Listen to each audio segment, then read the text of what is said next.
the meeting first. Siarik, Wasit Jambui. We'll go ahead and call today's board meeting to order. Prior to our retreat, we're going to address a couple of items that are needed. So I apologize again to our staff that are here. We'll try to get through this as quick as possible. Today's date is Sunday, October 26, 2025. The Waukewa Kamasramakut Jukshan Baboquivari Unified School District special board meeting. Mr. Diaz, roll call? Are you going to do roll call? President Mundia, Yan Haichuk. Kathy Vance, Yang Hai Chu. Sylvia Hendricks, absent, and Ms. Anna Marie Stevens. Hai Chu. Okay, we do have a quorum. We'll continue with the agenda this morning. Number 3 is our routine business approval of the October 26th board meeting agenda. There's just the 4 action items this morning. No motion to approve. Is there a second? Second. Second by Ms. Anna Marie Stevens. Who was the first? Wow. Me. Yeah, thank you. All in favor, President Mundia, Masabo. Kathy Vance, Stevens, Asapo. motion passed. Okay. Our action item A is discussion and possible approval of change orders for Indian Oasis Intermediate Elementary School Canopies Project. Mr. Diaz, do you want to give? President Mundia, members of the board, members of the community, Baboquivari Unified School District has engaged in multiple projects. We have received additional funding from the Arizona School Board. And these projects, part of the projects, they need to be approved by the board or ratified. Some of these, they were oversights and they need to come back to the governing board so that we can ratify them and get them approved. This is one of the ones. The motion requested is to approve and ratify the change orders 2 and 3 for the Indian Oasis Intermediate Elementary School Canopies projects. This particular project,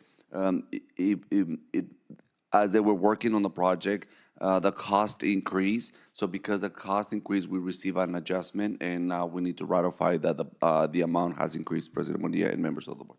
Thank you. And I believe this item and the next item are the same, right? Ratification. Correct.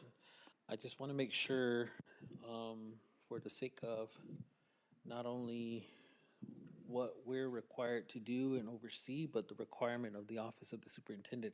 I understand, again, in 2020, you were not the superintendent. I understand as well, we did not have, or we were in transition of an operations department manager.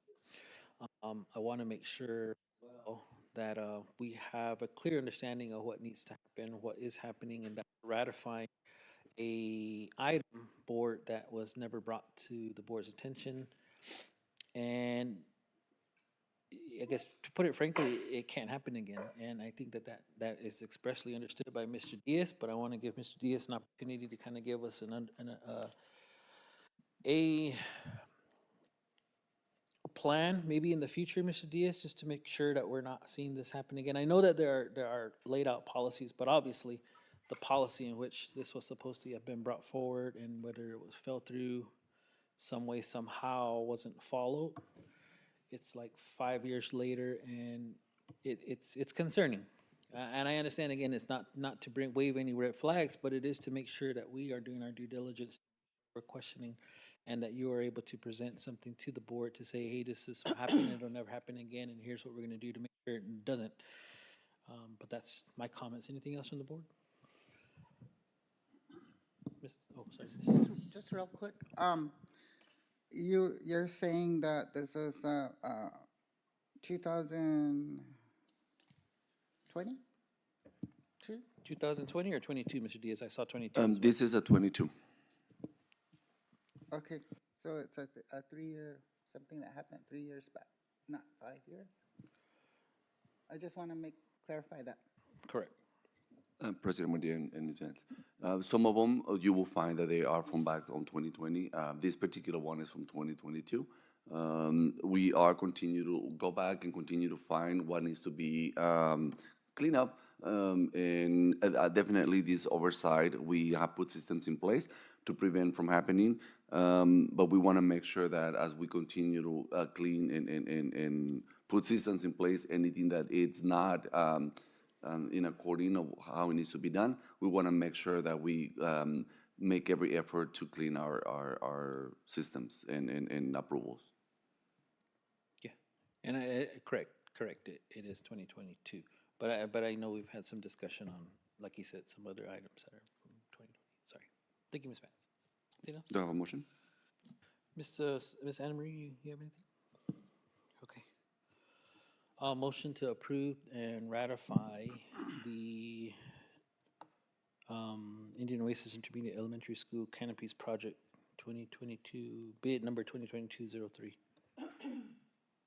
Do I have a second? Second. Second by Ms. Vance. President Murillo, Monsapo. Ms. Stevens, Masapo. Ms. Vance, Masapo. and Hendrick absent. Okay, motion passes. Item B is another, I'm sorry, Mr. Diaz, and I'm looking at these, but is this the same one or is this a different one? Because it looks the same. It is different, President Murillo. Let me They see. both say 2022-003. One of them, the other one was the increase of price. This is the approval of accepting the funding from the School Facilities Board. I feel like chronologically, that probably this should have went before, and then the approval for the increase should have went after. But that's just me thinking, how does that look if we approved an increase before we actually approved the project? sense. But, okay, if there are no questions, and just for the record, that's what we did here. Motion to approve and ratify the project Indian Oasis Elementary School canopies. Was there a second? Second. Second by Ms. Stevens. President Murillo, Monsapo. Ms. Stevens, Masapo. Ms. Vance, Masapo. 10 is up. Motion. Motion passes. carries. Letter C is discussion and possible approval of donation. Mr. Diaz. President Murillo, members of the board, members of the community. I want to give a shout out to the Desert Diamond Casino for their commitment and continues supporting our local community. They have awarded Baboquivari Unified School District Sunrise House with $65,000. And as part of our procedure is I'm asking the governing board to approve and accept this donation. Motion to approve. Motion by Ms. Stevens. Well, motion by Ms. Stevens to approve the donation. I'll second, but I have a question Murillo. before we vote, sorry. What's the plan to utilize the funds? Or was there a direct, like, was there a direct, like, here's what the funds are for? It will be focusing specifically to increase parental involvement and to be able to provide incentives for the not only for the parents but also workshops for the parents and also some teaching, some cooking classes promoting health to reduce diabetes. Okay. Go ahead, Mr. Diaz. To the vote. President Murillo, Monsapo. Ms. Stevens, Masapo. Ms. Vance. Masapo. Okay, motion carries. Letter D, finance. I'm not sure what that means, but Mr. Diaz. President Murillo, members of the board, this is a particular project. Based on the project, it was also had to be extended to be able to get completed. Now, because the timeline for this project has expired, and based on the findings that they needed to extend this project, the governing board has the option to classify this project as a sole source. That way the same person who started the project can complete it, otherwise we have to start from the beginning. And this is part of it's one of the statutes that provides this flexibility. So the motion is to, I'm asking the governing board to approve BOARC to complete the project as a sole source vendor.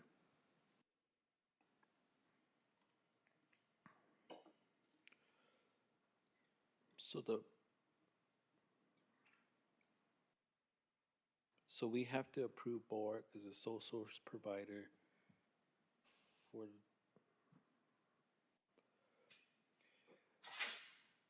request the governing board, I'm sorry, I'm just gonna read this because I want to understand, sorry. Approval to authorize BORC LLC as sole source provider to complete all remaining architectural and constructional administration services for the Indian Oasis Intermediate and Secondary School projects until such work is fully completed and accepted by the school facilities board. Okay, so because it's school facilities funds, we have to identify a sole source in order That to is correct. continue So moving forward with them? Okay. And just a note for, and I apologize, I wish we could have discussed it further, but we need to be a little bit more descriptive on the agenda items because it is a public facing document. When you just read finance, you need to kind of also include in there information about what it is you're actually putting in there. So for the future, when we're developing agendas, we need to be a little bit more descriptive. But other than that, thank you. I'll motion to approve. Is there a second? Second. Second by Ms. Vance. yeah, Vance, President Munia, Masapo. Sylvia Hendricks, President Munia, Ms. Stevens, Masapo. Ms. Vance. Masapa. Okay, motion passes. Letter E is the discussion and possible approval of extra duty supplemental pay for Christina Moreno. Motion to approve. Is there a second? Second. Second by Ms. Kathleen Vance. President Munia, Masapo. Ms. Stevens, Masapo. Ms. Vance, Masapa. Ms. Hendricks. Okay, motion carries. Motion to adjourn. Is there a second? Second. Second by Ms. Vance. And President Munia, Masapo. Sylvia Hendricks, Ms. Stevens, Masapo. and Ms. Vance. Masapa. Motion carries. Okay, meeting is adjourned, 8:40 a.m. We'll roll right into our call to order, the Wawagewa Kamam Shimakut Chikshan Barbecue Unified School District Fall Board Retreat. Today's date is Sunday, October 26, 2025. Roll call, Mr. Diaz. President Munia, Unahaichu. Board Clerk Vance, Ganhaichu. Sorry, we're Ms. doing roll call, Stevens? guys, sorry.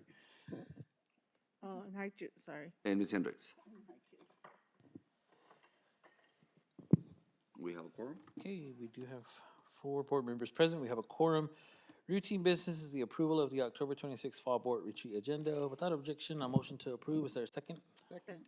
Second by Ms. Kathleen Vance. President Munia, Sabo. Board Clerk Vance, Masapa. Hendricks, and Stevens. Masapo. Okay, our agenda is approved. Moving on, letter D is our information items. Are welcome. Mr. Diaz. Can you put up the agenda?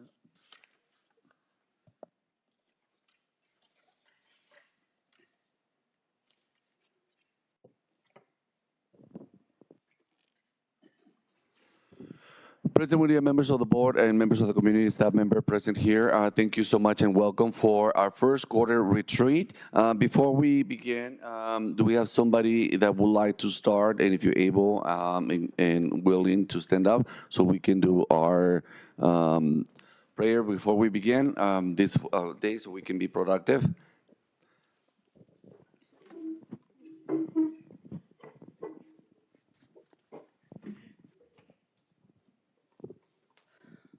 Anybody? Me? Oh. I'm sorry. Oh, okay. Creator, thank you for this wonderful day. Watch over us as we gather here today. Keep our minds and our thoughts clear and focused for our children. Help us to be better and stronger and give us the strength that we need to overcome any kind of obstacles that we have today and moving forward. watch over our families as we had left them this morning. Um, give everyone who may be traveling mercies. Um, we also ask uh, that you watch over our children, especially our children. Um, make sure that they have the love and the food and the comfort and all that they need that to help them continue this year in a positive manner. We also ask and thank you for our breakfast and lunch. We ask that you just keep us in in a good way today. Just our thoughts and you know this I ask. Thank you. Amen. So today, buckle up. It's going to be an intense day, and we're going to get it started with some orientation regarding the data, the different graphs. This is the purpose of today's meeting is to see what is our progress, where do we have some pockets of excellence, but most importantly is how we can become, again, as a unit, and we can all collaborate and support our students, our teachers, and administrators. We we continue to be on our journey. This is our third year of our 3-year plan. And the some of the frameworks that we have presented is first year is what are the needs, what are we going to do promising practice, and how are we going to check that they're working on. We moved on to the next framework, which is here's what the data says. So what does the data mean? Now, what are we going to do? How are we going to do it? And by when we're going to do it? As we go through this journey today, keep those frameworks in mind, because what we want to do, we want to make sure that not only we understand the data, but how we going to work on a mind frame so we can all have the same level of thinking and how we approaching the data through different perspectives. So at this point, please help me welcome our district coaches, Ms. Kinsey and Ms. Medina. They're going to be preparing us for the entire day. So let's give them a round of applause.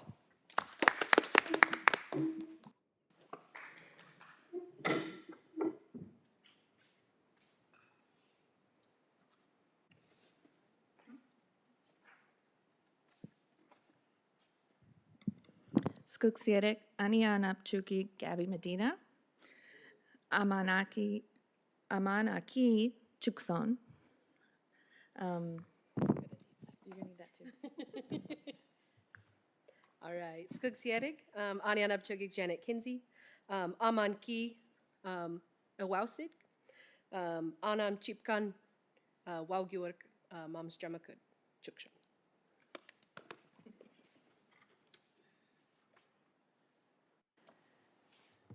All right, so kind of like what we did last time, we're going to do about the same thing, but we're taking it a little bit deeper.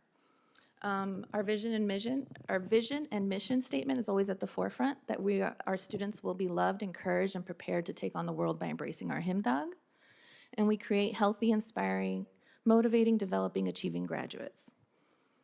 Our objectives today are to understand the different data types and the data that they represent, and to understand questions to ask to better understand what the data is saying.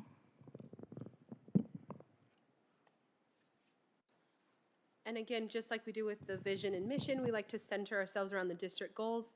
And so we have our goals of proficiency, attendance, the essential 10, supporting and challenging, and then standards-based instruction. And here's just another way to see our district goals under the AVID frame of plan, do, study, and act. So just a little bit of background information here. We just finished our Q1 benchmarks. Those happened right before fall break. And so in math and ELA, they are focused on those Arizona State standards that are taught in Q1 per our Beyond Textbooks pacing guides. And this happens in grades 2 through 12.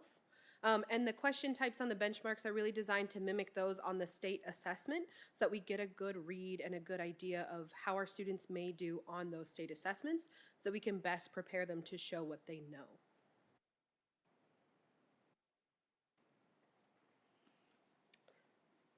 All right, Miss Medina has designed this wonderful organizer. And so she'll pass it out for you. It's just a nice graphic organizer to kind of utilize as you're looking at the data. It just kind of helps focus your mind. Along the top, as you'll see, vision and mission again, with our goal of 80% of our students will score 70% or better on those essential standards. And then at the top, you'll also see the not proficient to highly proficient breakdowns, our proficiency levels.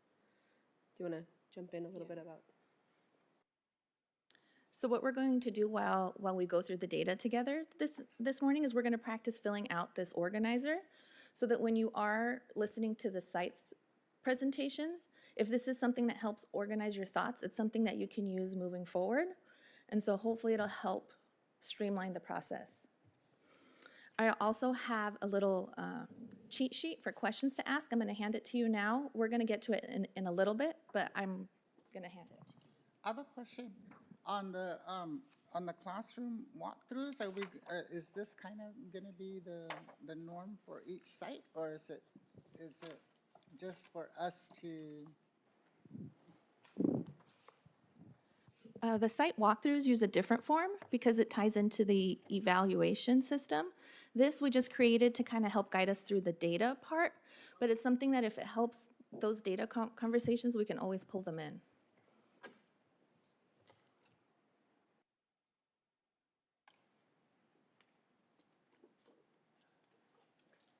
All right, so one of the things that you'll look at is this comparison of pie charts. So here what we have is on the left-hand side is our pre-assessment, and the right-hand side is the quarter one.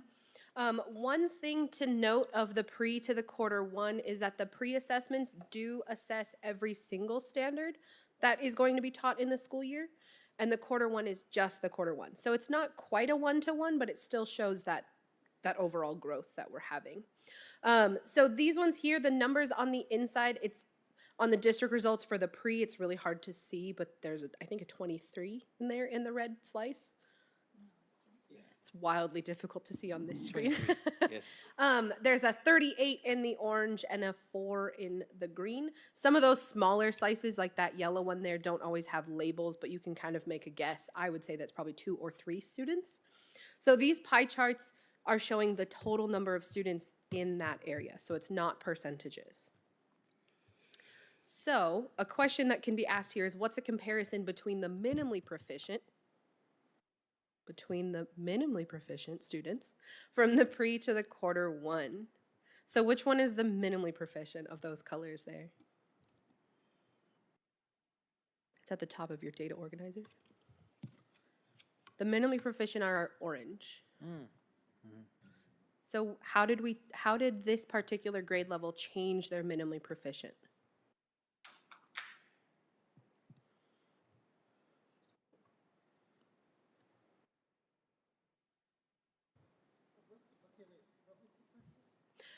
From the pre to the quarter one assessment, how did that chunk of minimally proficient students change? Right, we decreased the number, therefore increasing them to those other areas that are higher up. So one of the conversations that we have is we look at going from the pre, we had 38 in that orange section in that minimally proficient, and we decreased that to 16, which, like Board Member Vance said, that is probably also implying that some of those students that moved out of that area moved up into the partially the proficient or the highly proficient. So these pie charts are really focused on the total number of students, so it's a little confusing because that number on the inside is not percent. Because when you look at a pie chart, normally you'd be like expecting percent, but that's not the case here. Gotcha. And is this for a particular grade or is just for its overall? When you see these on the site's reports, this will generally be specific grade level and content area. So like we didn't label it because we don't want to get stuck in the weeds of like what grade level this is. But hypothetically, this could be like a 3rd grade math, or it could be an 8th grade ELA. So this will be an overall cohort in their content area.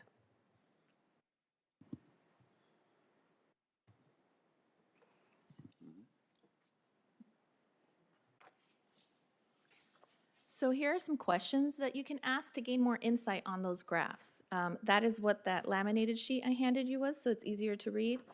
But asking questions like, what was the grade level's focus to decrease those minimally proficient students? Because we do want to know, what are sites doing to make such growth? Because we saw a big difference in those minimally proficient kids. And so obviously they've planned something. And so asking them what their plan was will give you more insight onto kind of where are they going. There's a couple other ones like maybe asking, what plan do you have in place to continue to support those students? Because we do want to know, just because we tested them in Q1 doesn't mean we're done. These standards and questions are going to be seen again next quarter. And so just because the kids did well doesn't mean that that's just where we stop. There was still kids who were in the red, and there's still kids who were in the orange that we need to try to catch up.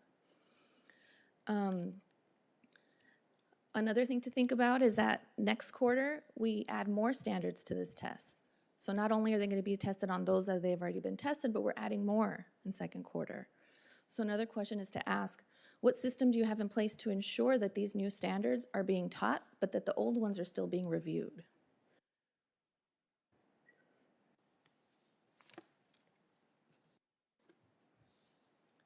So let's practice one. We can use your little organizer here.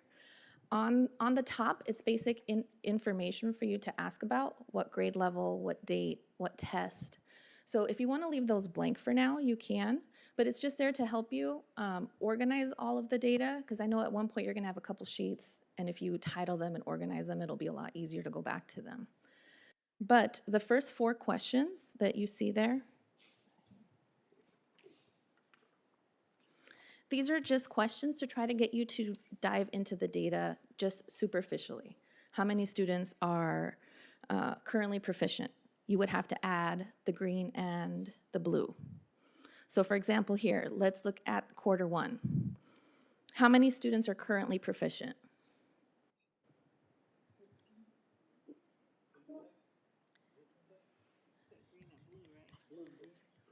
Yeah, so you would add 17 and 7, the blue and the green, because we're looking at the Q1 pie chart. Isn't that what I see? 7 and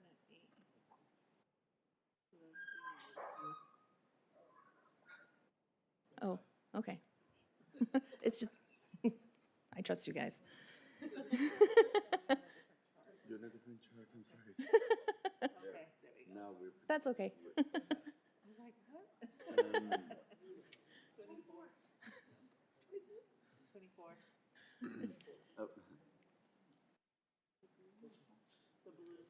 Yeah, so we're only adding the blue and the green because those are the students that would be proficient.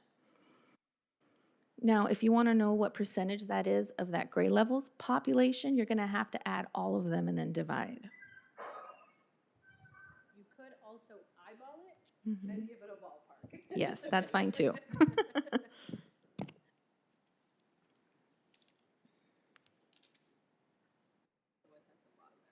It is. And you don't always have to know the percentage, but it might be something that you're interested in knowing.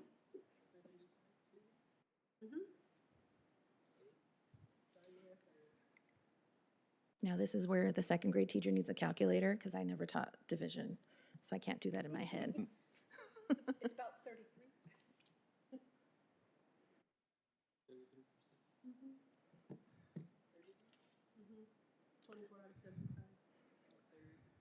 So currently in this hypothetical grade level, 33% of our students are proficient.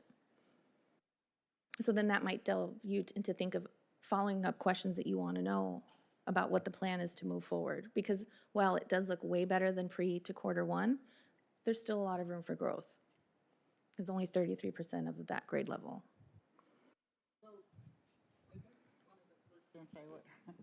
I guess one of the questions I would have is, because we say 70% of our students will be proficient, and we're at 33%, when do we get to the 70% for this particular class?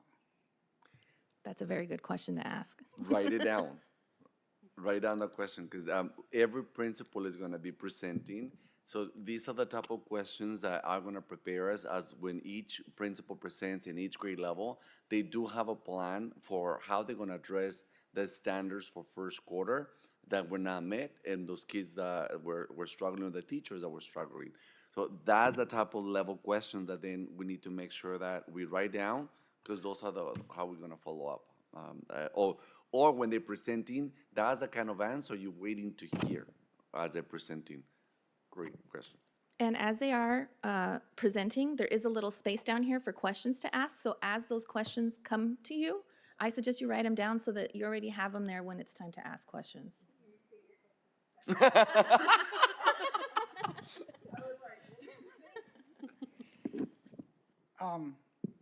Because my thinking was, okay, we get the data and stuff, and then it's right here, when we broke it down, it's actually 33%, but our goals are 70% of our students will meet those goals that we have, the 80%, which is, I guess, the proficient, right?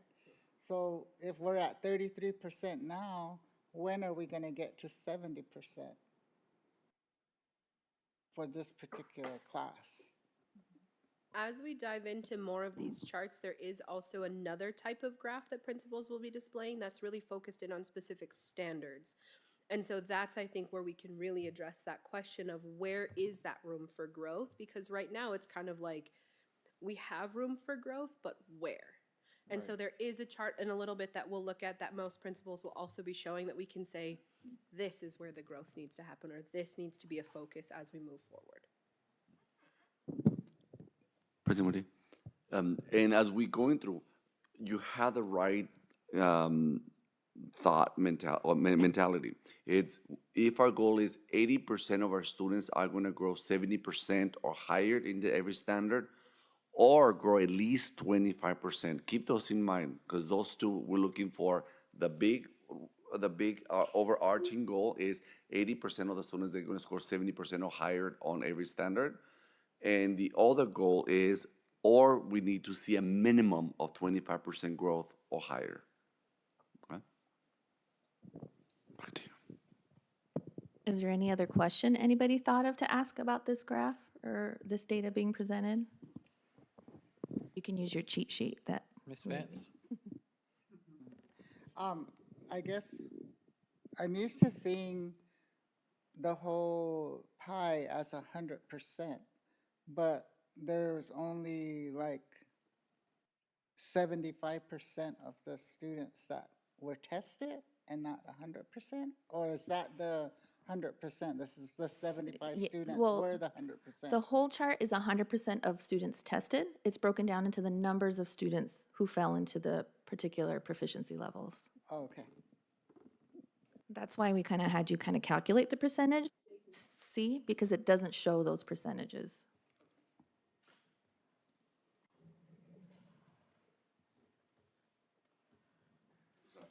No, you're fine. So you'll also see bar graphs. This is the same information you saw in the pie chart that we just saw. It's just presented in a different format. Once again, those numbers are not percentages. The 25, the 29, the 16, and the 4, those are numbers of students that scored in those proficiency levels. At the bottom, it does give you a percentage. It tried to break it down a little bit for you there. I don't know why it doesn't say the 100, but.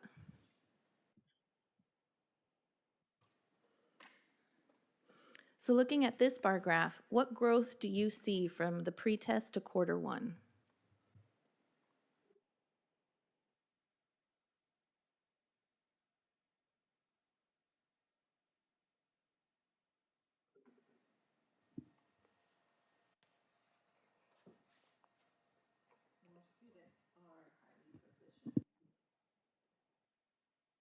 Yes, the pre-test has 0 students that had proficient, and quarter 17 students.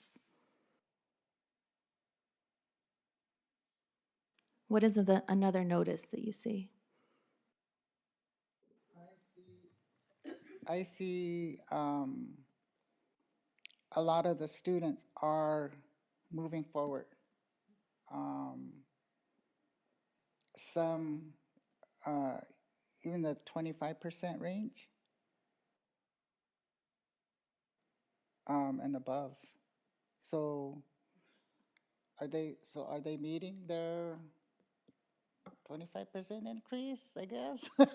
It's hard to, I'm not a math person, so but what I see is everybody, Every a lot person of is the a math students are moving person. forward.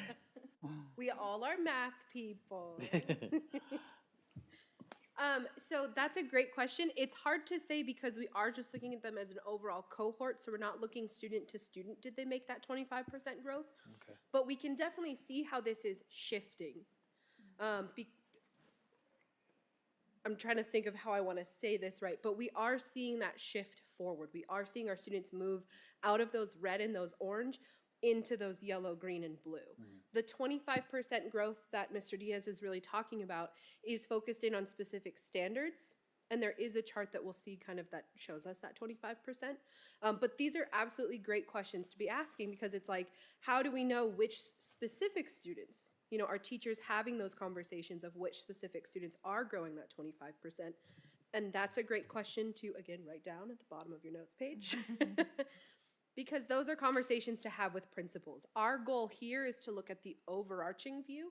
It's really the principals and the teacher's job to look at specifically how is each student doing and what does each student need to make that growth and to move into that green and blue.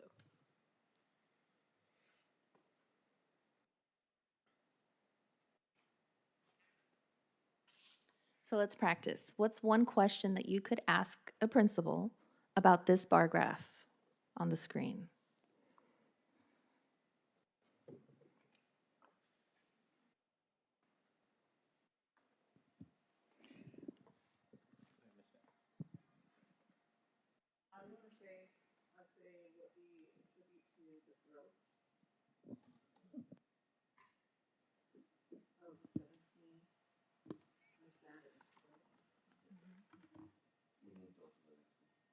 Oh, yeah. Yes, that is a good question for that graph.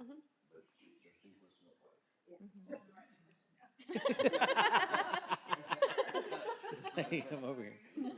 She's prepping her answer. Just prepping. Yeah. It's actually the cheat sheet. So it says, what attributes to the growth of the 9% of the blank standard from the pre to the 401?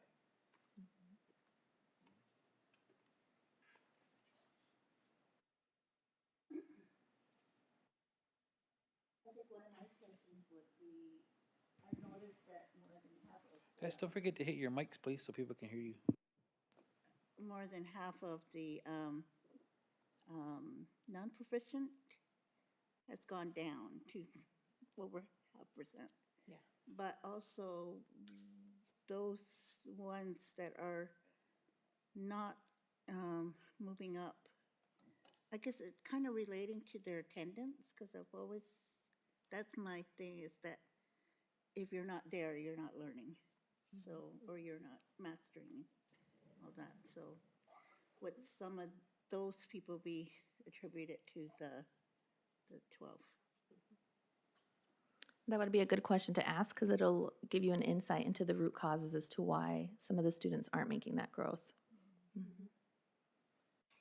And I know a lot of the grade levels do, that is part of their data analysis when they get these results back is they sit down and each teacher looks at their individual students and starts to kind of get an idea of those students that are still in that red, what could be those underlying causes? Do we need to call our parent liaisons and have them do home visits? Do we need to put them on an attendance contract? So those are conversations that teachers are having about how do we best support our students so that they have the best chance at mastery? And so how can we kind of open that conversation with the family and the community of like, how do we get this kid to be successful? So I know a lot of sites have MTSS, they have intervention teams, they have attendance committees, and so those are all features that they are having those conversations of, what's happening? We want all of our students to grow and to learn, and so how can we best address those needs? So that's a great question to ask of how are you addressing those things when it comes to making the connection between attendance and proficiency?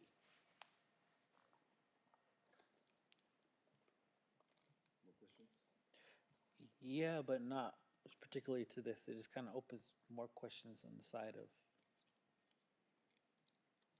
I think we look at the broader picture as opposed to what the actual like deep dive into what it is and could be. And when we talk about attendance and or that lack of mastery, it also puts even more weight on the teacher to have to not only deal with students that are either coming in late or never come to school to figure out, okay, how do I get you to understand and at the same time keep moving everybody else in the direction that they want. So it just opens a lot for me in a sense of understanding. So, but that was all I was gonna say. Because if you have somebody on an attendance contract, I don't want to say you're covering yourself, but you're essentially saying we've dealt with this. It is now in your hands. Meaning, okay, you obviously understand you're not here. You're not here. If you're not here, you're not getting understanding the concept of what we're trying to teach you. So my thought goes, okay, now we if we enter into those types of contracts, does that then there? And I'm not saying this putting this on anyone other than ourselves as parents or ourselves as community to say we have to do something more about it because it essentially we're we as the school are saying here's our data, our information to say the more that you're not here, the more that we're going to where you're going to fall further and behind, and eventually you're not going to be able to. I mean, I know that there's probably mechanisms or standards in which we can just move forward, but we shouldn't just be moving people forward for the sake of, well, there's nothing more that we can really get out of them. We have to move forward, which again leads into even further difficulty for that child to even get anything more out of it. So it's a whole system that I think it's just. Go ahead, Mr. Diaz. Yes. The reason we're going through that data dive is because we need you to see it through different perspectives and different layers. And you're going exactly through the different layers, but also seeing it. All right, so if the school is working on this and the teachers are working on this, and this is the growth that we're experiencing, these are some of the root causes. Through the governing board, you're starting to see, well, how am I going to see it through the governing board and how a member, and how am I going to see it through a parent, and how else we can become more effective, and what else we can do to support our principals, our teachers, but also now build a partnership and collaborating with families that says we're going to hold you accountable. So the thinking that you're going through right now, we want I want to point it out because this is the thinking that I want you to keep in mind as we go through every single one and see what is the growth, at what layers, what is the school doing, what do we attribute the growth, what else are we doing for the kids that are struggling, but also is what about the parents? How are we going to motivate the parents and collaborate with the parents? So that was my commercial. Back to you guys. Thank you. That was all. I'm sorry. I know it went off, but go ahead. You can continue. No reason to apologize. It's if you want to go back just aside real fast. It is a very nuanced thing because it's exactly as you were saying. You know, if a student's not here, how can we support them in their proficiency? And so it is very nuanced, and there isn't a single answer that will address everything that we're seeing. There's multiple layers to it, and the more that we understand those layers, and just can kind of dive into them and say, well, these are contributing factors, the more that our data analysis becomes true and we can really support those students and those staff and those sites with it all. Yeah, those are the conversations that we have is like, is attendance an issue? Okay, is behavior. And so we dive into those layers and it's never a single root cause. There's always so much more to it. So yeah, it can be a lot, Yeah. but it's important to know that all of those are contributing factors and that there isn't just a single fix. And so remembering that when we're asking those questions of our principals, it does depend kid to kid, family to family, grade level to grade level, and they are doing their best to address the systematic needs at their sites. So just kind of keep that in the back of your mind is they're trying to address individual needs in a systematic way, and so they're doing their darndest. True. Thank you.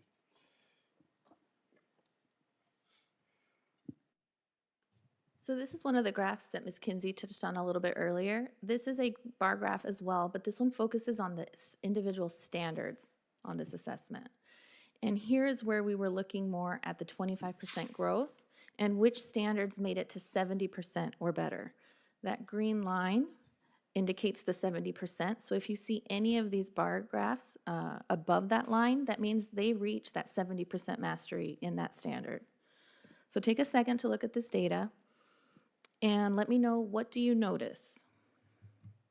And we know the colors are kind of confusing because we're recycling our colors. This time the blue is the pre and the red is the Q1.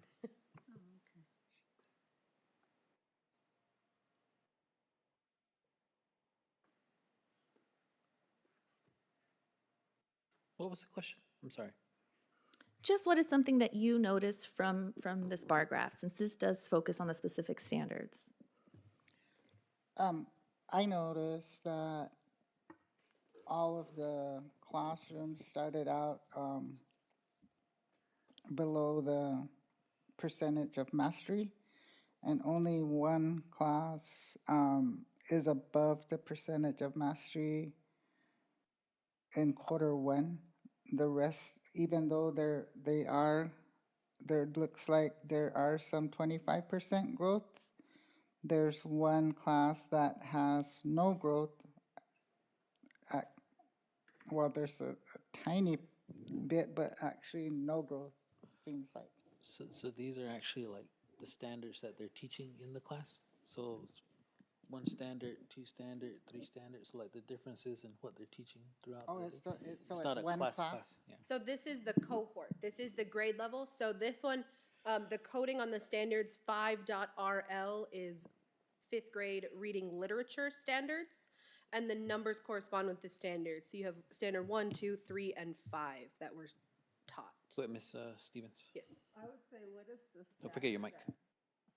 what is the standard that is taught in the 5RL1? Because a lot of students haven't made any progress in that particular area.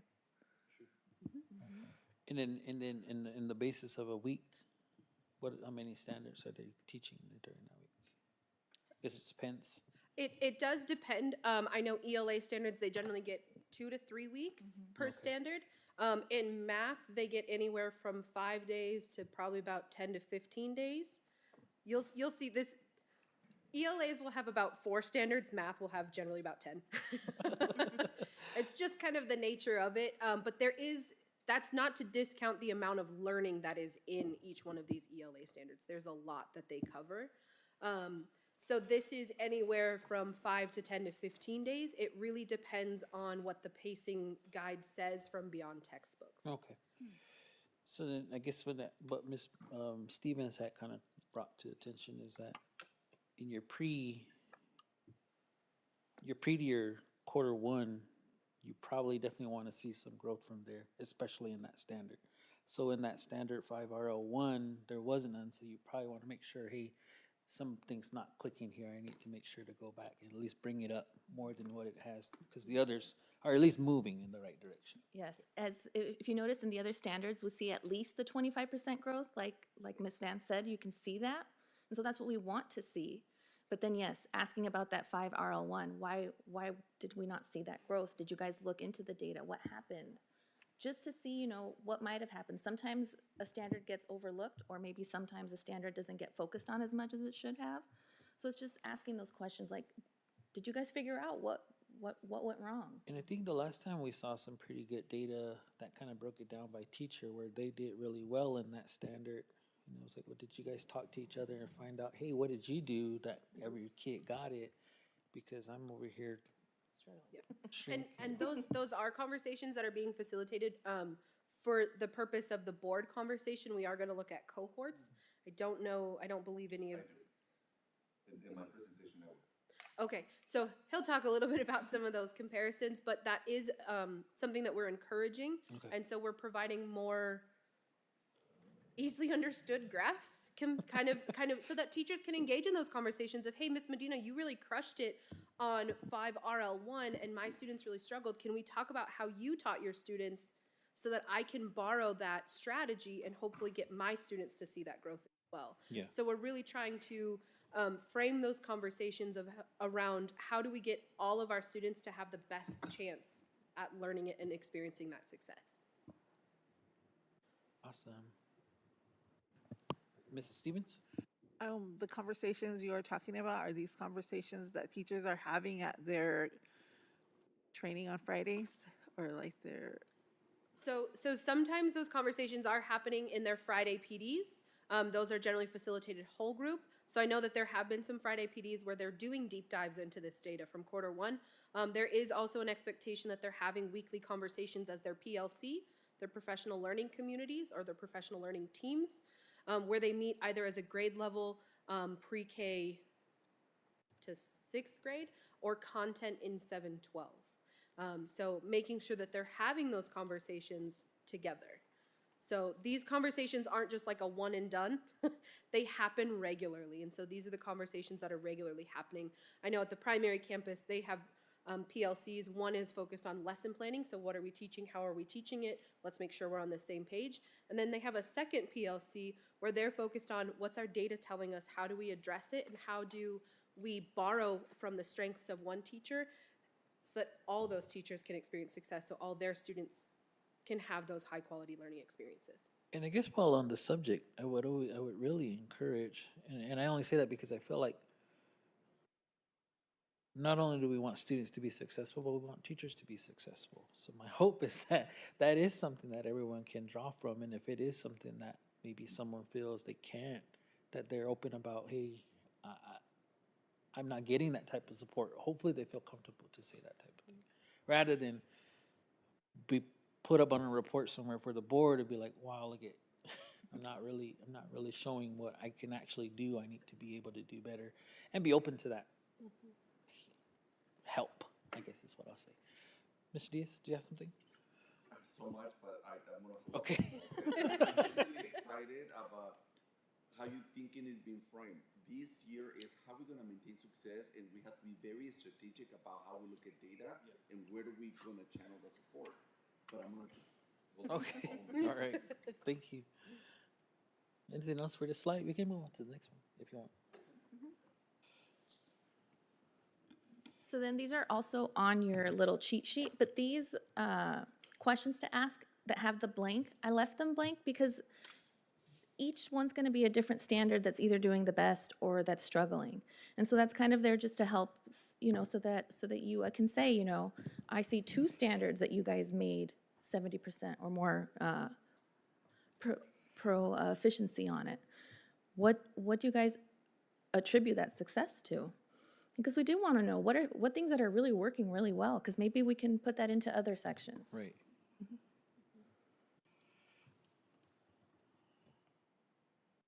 So here's a math one. Like Ms. Kinsey said, it's not just 4 to 5 standards. So let's practice on a math one, because it has a lot more to delve into. What's something that we can ask the site about their math data?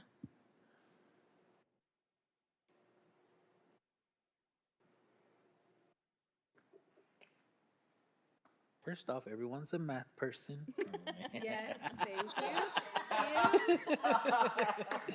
you. That's one of my small things where people are like, oh, I'm just not good at math. I'm like, no, we don't say that. Math is tricky, and that's okay. We may not get it the first time, but we will get it.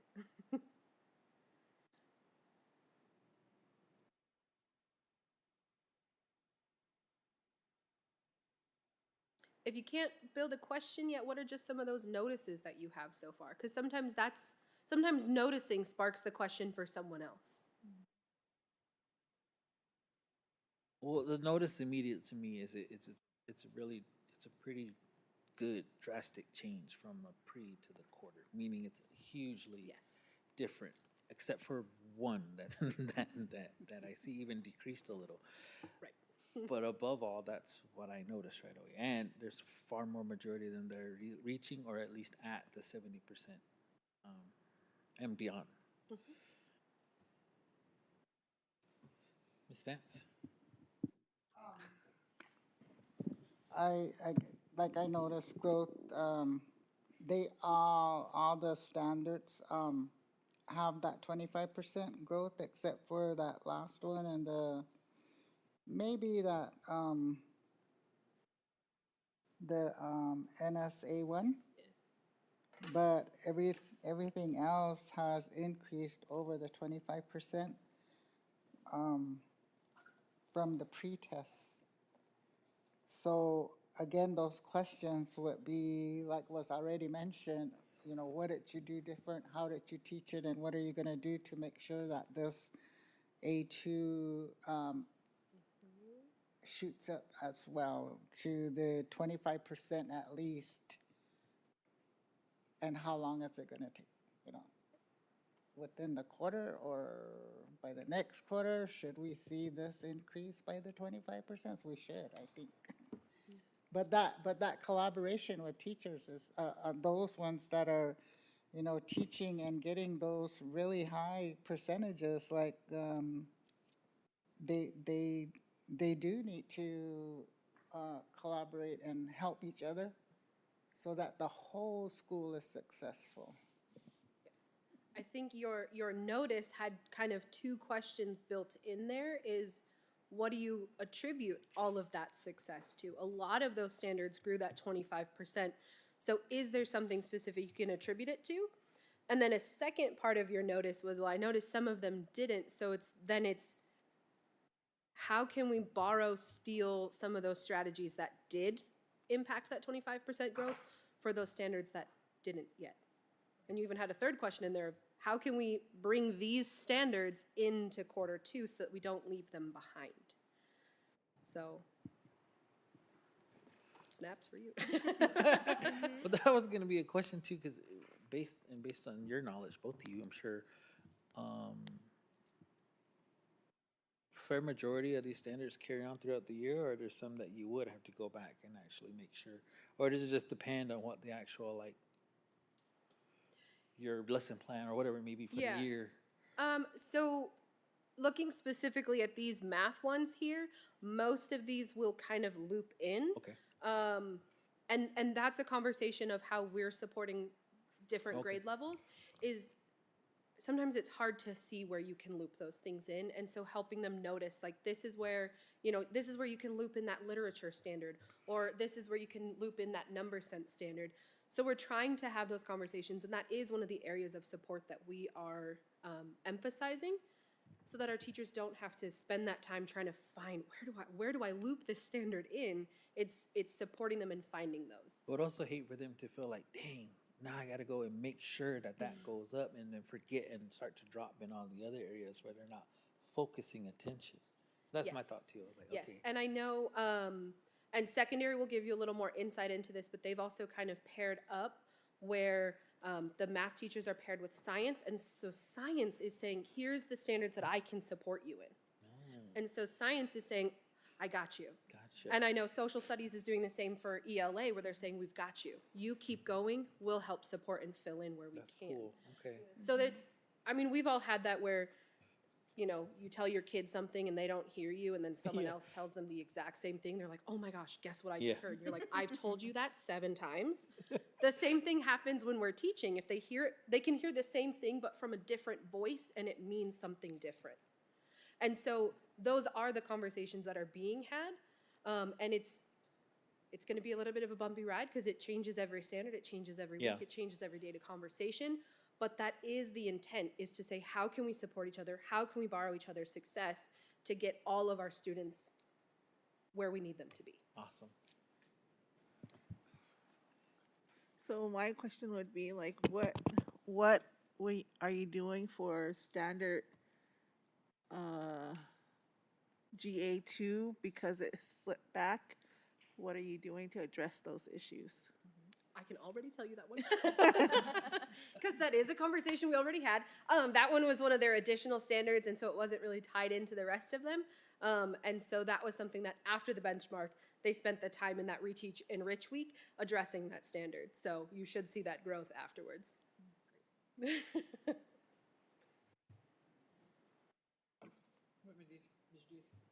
questions that you are posing, they're part of our plan. So, which is, what is, if you taught it in tier one, what are you going to do for tier two? And if it didn't work, what are you going to do for tier three?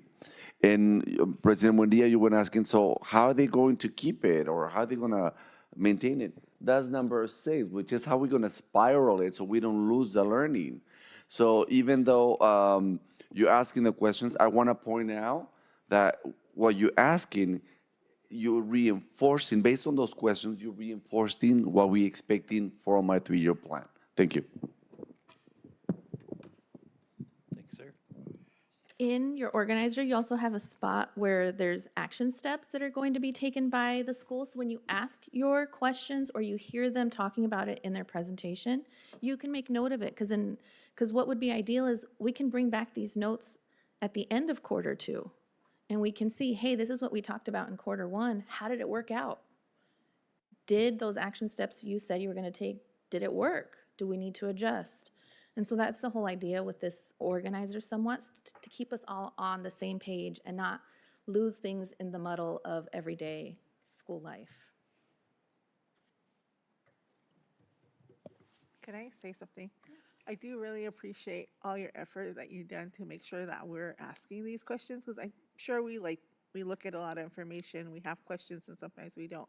But I think you're being very intentional about teaching us and evaluating and looking at the data for us to come up with formative questions, just to be more informed and be engaging. So I appreciate it. You're welcome. Thank you for your willingness Yeah. to engage. Ms. Vance, do you have something? No? Okay. Data can be scary if you don't know how to read it or ask the right questions, but once you start getting used to it, it just becomes second nature. Yes. And so that's our hope with you guys, is that we can get you to that point where it's just, oh yeah, we don't need this organizer. We don't need Medina and Kinsey.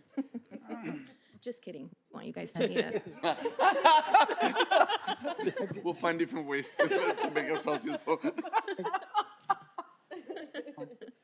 I just want to make a comment. It's, thank you. It's really hard to, I guess, question the data when it's being presented and not feel like we're picking on those sites or those individuals who are having or maybe having those low scores, or there's no real improvements or anything like that. So it's just, to me, it's just kind of feels like I want to ask questions, but I have to figure out and find a way to make it not feel like it's targeting that individual, targeting whatever, but it's just, we're in these trainings to learn this information to move the school forward and their students forward. But it's just, I guess there should be some kind of, and maybe this is it, on how you ask those questions without making it seem like it's personal.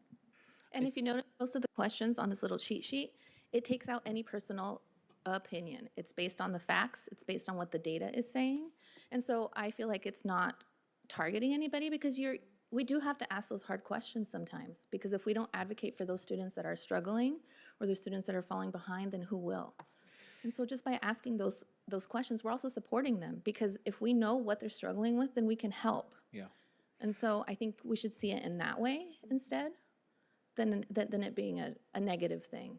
Yeah, no, and I'm grateful that I mean, this is an open meeting. It's public. It's being streamed, so you're basically getting the answers to the questions on the test, whatever it may be. I mean, Miss Enriquez is sitting here, taking notes, but I think that's the intention, is that we're not is that we're not trying to be sneaky, or we're not trying to be like gotcha. These are things that the data is the data, and whether we're asking those questions maybe to Mr. Diaz privately, or we're seeing them being reported to us, I think that's the point too, is that we also don't want it to seem disharmonious in the sense of like, we're not here to just be negative about it, but we do want to make sure that we're asking the questions that give people not only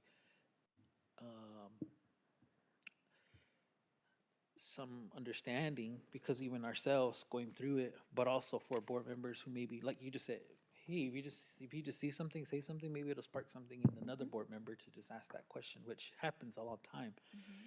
So I think I'm really grateful that we're able to really dive in and learn all together and be open to it, but also look at it from the perspectives I think that we forget sometimes.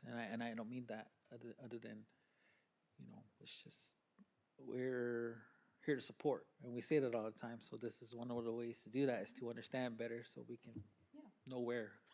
So good things. And I think two things. Number one, these questions that Miss Medina has crafted and given you, all of them are framed in a positive and supportive and an action-focused mindset. It's never like, whose fault is this?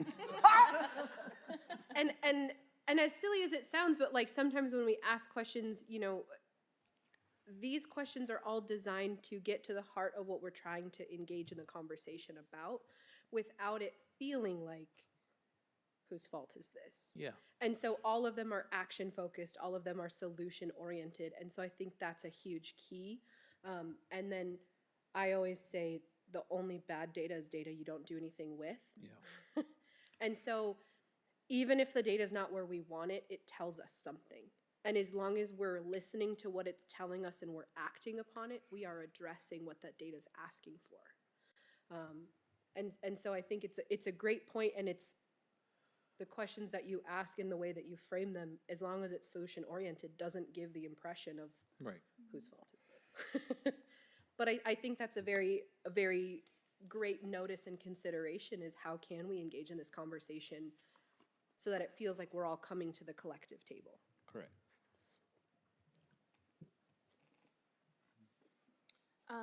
We just wanted to show you a bar graph comparison that you will see in some of the presentations today.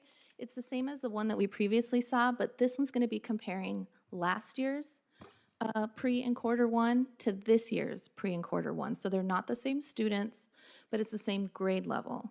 So what you see here is last year's fourth graders at pre and post at the bottom, and the top graph, pre and Q1.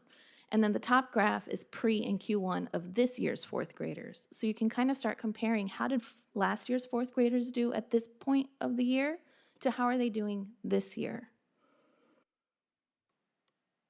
One of the things to make note of on these is that the Arizona Department of Education did update their recommended, they posted their essential standards, and they said these are the ones that we're going to report out on. So Beyond Textbooks did adjust their pacing guides to address that better. And so you'll notice here that some of those standards are not yet assessed. So like, I'm trying to see, 4.NBTA2 was assessed last year in Q1, but it was not assessed this year. Okay. It's not that it will not be taught, it will. It's just that it's not taught yet. So some of the progressions are a little different. So just as you're looking, it's not like perfect. I know the first and the last are perfectly lined up, but in the middle we get a little lost. So Okay. just something to make note of. And this is an important conversation when we have that, like when Miss Medina and I, as the test creators, are engaging in those conversations, because one of the things that we've noticed is for NBTB4, the third from the right standard, we're seeing the same thing year to year. Two different sets of kids. So now it becomes a conversation of, is it maybe the test question that we need to take a look at? Is it the instructional practices that we need to take a look at? So then we can start to think critically, do we need to adjust the test so that it's accurately assessing what our students know? That's interesting. Go ahead, Mrs. Stevens. I was going to say, have you come across issues in that instance? We've started to have those conversations about those test questions and working with the teachers to kind of say, is it the test question? I know one of the concerns was our DFAs are multi-choice or open response, and all of the benchmark questions, not all, a good chunk of the benchmark questions are like drag and drop, highlight, inline choice. So it's finding ways to expose our students to how they're answering the question. So that's a conversation that's started to have of like, how do we make sure that our students are prepared? If they have the knowledge, how do we make sure that they're prepared to engage with the test? That's good. Thank you. Cool. And that's why the benchmarks are designed like they are, so that they mimic the AASA, so that we can start to notice those things and Yeah. address them. Our kids are struggling with drag and drops, so let's give them some more practice. Right. So that when it comes to the state test, they know it, now they can show it. Go ahead, Ms. Hendricks. So this, I guess in relation to cohorts, this isn't, like, if you had the fourth graders, you're gonna follow them to the fifth grade. Are they progressing? You know, because there's a lot more that, especially when they get into high school, that they're gonna have to be ready for. So, Those are conversations that we do have. We generally focus that a little bit more, I think. I don't think we've done it yet with the quarter benchmarks. We've done pre-post kind of comparisons there, but I think that's something that we could look at engaging in conversation with.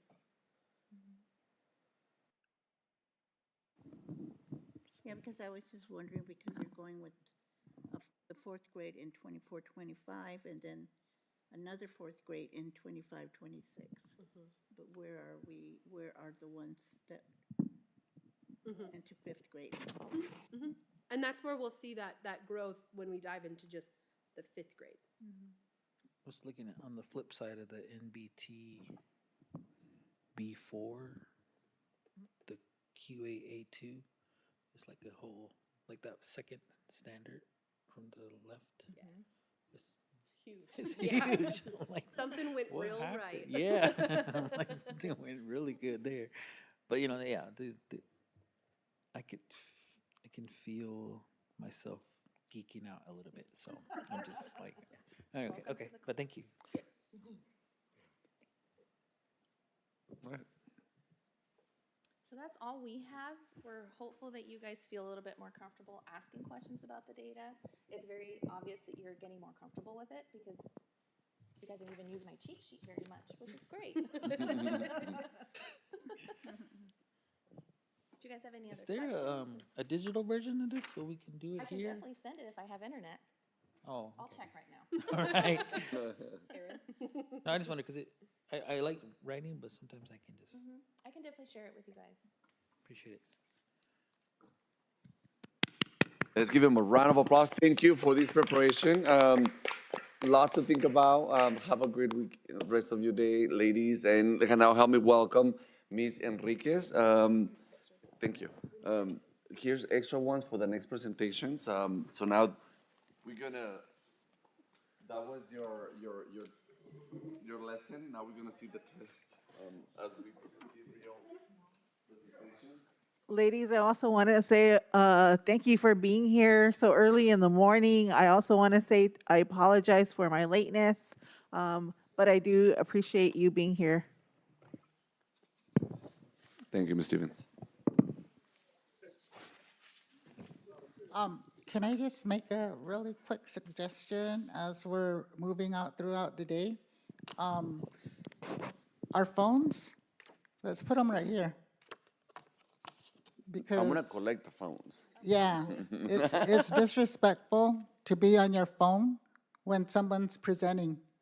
And I know that maybe if there's emergencies or whatever, but you know what? We're here for this focus and this purpose. And if you need to use your phone, step outside and do that. But please put your phones up on the desk there so that way you're not tempted to check your emails or check your whatever throughout this day.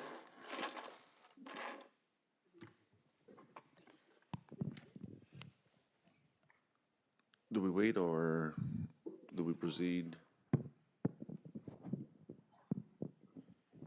I think we can go ahead and continue. Okay. We didn't call for a break. Oh, yeah, there's one.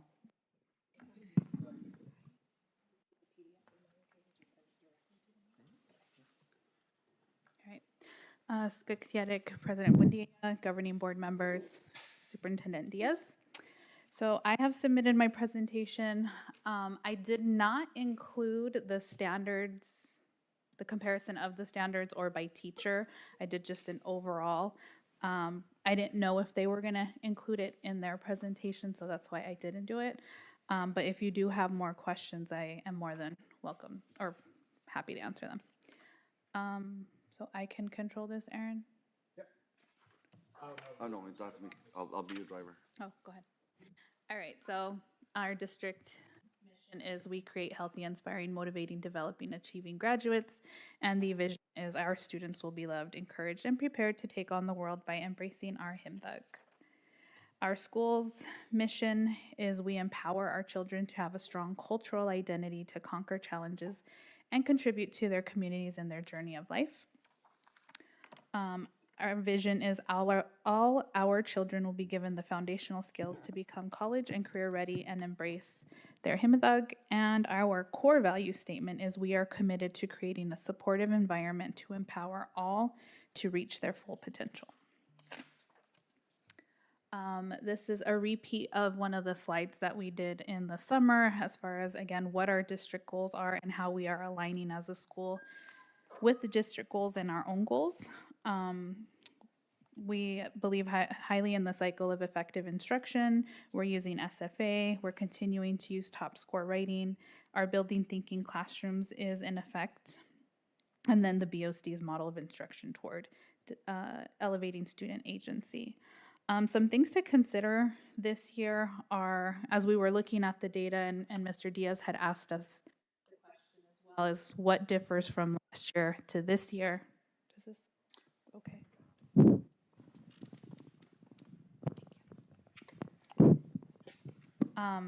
Our class sizes have increased. So our third grade classes are anywhere from 25 students and above. Our second grade classes have 23 and up, and our first grade classes are now at 24 and above. Our kinders are still at 20. We did have to collapse a class, being that our student enrollment in kinder was not as high as we needed to be. So now we are at 3 classrooms for kindergarten. We're not content-based this year because our allocation is only 3 classes per grade level, so we don't have the 4 teachers to do a rotation. So we noticed that affected some of our teachers because they've been so content-driven and focused on just the one content and strengthening that now they're having to remember how to go back. So for example, if they taught math, they are now teaching ELA, and so they're having to remember what it's like to teach those ELA standards and incorporate that into their classroom as well. So we will start with our quarter 1 attendance. So we did finish the quarter strong at 91%.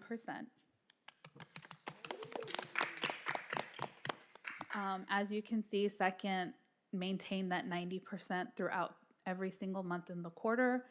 Third grade almost had it. They slipped that last month by 1%. I was actually checking our quarter data, or excuse me, our attendance for the month of October as of right now. And so far we are at 90%. So this last week, hopefully we can stay strong. We are having Red Ribbon Week with Spirit Week, so hopefully that will also incentivize them to come to school.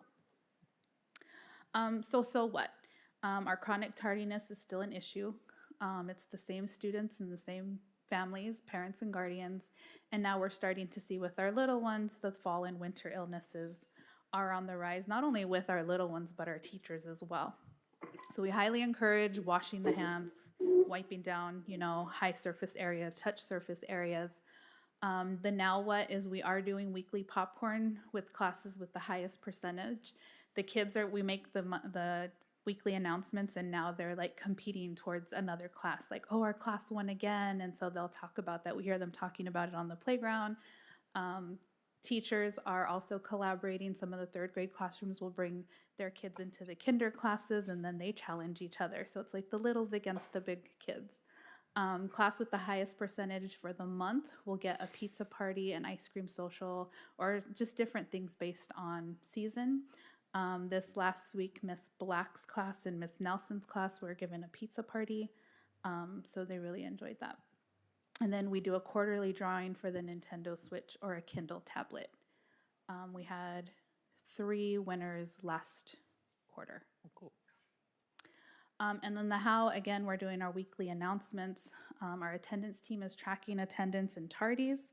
The attendance contracts, they're not as effective as we want them to be. There's really nothing tying them to that. We can tell them, as you mentioned earlier, we can tell them, your students are going to fall behind if they're not here every day. They'll sign it. We've had some parents get very upset. We're also pushing that if you check your student out early, it does add up to an absence. So we've had parents who get upset because they check their kid out every day at 2 o'clock, and we let them know they still have 50 minutes of instruction. Well, I want to beat the pickup line or so forth. So then when they got a notice that their kid, because they did that so long, their kids equated to about 2 absences. So they wanted to know why. So we explained it to them, and they were very upset at the fact, and now those students are there until 2:50 every day because it was equating to their attendance. So that helps. Yeah. But again, we really need that push on every minute counts. I mean, you check them out 10 minutes every single day, it adds up to an absence. Our parent liaison and SRO do home visits, and then this is our last option, but we do file CPS reports for attendance, absences, and tardies. We also are trying to figure out a way how to track students when they get withdrawn or they're dropped. So they'll let us know, oh, we're going to enroll them in Santa Rosa Ranch. We call, they haven't been enrolled. We follow up with our SRO. He has been really good about making home visits to try to find out where these students are. The biggest struggle we're also having, and it affects our academic growth as well, is just this last week, we got a student who's 9 years old, has never been in school. Technically, she's a 4th grader. Would it be fair to put her in 4th grade at this point? Absolutely not. Luckily, she is a little bit smaller. We try not to put them too low of a grade because then the bullying happens. Students notice, why are you bigger than us? She's a little bit smaller, so to make sure she gets the foundational skills she needs, we are going to put her in 1st grade, but she's 9. So now she's already 4 to 5 years behind. We're going to try to see what we can do to support her, but this isn't the first time. This happens a lot. So I know when we met with Mr. Andrews and Mr. Diaz, we brought that up, is where is a tracking system? And I hate to say tracking, if there's another word, please correct me, to figure out when when kids are born, and how do we effectively track them to when they're a school age? Are they being entered and registered for school? A majority are not. A safety net or something. Something. Yeah, something like Some that. network. Yeah. So. I have a question to what you just brought up. This goes to Mr. Diaz and probably operations regarding because I know it happens every year, but I know when we had COVID, we had all this robust amount of cleaning systems and all of that stuff. Are we not running that through now, just since it is cold flu season, to make sure? Didn't we get there was a bunch of stuff that was purchased during COVID? Is that all good and operational, being utilized, since we know we're gonna? President William, members of the board, we do have all the equipment. We still have the protocols. At any point, we need to exercise, and it's okay to do that. So I guess our role is to let principals, it's okay when you see that this is going up, call the protocol, have the custodians sanitize and kill any bacteria in the classrooms. Do we have it? Yes. There's an interesting also challenge that we're facing. We do have the ultraviolet lights that will sanitize the classrooms. They were okay during COVID. We've been challenged right now because apparently now they don't want us to use it anymore, that they're not safe, but they were safe during COVID. So there's now a perception on is it okay to use it in schools or not. But our thinking is it was okay during COVID and it was helping us during COVID. Our trust is discouraging to use them. But nevertheless, it's the system that was affected during COVID that might be effective right now as the flu season comes back. It's just a question. Thank you, though, for the response. Go ahead, Ms. Stevens. I was gonna say that's a good question, Juan, because I was thinking like how much money we spend on a lot of that equipment, and for us not to utilize it is not right. But also, I why is it not okay to use the UV ray? Is it like a political thing, or is it somebody's agenda, or is it because it's unsafe? Thank you, Ms. Stevenson. I'm sorry that if we take away from the presentation, they feel that that level of machines, they're industrial, they should not be at a school. But it was a great investment on our end. Again, one of the reasons we had a great protocol that CDC approved was because all of the prevention systems that we had in place. So I do feel comfortable. We just need to refresh the training to our team to ensure that they understand how to use the machines safely. But it is the level of in the industrial level of equipment that we purchased. Thank you. Sorry, Ms. Enriquez Benson. Go ahead. It's okay. Okay, so we will go into our second grade benchmark data. As you know, we only benchmark our second and third graders, being that we decided that it just wasn't developmentally appropriate for a kinder or first grader to be taking an assessment online. So it's only second and third. So here's what, as you can see in our pre and ELA and math, we decreased the not proficient and the minimally proficient.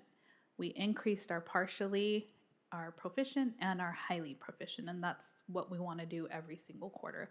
And as Ms. Medina and Ms. Kinsey stated, quarter one only assesses quarter one standards that were included on the pre, but if this one's more of a comparing apples to oranges, and hopefully by the end of the year, I want to answer Ms.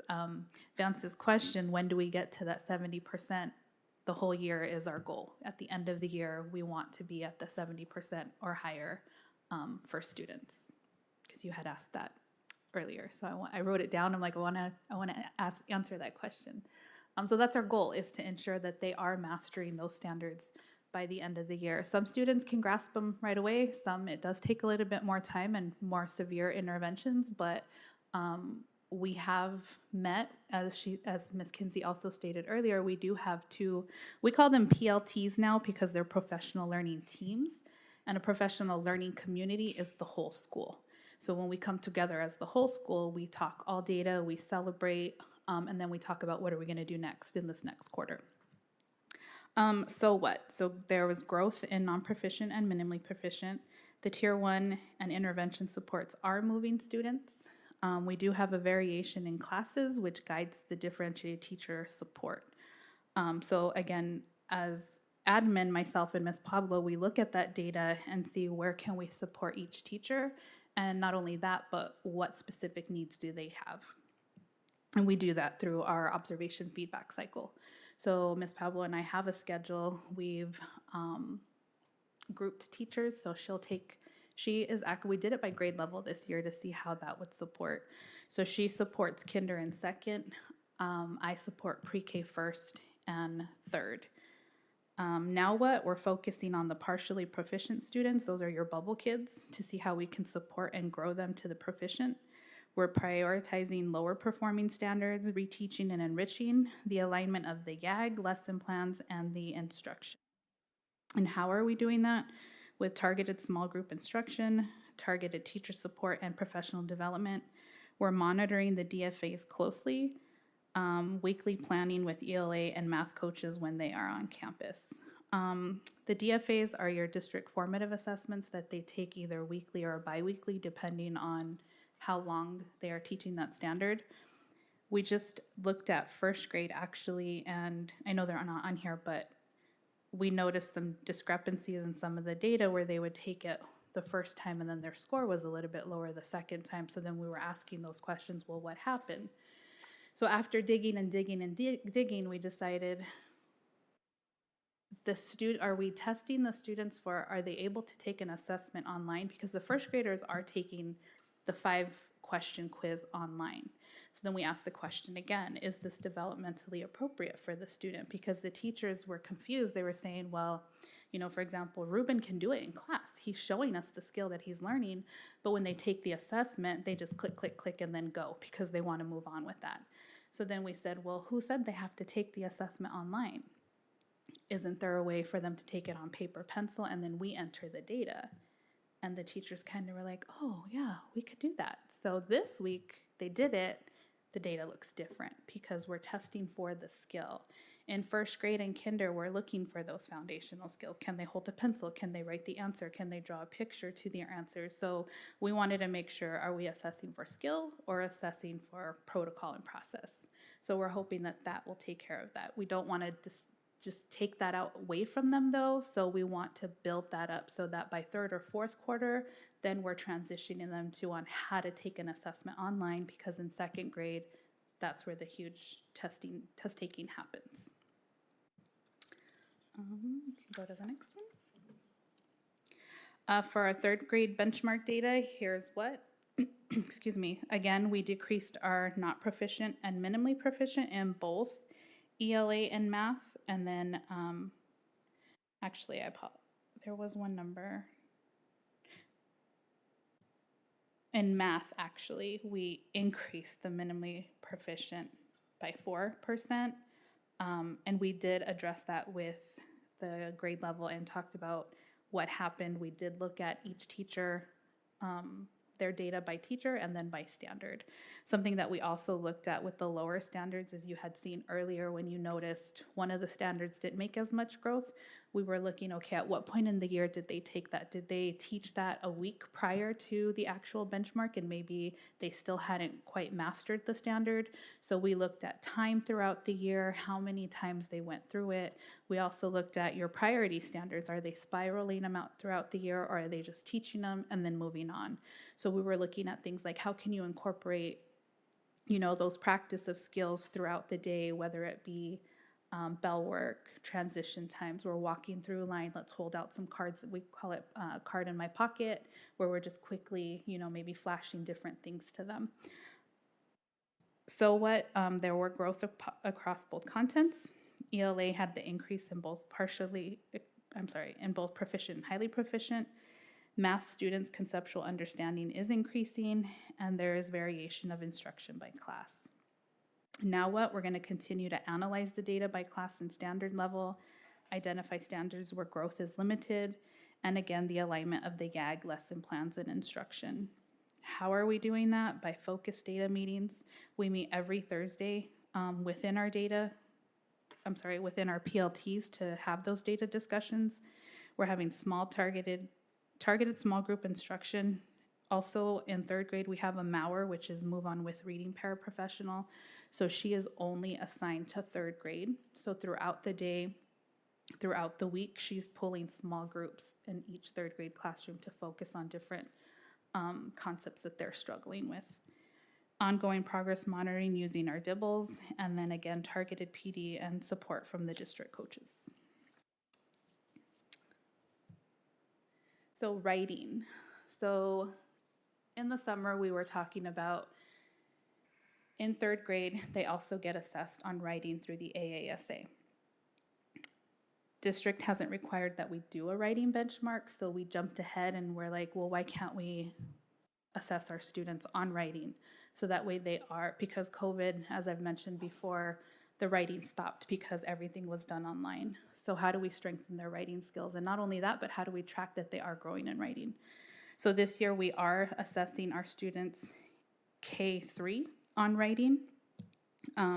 So if you noticed, this is kindergarten and first grade. So yes, in kindergarten, we didn't have any not proficient at the pre, but then we did have one in Q1.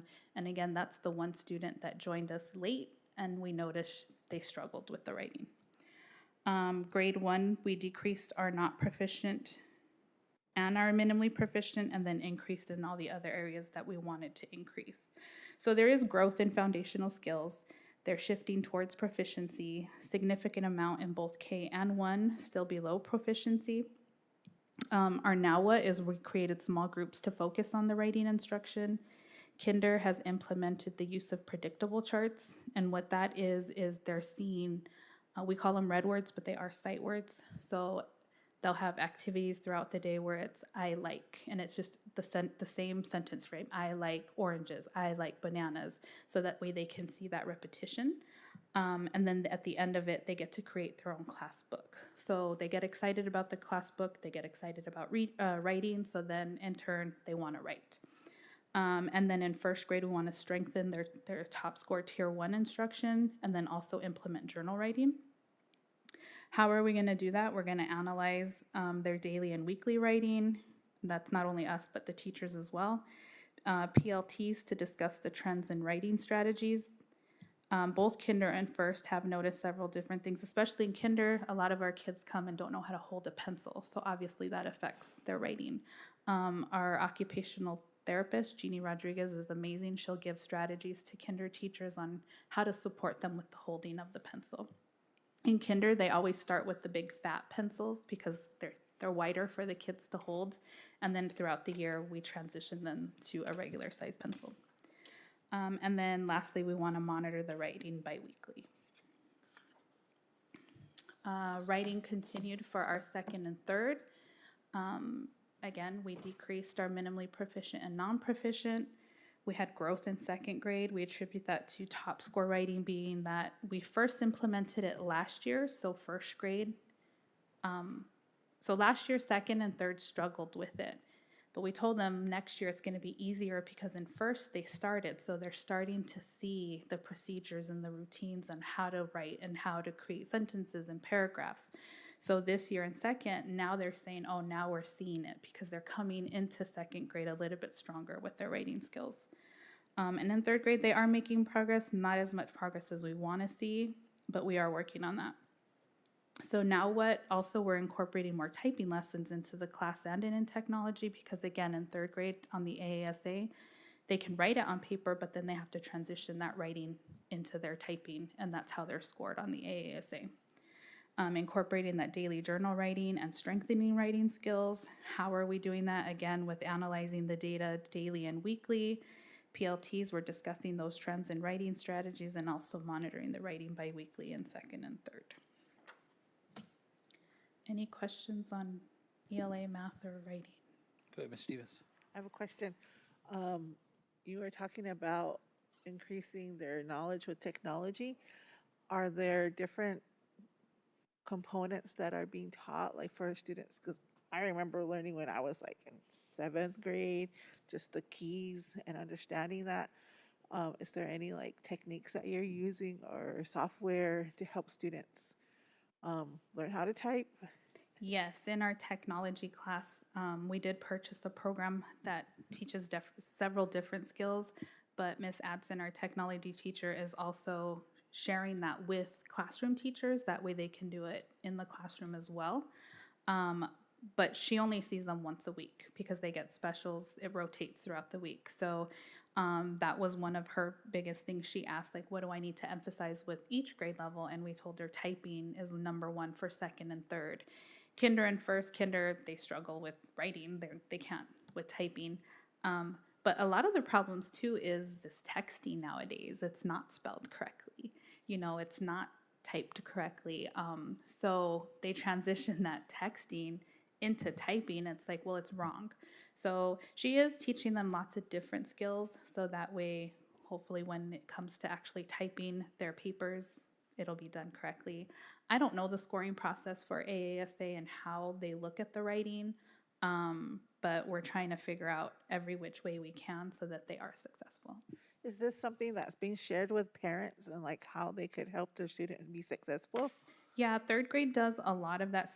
Every grade level sends out a newsletter, and on there shares what they're learning for the week, how they can support their students. We do try to we're going to have another parent, the parent and community involvement is creating another night to focus on. We try to trade off with ELA and math so that way we can give parents, this is what you can support your child at home. Thank you. Mm-hmm. Anything else? No? Ms. Banks? Okay. So here is our quarter one SFA data. Our kindergarten, we don't have a baseline. We wait until first quarter to see where they're at. And keep in mind for SFA, this is all reading at grade level. So it's just fluency. It doesn't incorporate any of the comprehension, phonemic awareness, phonics skills, or vocabulary. All of that does build up to fluency. So at baseline, we don't have a number for kinder, but for quarter one, they're at 56% reading at grade level. First grade, we saw a dip of 40% to 28%. In second grade, they did increase 38% to 43%. Third grade, we doubled just about 16% to 31%. And then school-wide, we did go up from 31 to 34%.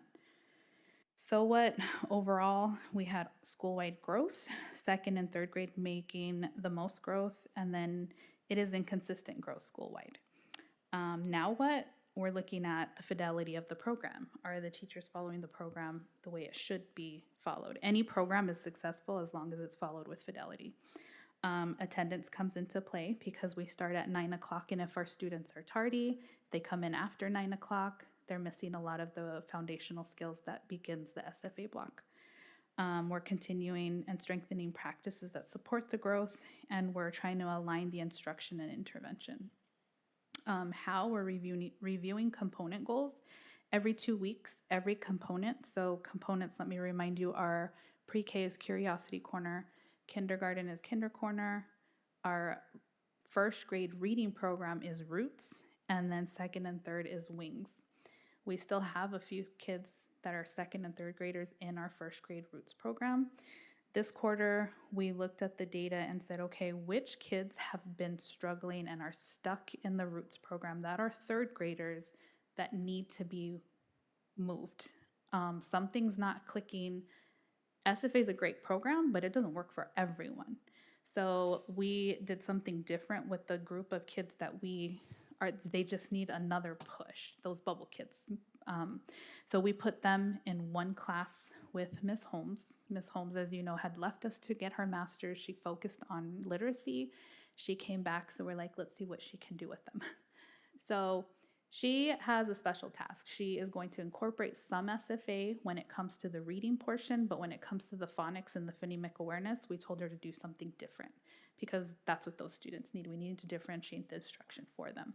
So she has had them for 3 weeks now since we got back from fall break. She's seen some changes in what they're retaining. And then she will be assessing them every Friday to see what information are they retaining. This also supports with students who they may have a learning disability. That data can be utilized for testing, pushing them towards intervention. A majority of these kids have been submitted through our intervention process, which is they get submitted, referred, then we try to figure out different ways to support the teacher and the student. If all of that fails, then we do recommend them for testing. The problem with that is sometimes parents don't want testing. They feel like it's another label on their student, and what we try to emphasize to them is it's not labeling them, it's helping them to be successful. So that's where we're at with those kids. And then again, we just want to celebrate the quick wins. You know, third grade, one of the teachers she almost started crying because she's like, third grade is only at 31%. But I said, but look at the growth they made. They went from 16% to 31%. But I feel like that kind of lit a fire under her. Like, okay, what else do I need to do to support our students to make those movements and to make sure that they are successful by the time we take the AASA?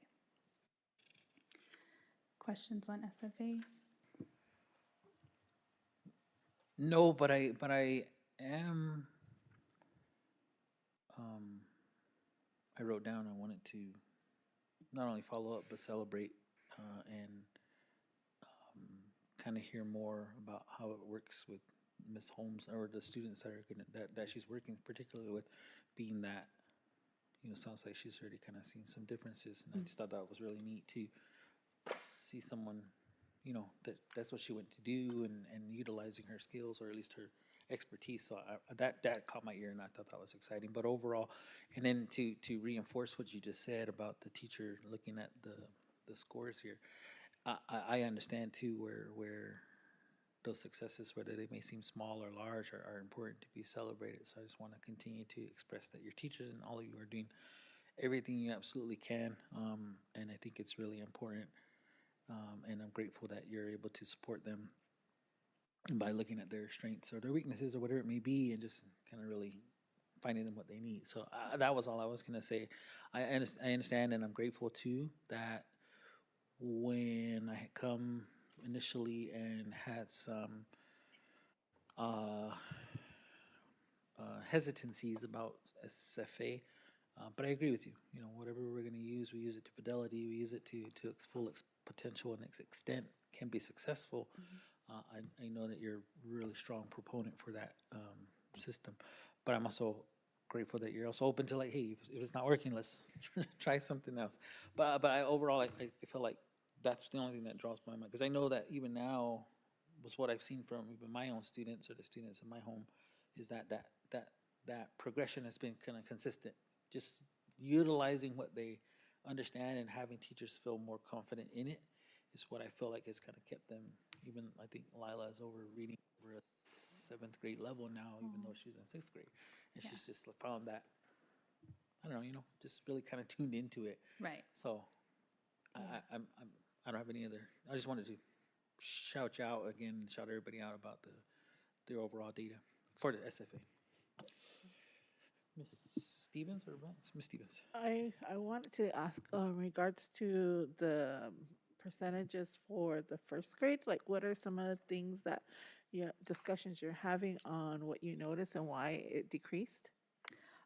So when we met in our component meetings, and I explained what components were, but I didn't tell you, we do meet every 2 weeks. So every quarter they come up with a goal on how they can support in each component.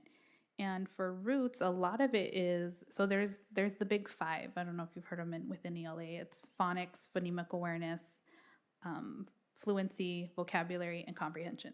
So in roots, the big focus is phonics, phonemic awareness, and fluency, because you're learning how to read. In wings, it's vocabulary and comprehension, because now you're reading to learn. So we look at, okay, where do we want to start with our roots kids? Because if they don't have phonemic awareness or phonics, they don't have those sounds, they can't blend the words, then they're going to struggle to read. Not all words can be read phonetically. Those are what your read words are called, or your sight words. So how do we ensure that the kids are maintaining mastery of those as well? So they talk a lot about in roots, okay, where are we going to start with? And again, they're all broken up by levels. So you start with R1, which is your basic kinder beginning first grade. So first, when they enter first grade, we want them to be at a level R2. Because in kindergarten, at the end of the year, they start with the blending and the reading, so that way they can progress in roots. By the second quarter, our goal for them is to be at an R4. That's about mid. That's where the big chunk of the phonemic awareness happens. Now we're blending. We're looking at different patterns of spelling, your long vowels, because they're only learning short vowels in kinder and like pre-first. So we talked about that with our component roots, like, okay, what happened here? Where did the dip happen? What are some things we can go back and look at? So then they looked at it and like, well, we had our goal too high, because now they were looking more at a fluency level versus that phonemic awareness part. So then they changed their goal so that way they can focus on that part, so that we have more fluent readers versus non-fluent readers. So we're hoping to see an increase in that. And then again, looking at the students who are struggling, the second graders, the third graders, why are they not at grade level? And then that's why we made that class. And then to add to your comment, Mr. Buendia, I wish we could teach all teachers, especially if they don't teach kinder and first, how to teach a child how to read. Because, when and I've heard it from secondary, even intermediate, like we don't focus on that because we're trying to get them to learn comprehension. But if they don't know how to read, they're not going to learn how to comprehend on their own. They may be able to if you're doing read alouds. We're big on read alouds as well, because that's where the students get to see how to hold the book. We read from, one direction to the next. This is where we ask the questions and looking at those details. So her going back was an eye-opener, because now she knows, okay, in third grade, why didn't they know this? And now she knows, okay, this is where I can start. And it's an advantage for her. So we've been trying to let her know Like, this is where you need to start. And because at first she's like, am I going to get dinged? I'm like, well, what do you mean? I've never come into a classroom and said, oh, you're not doing this correctly. Yeah. It's all right. Give me some background on it, because I may have walked in and I may have asked to myself, like, why is she doing that? But, you know, I always give them a chance to clarify and let me know, I walked in and I saw this. Can you let me know why? Oh, well, it's because we had to go back to the root cause because they didn't know prior knowledge or they didn't have this. So I had to make sure that I was teaching A so that they can get to B. Mm-hmm. Thank you. Yes, ma'am. Anything, Miss Sylvia? Yeah. I think you have a couple more slides, huh? Yes. So in the summer, you asked me a question about our pre-K kids that were here in pre-K and that are now third graders. So we did try to pull all the data that we could. Keep in mind that when we went to from Infinite Campus to Synergy, some of our data was a little bit lost. Some of it is still there. So some things that we found in our cohort data is 24 out of our 78 third graders attended pre-K with our program. Now, whether they attended pre-K at Head Start, I don't know. 11 for 2 years. We had 13 for 1 year. 11 third graders, excuse me, have been with us for 2 years, 13 for 1 year. 3 have been retained.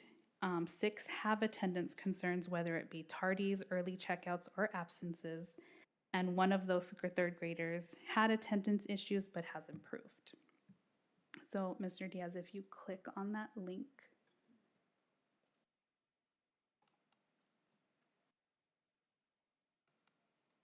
So if you go to the next slide with the data. So here is our ELA data in kindergarten. Again, these are our current third graders. 2 were minimally proficient, 4 were partially, 5 were proficient, and 10 were highly proficient in kinder. First grade, we don't have the data because that was the year we decided no more benchmarks for first grade because it wasn't developmentally appropriate. So then they started benchmarking again in second grade. The 6 are minimally proficient, 3 were partially, 7 proficient, and 7 highly proficient. And that's if they were here to take the assessment. For their math in kinder, again, 1 was minimally proficient, and these are all at the end of the year. They're not from pre to post, it's just the post assessment. 4 are minimally proficient, 6 are proficient, 10 were highly, and in second grade, the 4 were minimally, partially were 6, 8 were proficient, and 5 were highly proficient. We were able to pull our iReady data that we had previously that we were utilizing so that you can see the comparison from kinder to second grade when they are now third graders, so they're now taking dibbles and they're not taking iReady. So as you can see, 0 were minimally proficient by the end of kinder, 12 were partially, 6 were proficient, and 3 were highly. And then as you can see in first grade, they had 1 that was minimally proficient, 15 of those were partially, 5 were proficient, and then the 3, and I'm assuming those were the same 3, were highly proficient. In second grade, 9 of them were minimally proficient, 6 were partially, 3 were proficient, and 5 were highly. And this is their math data. And I won't say each number because you all can read. Because we're all math people. So there really wasn't, whether they attended pre-K here or not, does not determine whether they're going to be successful in third grade, being that different factors come into play. Were they here? We had a few that left, came back. We had a few that had attendance issues. In pre-K, they don't have to be here. It's a choice. Same with kinder, you really don't have to be in school until you're 6. So that's where they had the huge attendance discrepancies. I really wish we had the first grade data to kind of compare, but it doesn't, I would love to say it makes a huge difference, but it really didn't. And again, if those other kids attended pre-K at Head Start, I would like to know if they went there as well, just to see if it kind of aligns to what we have.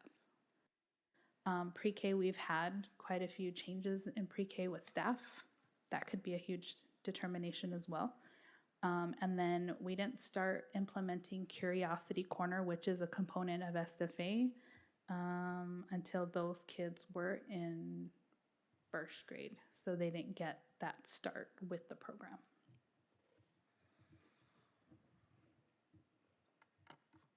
Hopefully it at least affords an opportunity to get familiar with like structure and schedule and all of that stuff.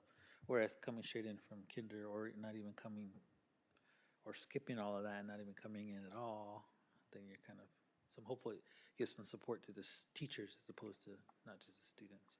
Right. And then the one thing I wanted to add is we were looking at ELA benchmark versus the ELA AASA. So this is a conversation we want to have with Mrs. Medina on the alignment of the assessment, because when we get towards the end of the year, we always compare where they're at, and that hopefully is an indication of how they're going to do on the AASA.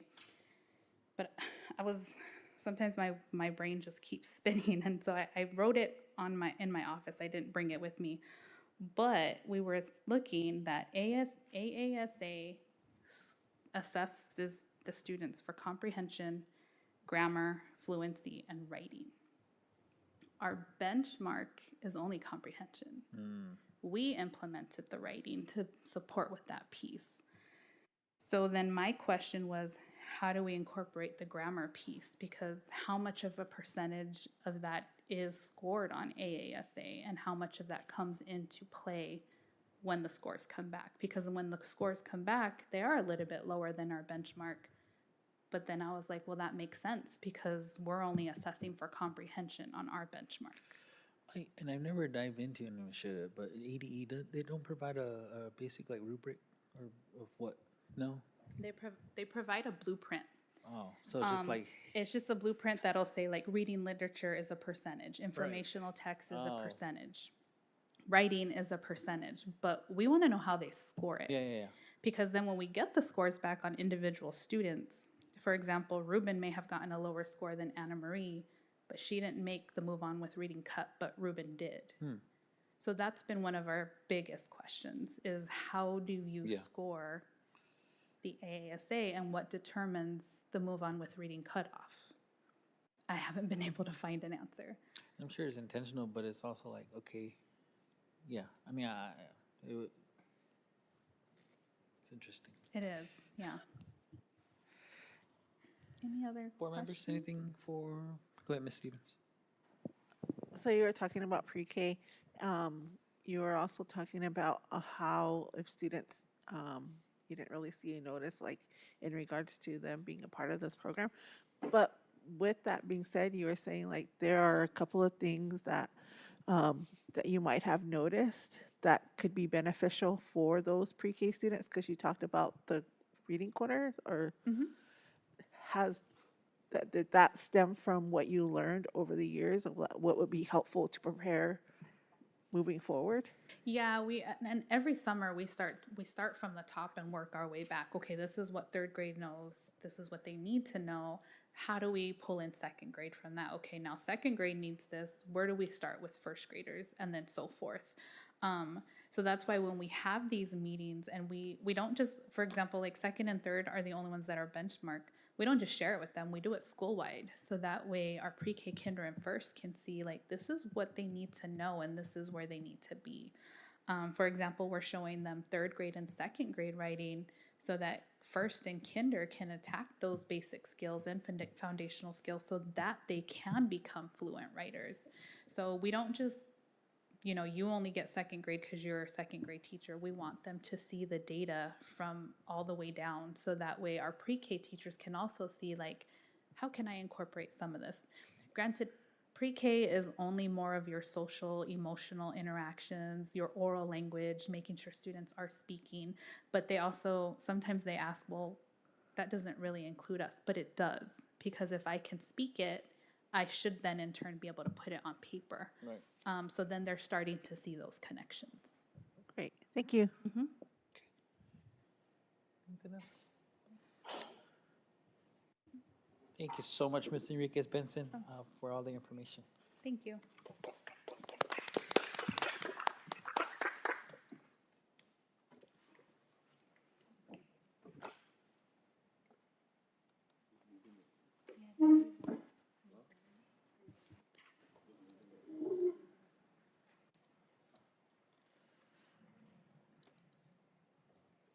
All right, let's go ahead and move on. Anybody need a break? Are you okay? Can I take a break? Sure. Let's take a quick 5 minutes. Yeah. Okay.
Okay, we'll go ahead and call the meeting back to order.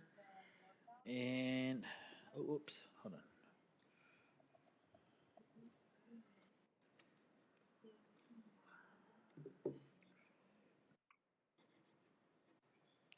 Mr. Diaz, while we're waiting, is there anything you want to kind of follow up with on primary data that we should make sure? Just give Miss Begay Lewis some time. Oh, I always have commercials. Now we're gonna get to the next level. You're gonna realize, as you can see, there's a lot of work that we still need to do. But we're looking at where are the pockets of success, and why it's working. But the questions that you are, or what we're trying to remind, or what I'm trying to remind the governing board is our plan is the thermostat. Your questions set the temperature. And towards the end, we'll have our reflection to see, okay, how is that temperature changing over time? I want you to pay attention to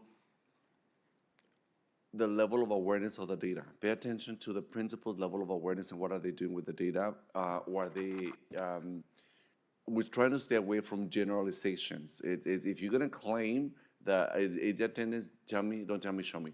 But now that you show me, what are you gonna do about it? Is the way we are framing our data dive, and if we all continue to use that framework, it will also not only answer your concern that, hey, I want to be, I want to share the accountability with the team, but I don't want to sound punitive. So as we stay with the framework, here's what the data says. So what does the data mean? How are we going to fix it? And how and by when? And sometimes let's throw in who is going to be overseeing it. So that little framework, this is our second year pushing it, and I hope that on the back end you start to see how the depth of the data and the depth of the thinking is taking away that level of concern. How am I going to ask? Because by asking this level of framework questions, the principal now the teachers, they're coming back and saying, hey, I could have done better. What are you doing in sharing that accountability pieces? um, the level of consciousness as well. I don't know if you saw already in that first presentation, it's this is what the data looks like, but this is what I'm going to do about it. And I was happy to hear some of the thinking that you were behind, that you were asking earlier, because the reason we have our essential tens, it is specifically to have a safeguard in place to see, okay, I'm asking you to follow the 3-year plan, and the data dive. It also putting them back in the planning. What are you doing? What are you doing about it? I also want you to see is the at the end of last year. I want you to remember the amount of red and the amount of blue that we have at the end. But what I want you to pay attention is right now at the first level, at the first quarter, how much blue are we starting to see, and how are we going to maintain it, and how are we going to get the other ones?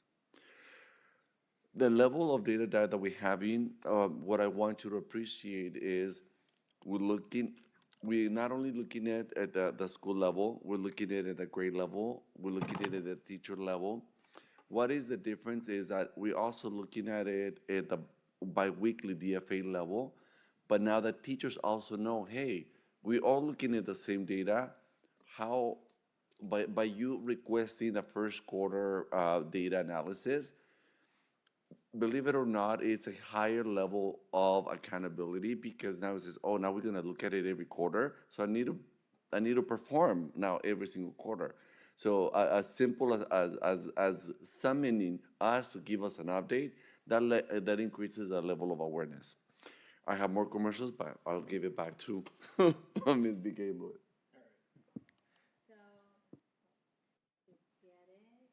Is it on? There it goes. Okay. Skugsieric, Hani Abjugi, Miss BK Lewis. So it may take time to download because it's pretty huge if you go to the slides tab. But so at the intermediate school, we have our mission and our vision, which we see every day, and our students review every day. But we do want to empower our children to have a strong cultural identity to conquer challenges in their journey of life. And then our vision is success, no less. So we want to make sure that we're able to teach our students with inspiration, motivation, and empower them so that they can make a difference on the Thon Autumn Nation and beyond, not just in the classrooms, but outside of the classrooms. So our goals is to increase 25% on the ASA test for math and ELA, and we want to increase our walkthroughs using, which also aligns with our BUSD goals of 70% mastery on the standards. So this must look familiar. This is exactly the same from the summer. We just want to make sure that we're still building on what we had created over the summer. So these are our action plans that we have as a school. And part of these action plans, our teachers are also using by building on the action plans that we created over the summer, but making it their own, and how can they, as a team, accomplish these goals. And so each grade level has their own action plan. I did not share their whole action plans with you because most of them have like, it's probably about 10, 20 pages. It's of data, it's of their goals, it's of their root causes. They dissected every question and tried to figure out why their students didn't do well on particular questions. And so that, I only got parts of their action plan that are shared throughout the slides. So you'll be able to see parts of it. You'll be able to see their goals, be able to see their here's what, so what, and then what. And then part of their action steps and their root causes that they were able to find. So this is just parts of it, of what they created. And then here's what, so what, then what. Everybody knows what it means, huh? Yeah. Okay. So all grade levels were focusing on the BUSD goals of 70% mastery on standards and 90% attendance. So for looking at fourth grade, they would like to build on their accountability with targeted preparations, structured interventions, and align those interventions with state standards, and then familiarize themselves with the testing formats that we have with our DFAs and then benchmarks. And now looking at the fourth grade data, I don't know why it didn't move. Oh, there it goes. Okay. So looking at ELA, we did have one standard that they met 70% mastery with the ELA, but you could see that all standards were increased at least by 24%. So we're almost there. Well, we most of them increased at least by 25%. And it shows that the work that the teachers are putting to, they're meeting twice a week, and they're meeting after school with Project Momentum. They meet at least once a week with like maybe 1 or 2 hours, depending on how much time they have and how, but they plan as a team to try and figure out how can they move students even more, and how can they utilize all the staff on campus. And so it looks nice. There's some blue in there and some green. And then now the teachers were able to look at individual teachers. Their names are not on here, but the teachers know who they are. But they were able to look at, see what were their root causes as a teacher. I know we look at the root causes of the students and see how they're doing, but what are they doing as a teacher, as themselves? Like maybe they're not teaching a specific standard correctly, or maybe one teacher is better at teaching a specific standard, and what did they do to get the higher scores, and so that they can teach the other team members on effective teaching strategies.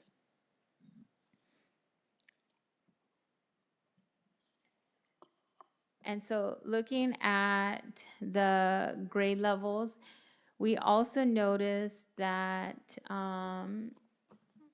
there is huge growth among a team when they plan together. Looking at the RL2, you could see that as a grade level, they almost made 70% attendance. It's just off by like 2%. But when they work as a team, they're more successful. And they could see what the root causes is, or where do they need to make sure that they focus their next instruction based off of the standards.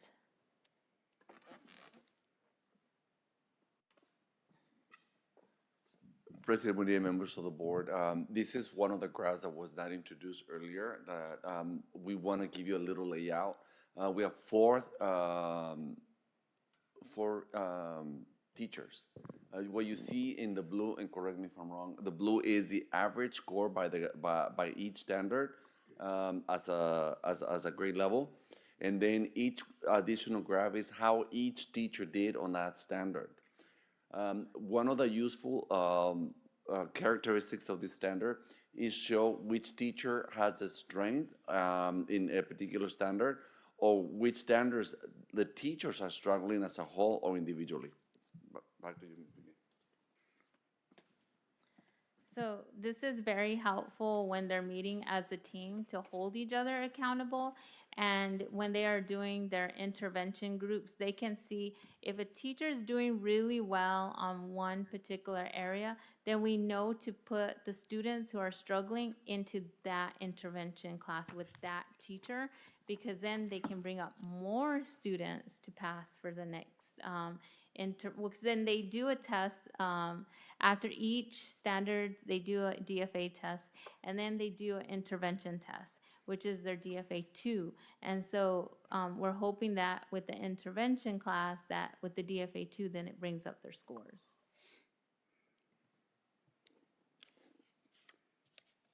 And now this is the 4th grade math data. You could see that there is growth. There is one particular standard, the NBT 5, that was not on the, that one was not taught yet, the NBT B5. The teachers were instructed to follow the BT calendar with the essential standards, and when they were teaching and planning, there was additional standards that were added. And the additional standards, unfortunately, were the standards to teach the week of the testing. And so they did not get to those particular standards. So NBT B5, just act like it's not there because they didn't teach it. And all grade levels, at least one so this happened with all the grade levels, at least all of them have one standard that they did not teach.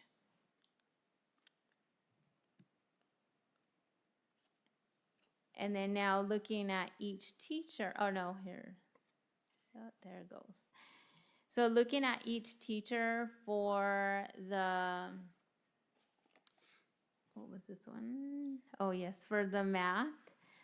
You could see that they were able to look at each other's strengths and see what was happening in the classroom and what do they need to change for their future lessons, like the basic math skills. That is where one particular classroom is struggling on the basic math skills. So what we've done is we implemented DMS, which is daily math skills. So every day for 30 minutes, the students are practicing their math facts, and there's different levels to it, to where you start with subtraction, addition, double digit, and then you move on to multiplication and then division. we're still stuck on the addition and subtraction with double digit. We're not able to pass. We're like at 74%, and we need 80% to move to the next level. And so they do this every day to practice to try and move on. But there's one particular class who is struggling to move on. So we have implemented math facts in our specials classes. We've implemented math facts in our 21st century classes. So before they start the after school program, they're doing math facts. And we also implemented a morning tutoring group. So in the morning before school starts, there's students that sit in the cafeteria and they tutor each other with their math facts. And so Miss Morales started this tutoring group, and now we have multiple students who want to participate, that we sometimes have to turn students away because there's just too many. It's like almost the whole school wants to participate. So we turned it into something fun and something motivating, that it gives students more leadership skills because they want to help others.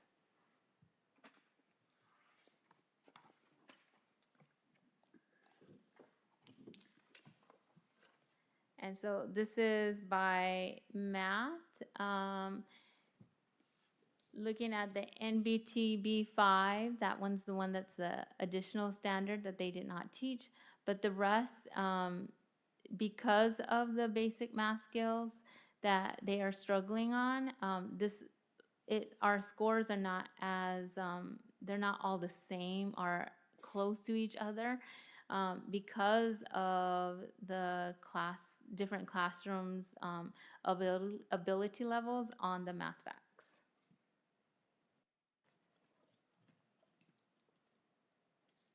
So what they are doing as a grade level, they're going to have ongoing communication and support with each other. They are going to be meeting with their PLCs, doing data digs, at least they do it every week.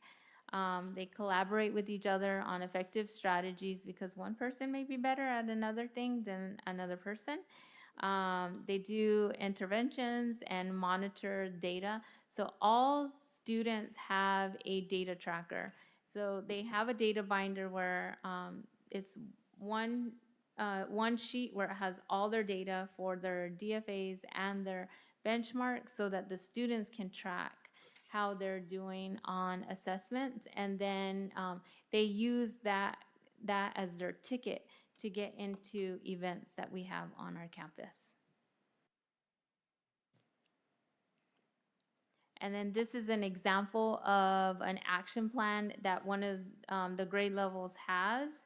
They all created action plans on how they will be successful and who will be involved and what they will do as a grade level. And so this is just one example for fourth grade of what they are doing.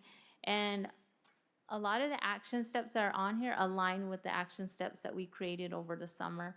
And there are quite a few slides at the end of the PowerPoint. Those are slides from the summer that you had already been exposed to. So these are the same exact goals that we had over the summer. It's just they're building on it now and they're making it their own. And here's some more actions that they're planning on doing, making sure that they're using their data, making sure that they're developing effective strategies and celebrating the students, because when they do something, like when they're excited about their scores, then they're more excited to complete the test. And so I did give the whole school a speech about letter grades. And so when the kids are done with the test, and then they come up to admin and teachers, and they'll say things like, "Will this help us become an A school?" And so we're getting them in that framework that, like, when your scores do mean something, and it shows that you guys are learning, and it brings our school up too. And so it motivates them to do well. So but a big component, what we did on this particular retreat that is different from the summer is that we looked at what we were doing in the past and we're looking at what we're going to do in the future. So we want to make sure we know that our past strategies have been effective, but we want to build on it to make it even better, because you could see by the scores, yes, we're making growth, but we still have growth on our own and that we need to do as a staff. And so looking at the future, we want to make sure that we're sticking to our schedule and we're making sure that we align everything that we do to the ASA and to beyond textbooks. And we noticed that the tests that we were given to, or the tests that were given to students, they were not aligning to, our DFAs were not aligning to our benchmarks. So we noticed the DFAs are multiple choice and written response. But when we gave the benchmark test, we noticed that students were not familiar with the test by dragging and dropping things and using the calculator on the test. And so that brought down a lot of our students because they had the answer correct, but they didn't put it in correctly as how by using the calculator online and by the drag and drop, because they don't have drag and drop on their DFAs that they take weekly. And so we do have a plan in place that I'll share with you at the end. And now looking at fifth grade, um, they also want to focus on the 70% mastery for their standards and utilizing the specialist teachers for their interventions. The specialist teachers also help in their own classrooms. Mr. Swarnaba is our PE teacher. He not only teaches PE, he teaches math as well for the game. So it makes it more fun. And as well as Danny teaching our science standards. So looking at fifth grade, you can see there is a lot of growth. There's a lot more blue and a lot more green, and this is huge growth just from last year. The kids are really interested in learning, and just seeing they're amazed with how much growth the kids are making, and on one particular standard that they met 70% mastery.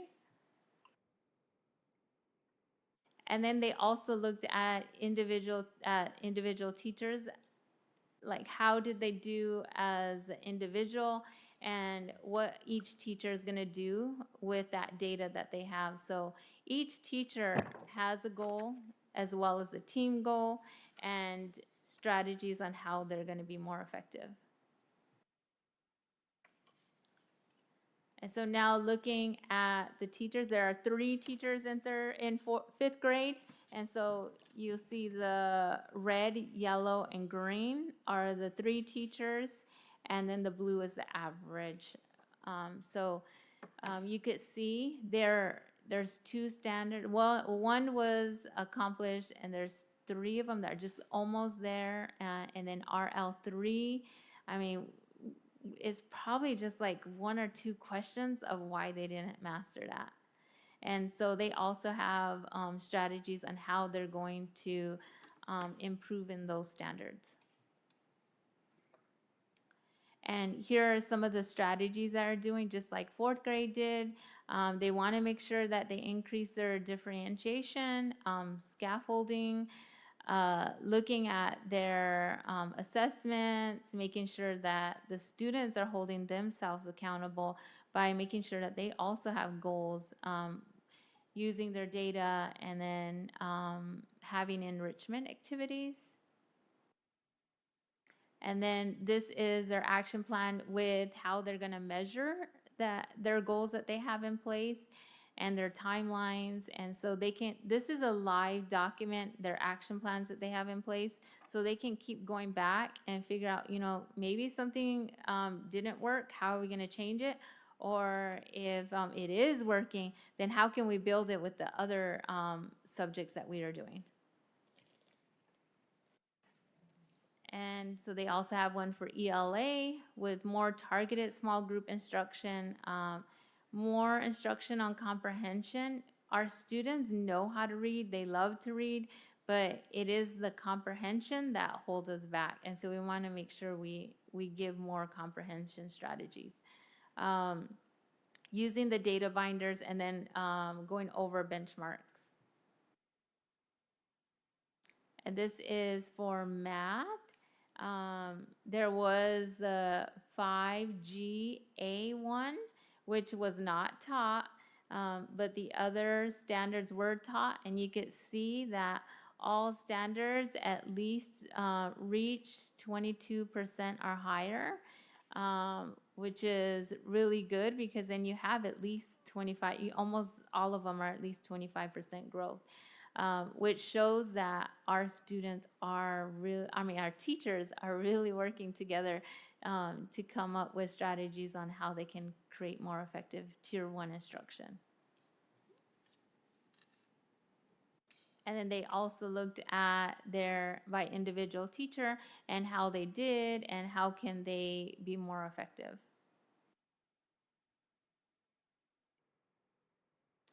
And then looking by standard and by teacher, you could see that, you know, a lot of, we're kind of all over the place with this one, with math, and it's because of our daily math skills again.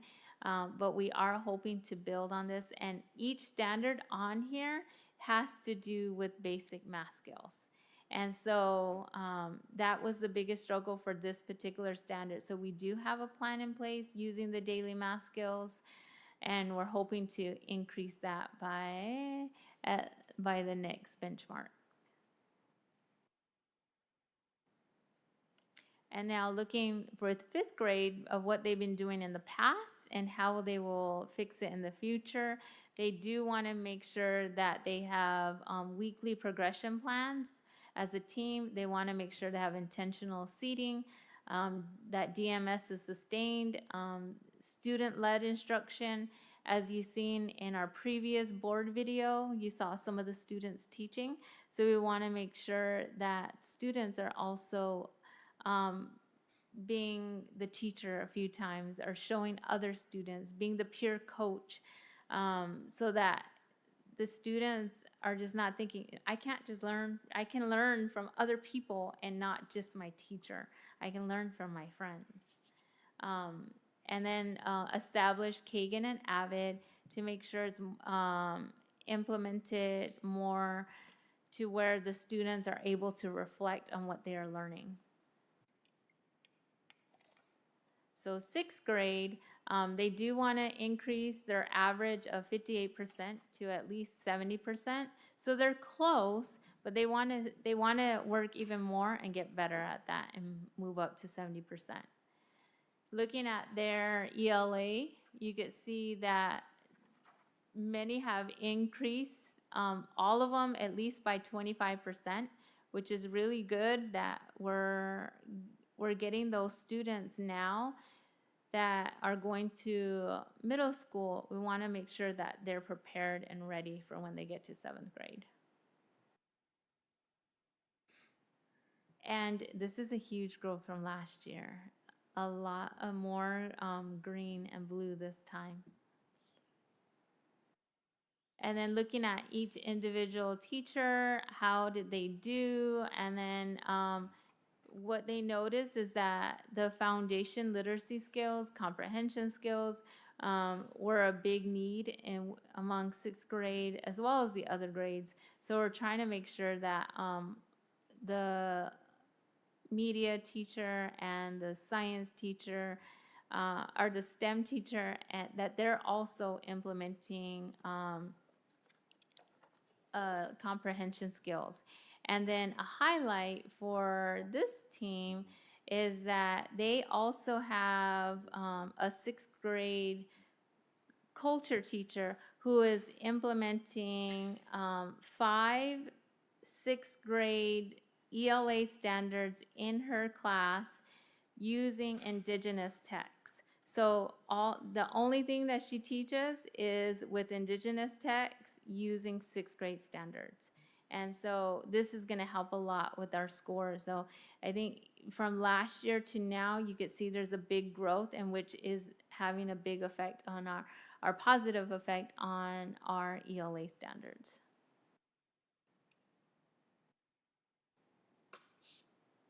And then looking at their math, going back to how they are struggling with their basic math facts, but we are moving up to try and do our best to get them to know their math facts, and we're hoping that it will help increase these scores for the next benchmark.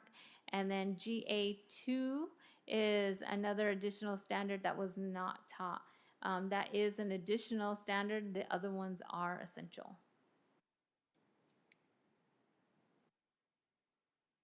And then the teachers also looked at their gaps, their weak areas, their strong areas, and looking at what instructional adjustments that they will make as a teacher.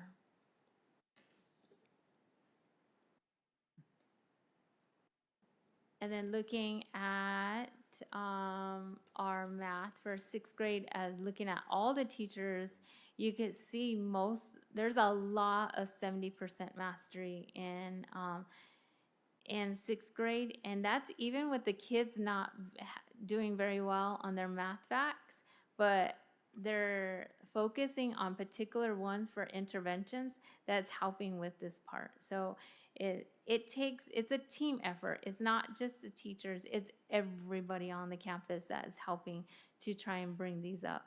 And you can see with all the support that everybody's getting that the kids are improving. And so they also looked at each individual teacher and figured out, like, well, what can they interpret from their data? Like, what can they say about their data? And how are they going to, grow and help each other out to become more proficient on the standards?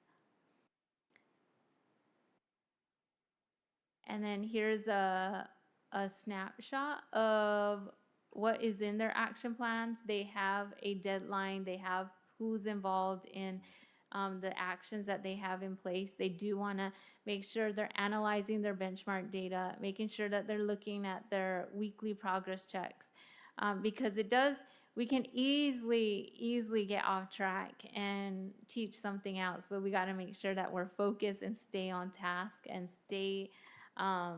stick to the calendar so that we're making sure that our students are successful, and having our weekly data meetings and using our engagement strategies to make learning fun, because it's obvious the kids want to be here and they want to it's fun, and so we want to make sure that we're building on that and using that attendance. And here's some more strategies that they are going to use as sixth grade, small group instruction, guided reading instruction. But looking at what they did in the past and what they did and what they want to do in the future is they do want to have more efficient lesson planning, more support from home, DMS routines, and do peer coaching. And they wanted to highlight that Ms. Woolsey, our media specialist teacher, does help a lot in these standards, as well as our ESS teachers help. They pull out students and they work with them on the standard that they are teaching that week. And Ms. Martin, our culture teacher, who also teaches sixth grade standards. And we don't want to leave out Ms. Wood, our self-contained classroom. She does have 12 students.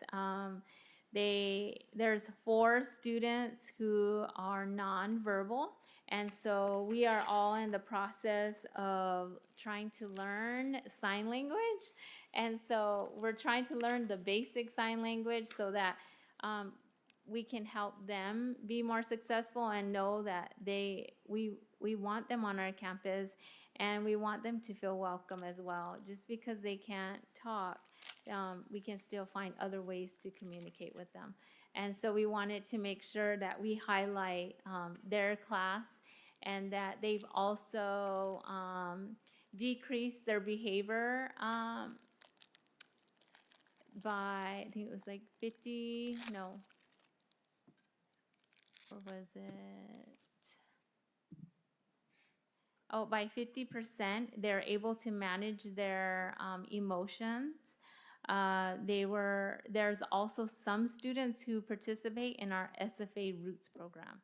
And so they go with the para to the Roots class and they participate in the same activities as the other students.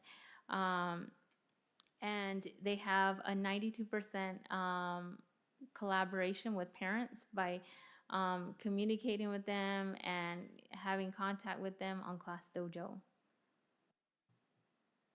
So that was, and then now looking at our SFA, I think that's Chile. So I think Chile is the reason why it's so hard to open up the file. He's making the file too big, and that's why the file is so hard to open. So Chile is part of our PBIS program, and which goes along with our SFA program. And so just by our first quarter, you could see that we've increased by 14% in fourth grade, and by 9% in fifth grade, and by 15% in sixth grade of students being at grade level. And so, which is a huge growth. And we actually have, so Roots is the foundation of SFA. And then there's level 2, 3, 4, 5, 6. And there's another level called the middle school level. And we actually have 6 students in there. And so, which is really exciting because they are reading some really intense, hard middle school books right now. So like The Hobbit, Number the Stars. They're reading some really intense books. So, and they're excited. I got to teach their class the other day because the teacher was out, and it was so much fun. Just the kids were excited. They were telling me all about the story that they were reading, and they were like, "This is like real life stuff. Can really happen." And I was like, "I know." And so they just made it fun compared to just reading nonfiction books. These are books of things that could really actually happen, and so. We're excited for those students. So we will have 6 students going to 7th grade as of right now who are reading at above grade level, who are ready to go. And there's more titles this year, more multicultural texts that each grade level was able to use. So we're excited to use those that the teachers will be implementing soon. And now looking at our attendance, as we do not have a parent liaison, so all of our teachers, all of our staff have put on that hat to try and help with reaching out to parents. But most importantly, it's the teachers and the staff that are making school fun of why our students are coming to school. We acknowledge them in our morning announcements, and we follow our whose house is in the lead every day. So the students are excited to see who's in the lead on the TV and the cafeteria or in the office. So thank you to Tech for making sure that that was updated. Well, Altruismo is in the lead, and there's a lot of rumors going around that we're cheating, but we're not cheating. Just make it official. We're not cheating. This Altruismo sticking out this year. Issa Vindi won last year, so right now Altruismo is in the lead. So we're super excited. Is the talk of, like, every day they're talking about it.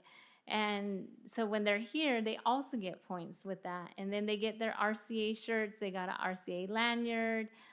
They were able to participate in a short dance. We have an attendance committee. And then they were also given students who have missed 5 or more days received a attendance contract letter. So I put one in front of you.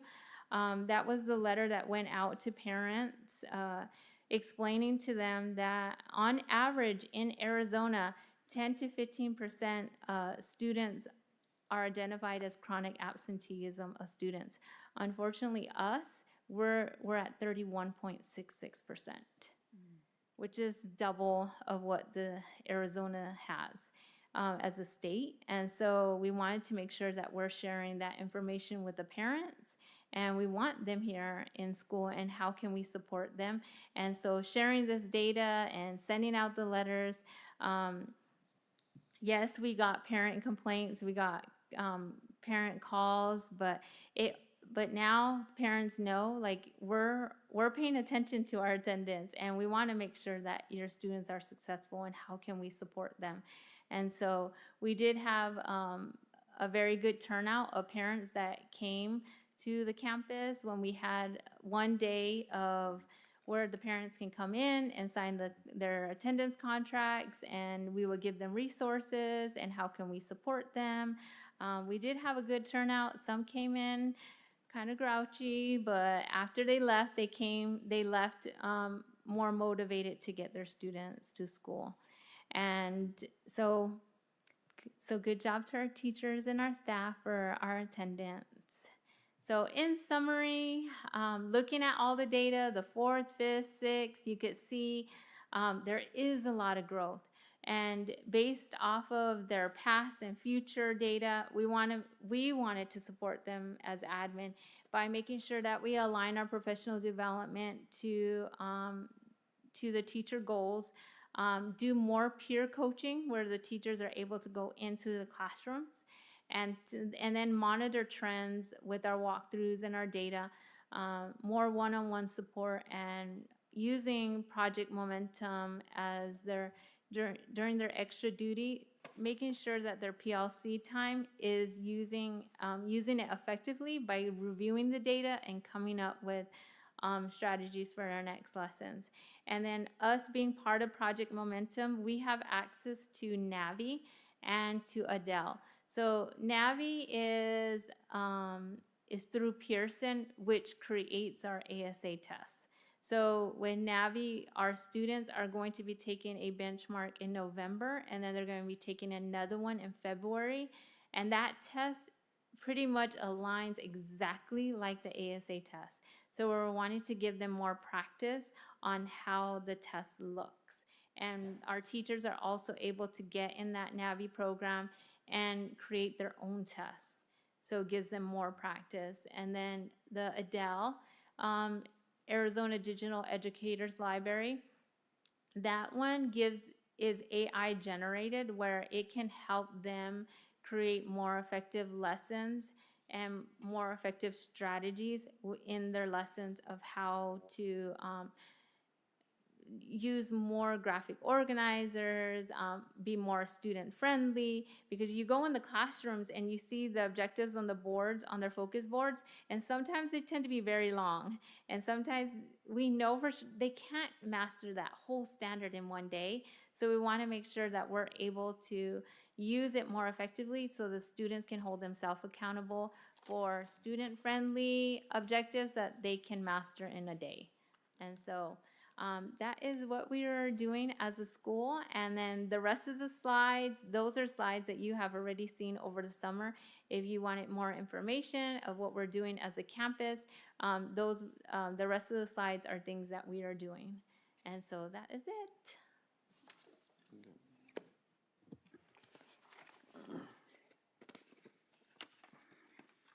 Thank you so much, Ms. Begay Lewis. Mr. Diaz, I have a request, and then I have some questions.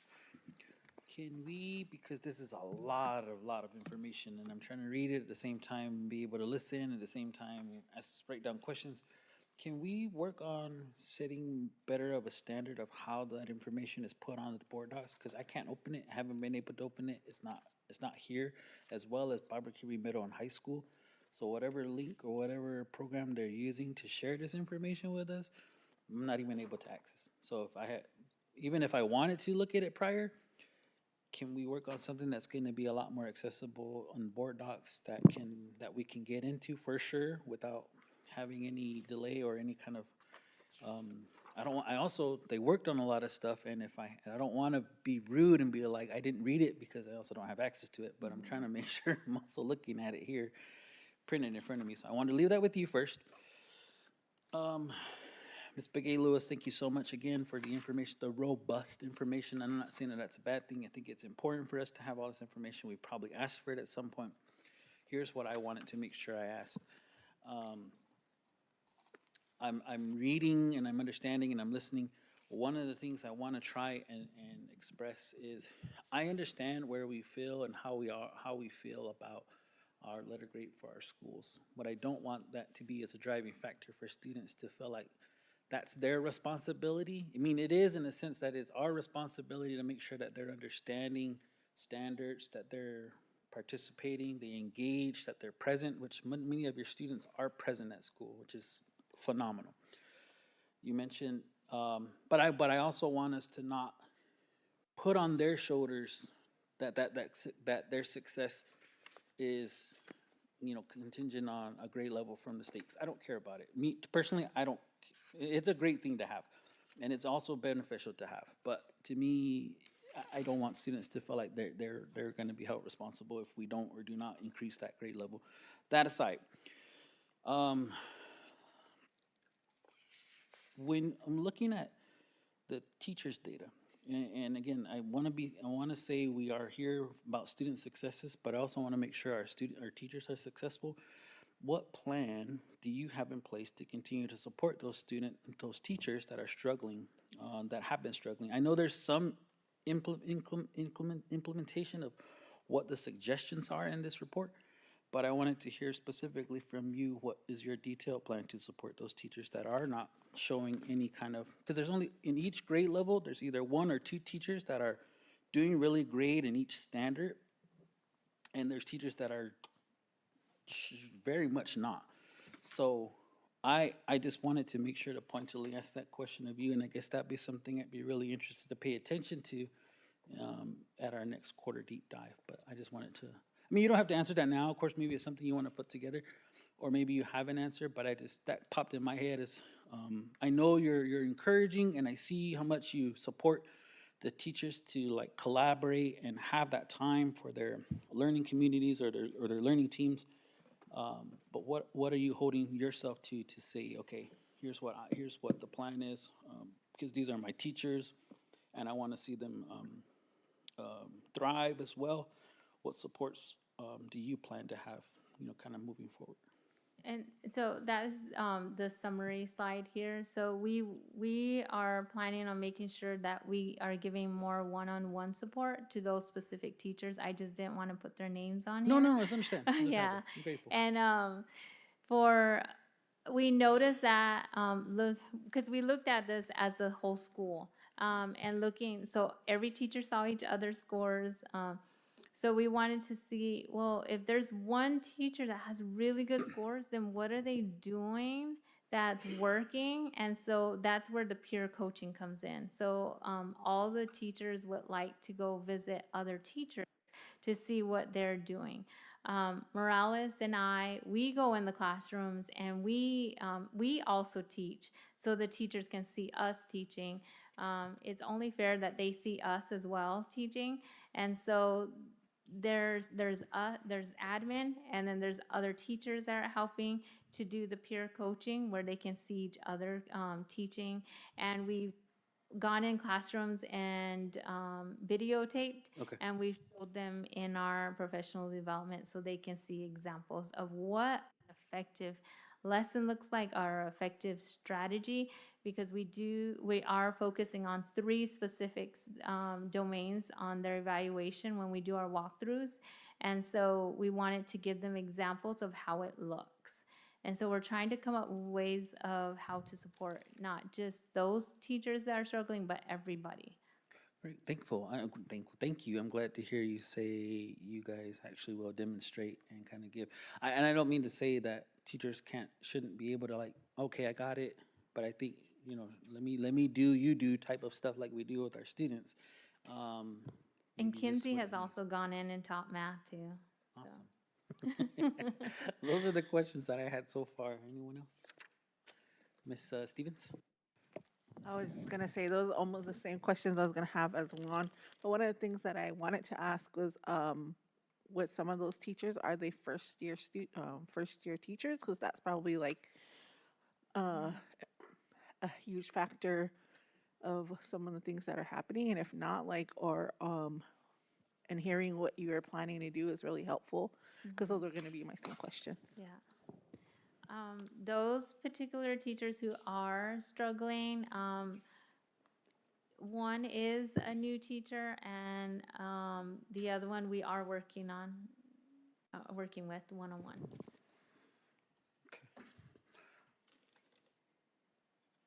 No, Mike Job? Ms. Vance?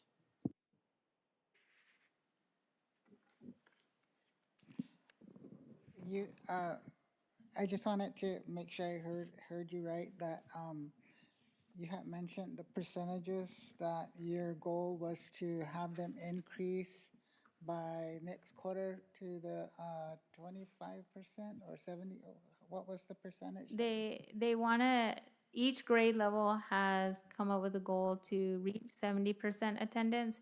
The 25% is the ASA data. So next, we'll know if we reached our goal next year when the ASA test Okay. results come out. So each quarter, your goal is to reach an 70%. additional 25%? No, so each quarter we want to reach 70% attendance. I mean, 70% mastery on standards. Okay, that was what I was, okay, Yeah. because you said attendance, I'm like, wait a minute. Yeah. Okay, so each goal, each quarter, you want to meet the 70% goal. Thank you. I think that's fantastic, that you're looking at each quarter, not by the end of the year. So thank you for that, and thank you for all the hard work that you all are doing. It is a lot of information, but when we were asked these questions, I mean, I only see parts of the day in the classroom. Yeah.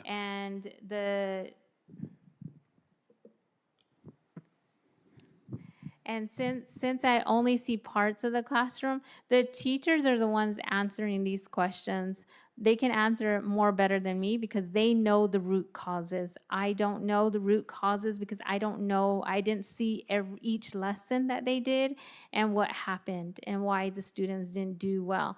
And so pretty much the whole PowerPoint, all the slides are pretty much made by the teachers. I gave it back to them and said, this is your data. How are you going to sell your team? What do you want to share with the board members about you guys? Because I only see parts of the day. I don't see the whole day. And so the rest of the slides after this are my slides, but all these slides are by the teachers. That's actually, thank you for that, for sharing that, because I mean, and again, earlier we were talking a little bit about perspective from the board standpoint. We don't take into consideration as well that there are also behavior issues, absenteeism, tardiness, sleepy kids, all of those things that also play a factor into this overall overarching uh, goal to have 70% of mastery by 80% of students. But leading into that, I wanted to ask, you said there are sixth graders that are reading at seventh grade level. How many total sixth graders are there? Total sixth grade, I believe. Do you have the exact number?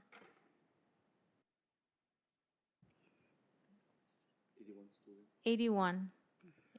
Awesome. And we have quite a few who are in level 6 that are really close of moving up. So we may have two sixth grade levels, or the middle school levels for next quarter.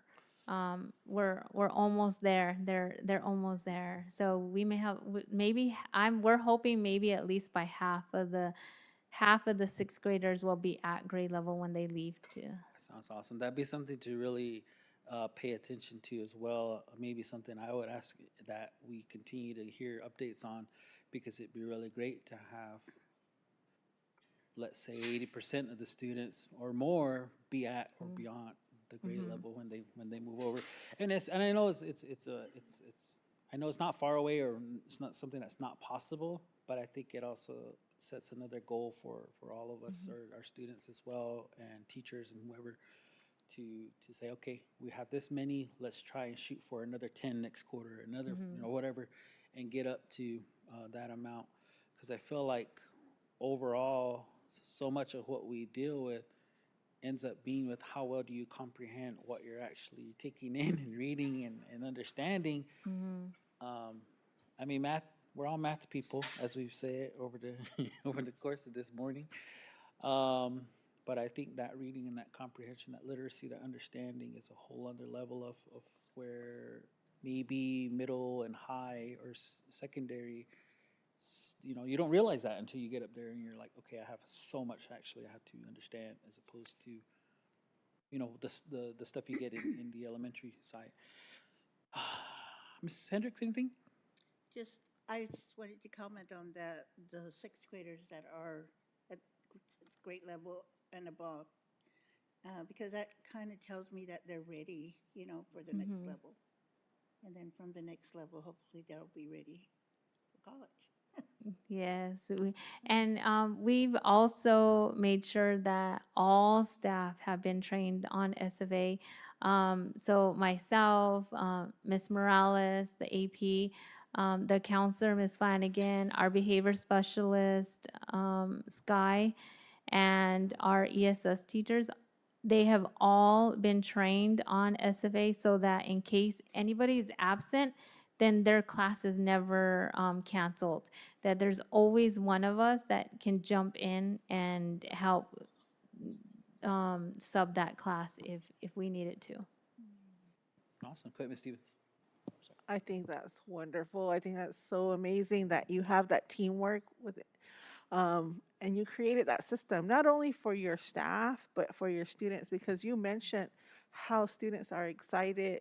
And I've heard like friends and people in the community saying like, "Oh, my kids don't want to miss school because they're trying to earn these things so that they can go to these events," and they're excited about learning, and you can see it, and you can see it also in the benchmarks. I am super excited about the math marks because there's no red in this from the first Yes. quarter, and like most of it was red when you got started, and now look at it now, there's none. And so I commend every single person on your campus who's making those efforts to educate our children. Thank you. I will let them know. I'll replay what you said. Vance? Um, I guess I just had a comment about, how excited you said the kids were to have their school letter grade and the what Juan had shared about that. And I just really hope it doesn't, I mean, because you found a way to get them excited. You found a way to have them want to be a better school, better students, all that learning and stuff.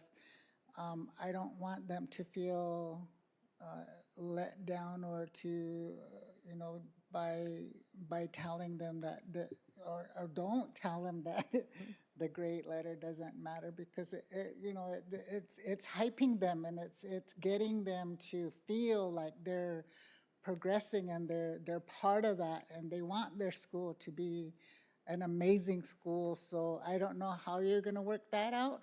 But also what Juan mentioned was about the percentages of like the 70%, what is it, the student, 80% of the students will demonstrate 70% mastery. And you're moving toward that goal. So maybe that should be the goal for the school is because you're almost there as a school. If you just move toward that and how somehow change, tweak that, the thinking of that, you'll have met that number one goal for the whole school district. So I really love your campus and the way everybody's working hard to make sure that our students are gonna make it. They're, you know, they're doing what they have to, and yeah, there's those teachers that need help, and like was mentioned with the way that you're gonna move forward in that manner to make sure that those teachers get the help they need to maybe teach a different style and to talk to the other teachers that are seeing that high progress in whatever areas that they're doing. It's just working together, and so that was mentioned already. But I just really like the way that you run your school, and for me, it's like the school that has the most school spirit. You bring in people to help the student, and that's that community, that engagement. That's what we're looking at as well, and I think that really helps to motivate. So, thank you. Yeah. Yeah, and I think we end up talking. Our data is like an everyday normal conversation, and so and the kids know what a C, a F, a D, B, A is, and so since they know what these percentages are, and when I shared with them about possibly being a B school. And then when I go around the campus and then they also tell the teachers, like, we don't want to be a B school. We want to be an A school. Like, so how can we become an A school? So it's not only our teachers and staff that are wanting to be a B or A school, but it was actually the students that came up with like, we can be an A school. Like they're motivated, and so I've heard some parents come back and after talking with them, they're, our kids keep telling us to check the Baboquivari Education Facebook page. They said you're gonna post on there when the letter grade comes out. I was like, yeah. I was like, I'll post it on November 1st when it's official. See what we're at. But it's just something to show the students our hard work that we put in as a school, and that when you do hard work together, you work together, you do accomplish things at the end. And it took a while, but at least we're there, and so we're just excited to find out the scores. And I wouldn't, and apologize if that's how it came off. I wouldn't ever want to discourage and or discredit the effort that anyone is putting forward to it. What I mean is that as much as the effort as we put towards what Ms. Vance just said, the goals that we have right now have gotten us to the place in which we are, and I think you have been one of the ones that have been really intentional and very, it's very much observed how much that culture, that climate has changed. And what I fear only is that because we're going to lose so many of our teachers soon, that we're getting far ahead of who now do we need to look out for and almost headhunt, so to speak, to help bring in much more and continue that success as we move forward. But I think so long as we have the playing field, the goals consistent with, and maybe even we shoot a little bit higher in the next 3 year or 5 year plan. 70% was good. Let's get it 72% or whatever it means, mastery, and go from there. I think so long as we're focused on that, and as much as you all have given, and you yourself and every one of the staff members who helps bring in all of those individuals that come to help motivate the students, in eventuality, when we're all in that same mindset, and the students, I will attest that they're very excited to be able to see where they are, whether it's blue, whether it's green, or in those proficiency levels, and they're equating it with, oh, I'm blue now, or I was green, and and it's really exciting to hear them, because I know what that means, and I'm sure parents out there are like, oh, what do you? No, I'm. So when my son comes home and says, "I got a blue," I'm high fiving him. I'm telling you, you know what? That means you are well above and beyond where you need to be. Keep that up. You're doing amazing. And I think that's the mindset too. We need to also share with our parents. And I know you guys really have a good handle on bringing in community, bringing in families when you guys have your little events. And I think it's really awesome to continue to see that support. But that was my only meaning, is that I think that we just stay the course and we continue to maintain. And then I started thinking about, you know what? Yeah, we're gonna need to think about how do we continue to maintain, especially with new staff soon. But I feel like we have the right person at the helm. So I'm looking at you and your team,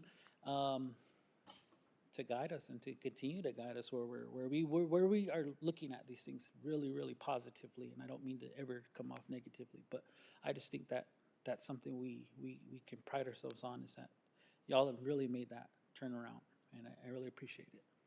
Thank you. And we are in the process of making sure that day to day, if we notice our systems in place that we have on our campus, that we're documenting it, we're writing it down, we're creating a handbook of like, okay, this is what we need to do if this happens, or this is what we need to do to train this particular teacher. Then we have these systems in place to make sure that next year we have we're not running around confused. We know what we're going to do, and we know who's going to help the new teachers. So we're making sure that we're training all the teachers that are coming back. We're keeping them in all the trainings that we have available and trying to build them up to be the next leaders when the other teachers leave, and making sure that all the lesson plans and effective things that resources that they use, that they're keeping track of those things so that we use the same thing for next year that worked. Awesome. Okay. I mean, yeah, especially if like, I mean, not that there's going to be any drastic changes to like the standards that are going to be required, but the tips and tricks for sure. Yeah, because when you find lessons on the Beyond textbooks, there's multiple lessons on there and our resources. And you can, I mean, a new teacher could easily pick one that's not effective and is boring and the kids are not going to like it. So we want to make sure that we pick the ones now that we want to make sure that we use for next year. Engaging. Yeah. Okay. Ms. Stevens? I was just thinking about what you said about losing teachers. A suggestion, and I was just for Ruben really, and you think to consider, is those paraprofessionals that are currently working, trying to build them up into leadership roles and becoming teachers here that are to replace those teachers that are going to be leaving, because I think they're probably not on their radar, but I think if they're given those opportunities, that could be a possibility. Yeah. Well, thank you for all your feedback. Thank you. Thank you so much. If that's it, thank you, Ms. Becky Lewis.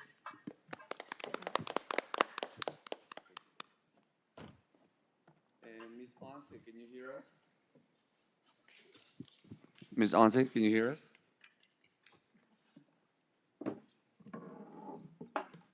Can she? Okay. Thank you for your patience. I know you've been waiting for 40 minutes, so thank you.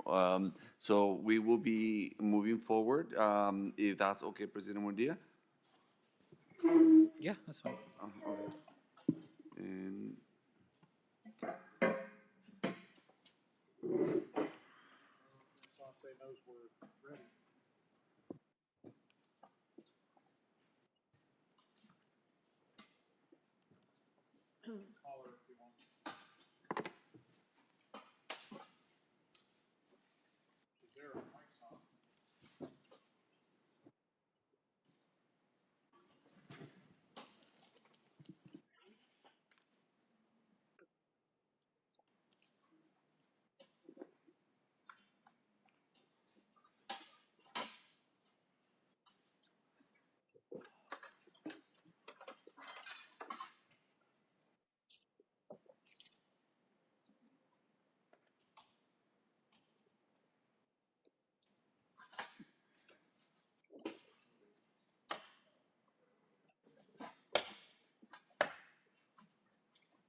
yes. And she's gonna let me know if the audio, Constance, can we do an audio check?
Testing,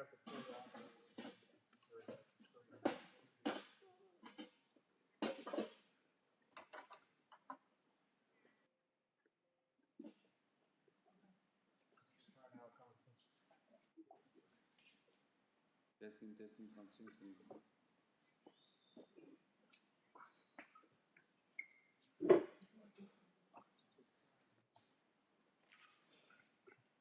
Hi.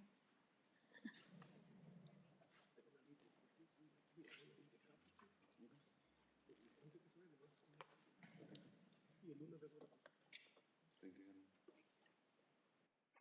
On my end, the audio, it doesn't let me to, down here to activate the audio. There.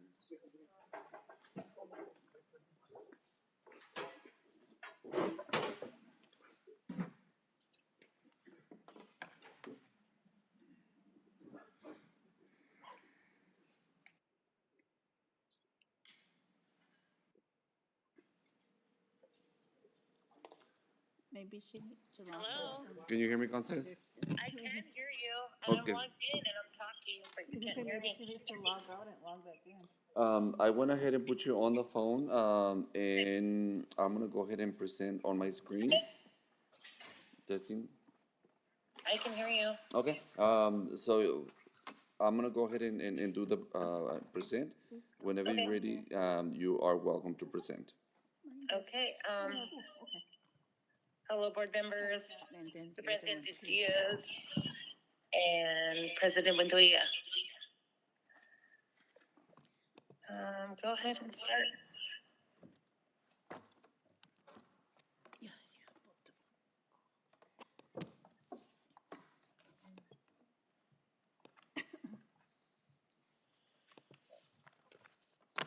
Ruben, if you share your screen with Constance, you'll see what's going on. Might be easier. I'm sorry?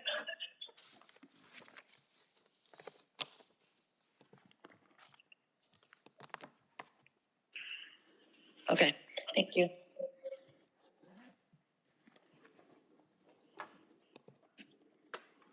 Okay, so the BUSD mission and vision is listed there.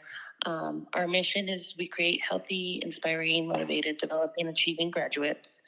And the district vision is our students will be loved, encouraged, and prepared to take on the world by embracing our Himethak. And these are the district initiatives. It's nothing new, and it's things that we're all going by in the district. Next slide. And then we have our attendance, our stretch goals, which is 90% or better for school-wide attendance. And then 80% of our students will show 70% mastery on essential standards or 25% growth. Next slide. And these are the integrated action plans. Again, they're nothing new. They have been set up at the beginning of the year, and you've seen them. And it's Baboquivari Secondary Campus will increase math proficiency by 25% through the implementation of beyond textbooks and aligned instructional practices. And our goal too is we will increase ELA proficiency by 25%. So it's the same. And then, yeah, thank you. Okay, let's go. No, we're good. We're good. Go ahead and move on to our first standards. So we have our 7th grade math pre-benchmark and our quarter 1 benchmarks. As you can see here, in 1 quarter, we have 9 students who are able to achieve proficiency in math standards, and 20 students move from non-proficient or minimally proficient to partially proficient. This is important because, you know, when the state tests us for AASA, the state, the orange and the red together, that's all red for the state. So our goal to get them in that yellow shows that they're changing for the state standards, and that's kind of why we went with that number instead. And if you go to the next slide,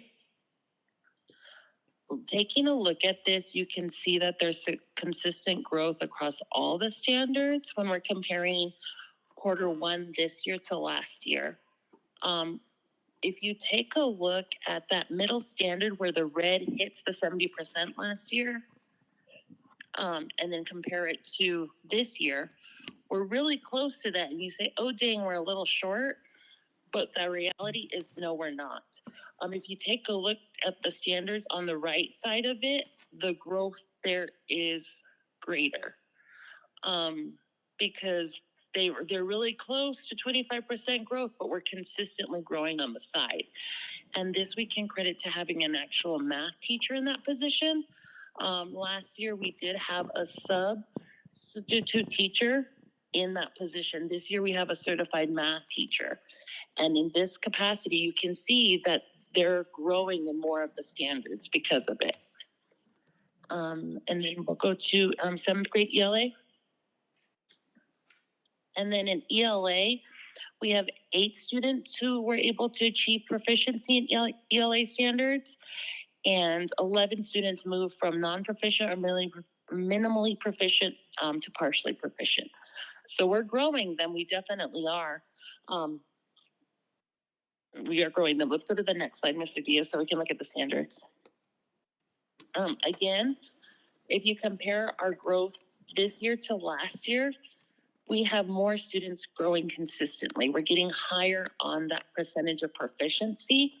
Last year, we had a backslide in one of the standards. This year, we just see that red. We're growing and we're growing. So we're going in the right direction. And yeah, okay. So what? Based on the 2 information from ELA and math, there's been consistent growth. So the students are learning from our pre-test to our quarter 1. That's given. We have 8 to 9 students that have moved into proficiency in each of those content areas. So now what are we going to do? We're going to continue to monitor student progress. We're going to continue to identify students that have not yet reached proficiency and provide reteach opportunities. And then we're also going to adjust instructional strategies to address those remaining gaps. So how do we expect to do this? We're going to use the DFAs regularly to track ongoing progress. We're going to continue with interventions. We're also going to use PLCs to incorporate data-driven instructional planning. And we're going to engage students with goal setting and progress tracking. This is going to be going into the next quarter. The students are taking their assessments. They're taking their DFAs. What we want to do, because we are in middle school, we want to continue to teach them to become advocates for themselves, like so they can see where they're going. So going into the second quarter, we're going to have them begin to track their progress with each of the standards, which is different. They can see it in student view. If you go into a classroom and they take a DFA, some of the students will see that they didn't do so good, so they close their laptop real quick because they don't want to show it, right? But when they've gotten 5 out of 5 because the DFA is only 5 questions, they're really proud, and so they want to show you their success. But we want to empower our students who are struggling by allowing them to advocate for themselves. Like, I don't get this standard, I really need help, so let's help you grow. How can we help you grow? And we hope by allowing them to track their progress, we can be working on that direction. Okay, and go on to 8th grade. Okay, this is 8th grade ELA. We have 8 students who achieve proficiency in those ELA standards and 14 students that move from non-proficient or minimally proficient to partially proficient. And then, yes, and then so we go to the standards again. This one specifically, you can see that 25% growth was observed in our I1 standard. And what that means is they're on their track. If we do 25 this and then 25 by second quarter, we'll hit that line of success where we have 80% of them proficient. Okay, and then the next, 8th grade math. Right here, we have 6 students who achieve proficiency in math standards and 20 students who move from non-proficient or minimally proficient. 8th grade math is a little different. The standards that were assessed last year are not the same as the standards that are being assessed this year. As Ms. Kinsey told you guys earlier, AASA has incorporated their essential standards. Those are the ones that they're going to test the most. Those are the ones that are important. So those standards change slightly, and so we don't have a direct standards chart from last year to this year. That's the only grade affected. So what with 8th grade? There has been consistent growth from quarter 1 to quarter 2, or pre-test to quarter 1. 6 students in math and 8 students in ELA have moved into proficiency. 8th grade, we are also going to continue to monitor student progress. We're going to identify students that have not yet reached proficiency and provide reteach opportunities.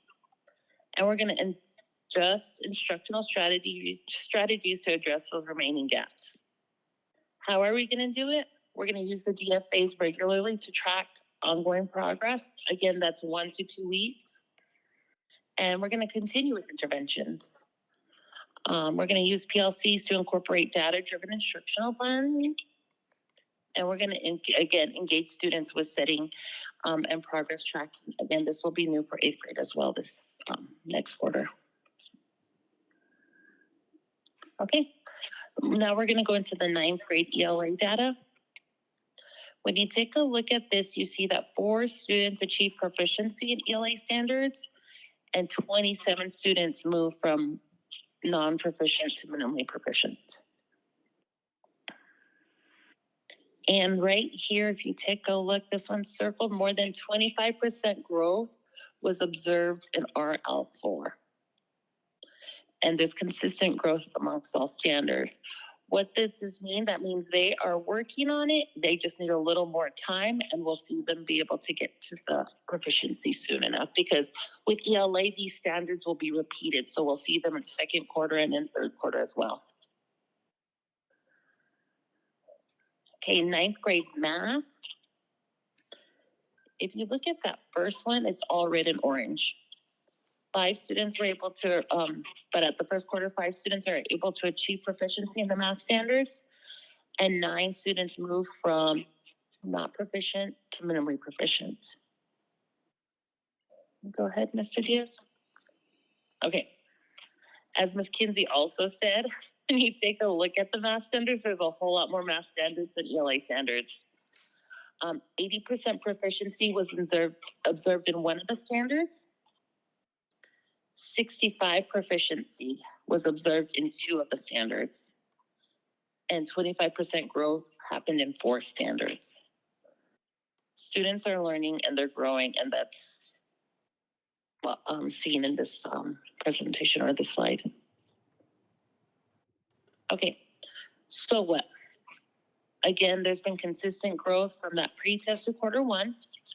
4 students were proficient in math and 5 in ELA. This time for this one, we're going to continue to monitor that student's progress. That's important. And we're going to adjust those instructional strategies to address those remaining gaps. But for 9th grade, what we've done is we've actually paired a content teacher with an elective teacher. So what does that mean? That means Otto now can help with math, or the art teacher can help with reading. We paired them up strategically so that the 9th grade teachers moving forward can continue to grow on the standards for that current quarter, where that elective teacher can now try to continue to keep the standards that were already taught relevant. And then how are we going to do that? Use DFAs regularly to track ongoing progress, in the PLCs to incorporate that data-driven instruction, and that collaboration between that content and elective teachers to continue to strengthen the non-proficient skills. Okay, 10th grade ELA. We have students who, 10 students who achieve proficiency in ELA standards. We have 18 students that move from non-proficient to minimally proficient.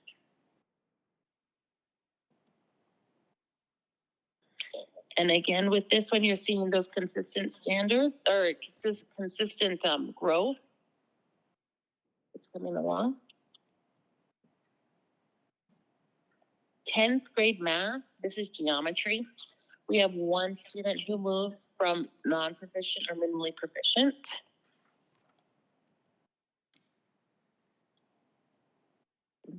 The interesting thing with this one, though, take a look. We have one student who moved, but two of the standards have more than 25% growth.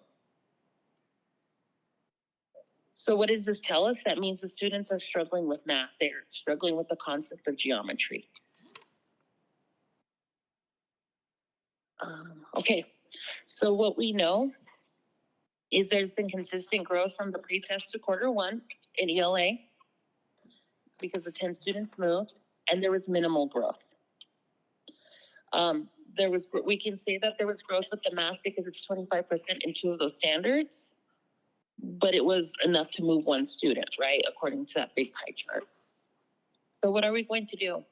We're going to continue to monitor student progress. We're going to adjust those instructional strategies, and we're going to pair them, the content teacher with the math teacher. The difference with this one is we know that the geometry teacher is a first-year teacher. So we know this teacher needs support based on this data. At the beginning of the school year, Mr. Diaz had a plan with us. We sat down with the instructional coaches. They did ask us what supports we needed and where we wanted them to direct their supports to. During that time, we knew as a first-year teacher that there would be some learning curve and we would need assistance with this. And because it's a content of math, Miss Kinsey is already aware that that support is needed in that classroom with that teacher. But how are we going to do that? That's how we're doing it. And it's the same as with 9th grade. Mr. Diaz? Okay. 11th grade ELA, 10 students achieve proficiency in ELA standards, and 29 students move from highly proficient or minimally proficient. And you look at the red and orange in this, it's pretty because it's a lot more yellow, right? Next slide. And you take a look at this, and there's 25% growth in two standards in one quarter. So at this trajectory, if we do the other 20, by winter break, we should be at that 70 for all those standards. 11th grade math, we have 17 students who achieved proficiency in math standards and 34 students who moved from non-proficient or minimally proficient.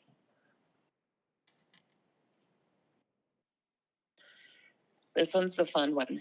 70% proficiency was observed in 4 standards, 65 proficient in 2 standards, 25% of growth in 8 standards, and there's consistent growth in all the standards. So what? Again, we're seeing that consistent growth. They're all moving in the right direction. 17 students in math and 10 students in ELA move proficiency. We're going to go ahead and continue to monitor the progress, adjust instructional strategies to address those learning gaps. And again, we paired the content teachers. So this math teacher has an elective teacher who will continue to reinforce those standards that still need work. And that's how we're going on with it. Okay, 12th grade. I like this one because you see no red. We have 17 students who achieve proficiency in ELA standards. 35 move from non-proficient and minimally proficient. So 60% proficient observed in 3 standards, proficiency observed in 3 standards, 20% growth in 3 standards, and 25% growth in 2 standards. Again, the comparison from last year to this year, the students are growing, and we do have a new English teacher in that position, so her methods are working.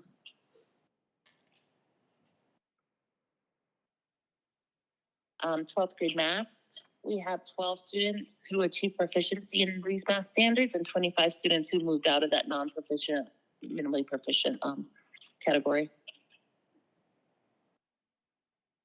Right here, 70% proficiency was observed in 3 standards and 25% growth in 4 of those 5 standards.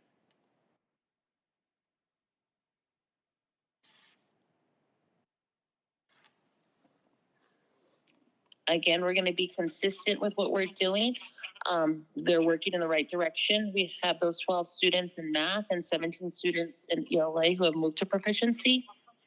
We're just going to continue to monitor and adjust the instructional strategies. And this math teacher is also paired with an elected teacher to assist with those standards that we need to grow in. And I believe that's it, Mr. Hayes. Okay. And now, any questions? Questions from the board for secondary?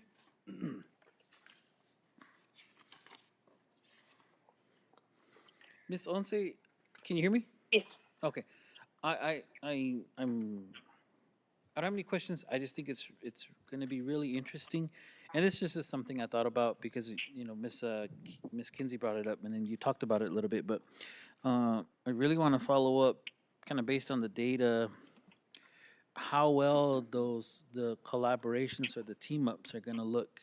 Say like the outcomes as we're moving forward, like based on whatever their collaboration may be or how they integrate each other's. Whatever the needs are for the students based on what they're looking at. And you talked about earlier, we talked about a math and a science teacher teaming up and vice versa. I think it's awesome. I think it's a good idea. I like the mindset, or at least I like that we're putting that into play. But I'm interested to see what those outcomes are as we're moving forward. And obviously, as much as the information as you provided, it doesn't spur any questions. I know that it's the first quarter. You've already kind of set some goals to look at for the next one. I think we've talked a little bit about how some of the data in the standards, what the expectation is moving forward. But I just wanted just to say that I'm interested in the follow up on the outcomes of those collaborations you guys are talking about between those teachers. And not to say to point it out, but just because I want to see what the outcomes are, how it looks when we get down the road. But that was it from me. Anyone else? They are meeting weekly. On Wednesdays, it's our PLC time. So they are meeting weekly. And then after the long quarter, like because it's the bigger tests, Right. the DFAs are shorter, so they're allowed to meet weekly. But when we're discussing more than one standard, that sometimes comes out during our Friday PDs. So it's twice a week, some weeks, depending on what we're doing. Okay, cool. If nothing else, Well, I just. go ahead, Miss Hendricks. I was just, well, I didn't see any attendance data. I'm sorry, I was told to put attendance data on it. It was the academic. Some of the other teachers, they chose to add the attendance, but the focus of today, it is going to be the academics. Oh, okay, that's because the other ones No. provided theirs. That was it. Nothing. Miss Once, thank you so much. Really appreciate you putting together your information. And again, I'm looking forward for the follow up. Oh, I'm sorry, Miss Stevens. Oh, I'm good. No, she I'm didn't. good. Okay. Thank you, Miss Once. Thank you, Ms. Dante. Thank you. Bye. Lunch, 30 minutes. All right. We'll break for lunch.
Ready? Okay, we'll go ahead and call the meeting back to order. And I'll turn it over to Ms. Mazan for the Indian Oasis Middle High School report. President Mundia, members of the board, we have Ms. Mazon that she's going to be working and presenting the data.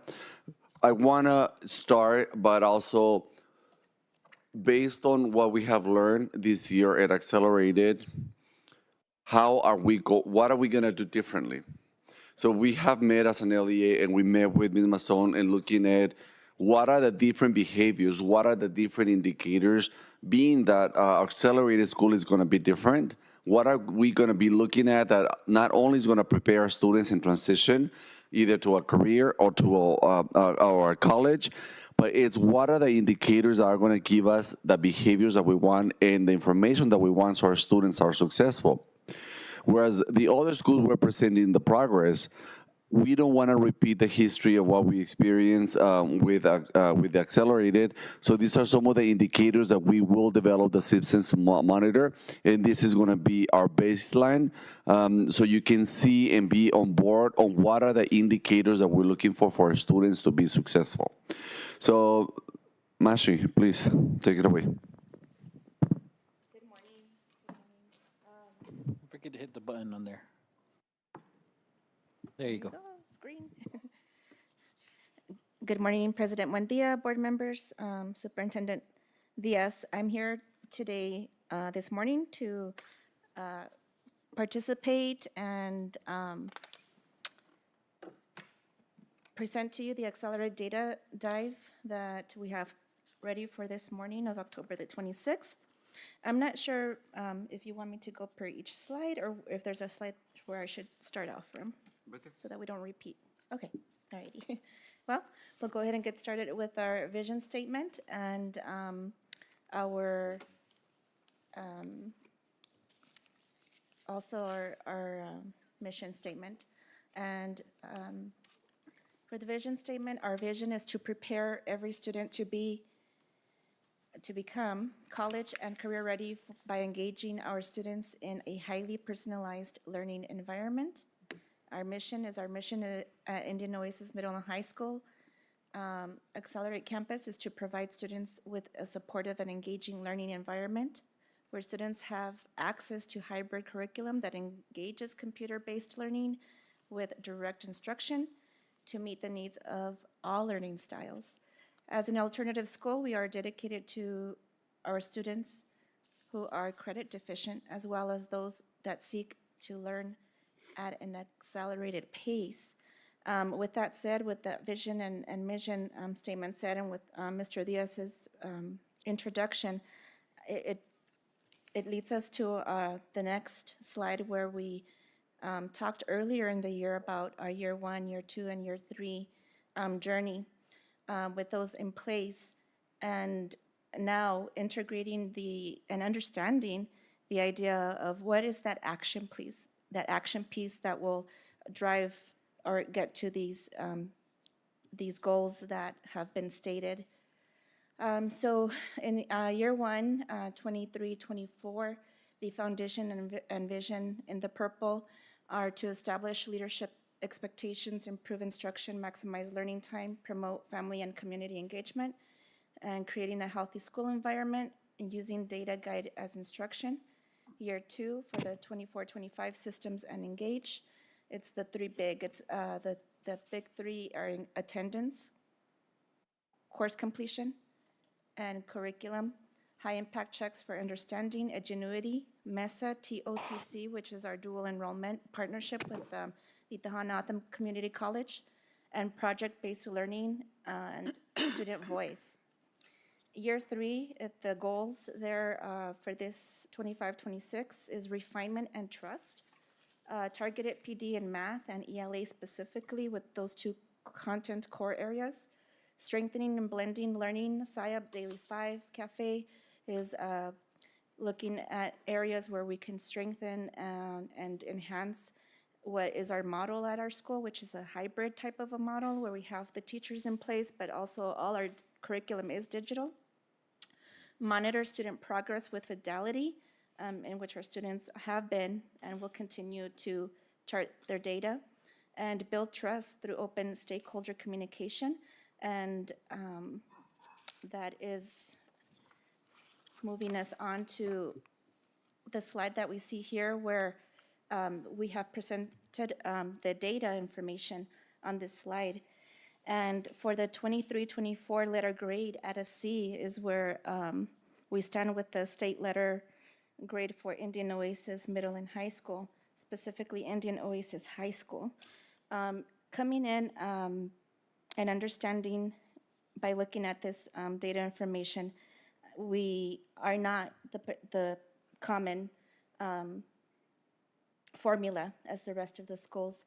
It is unique in that our formula takes, if you will, picture a bucket, and in that bucket are specific students who have attended Indian Oasis Middle and High School from October 1st and have been continuous through May 1st. So there are slight differences between our school's formula and other schools' formula. And looking over to your right, we see the areas where we can see growth. So proficiency is an area where we can focus on and target, as well as academic persistence, credits earned, and on track to graduate.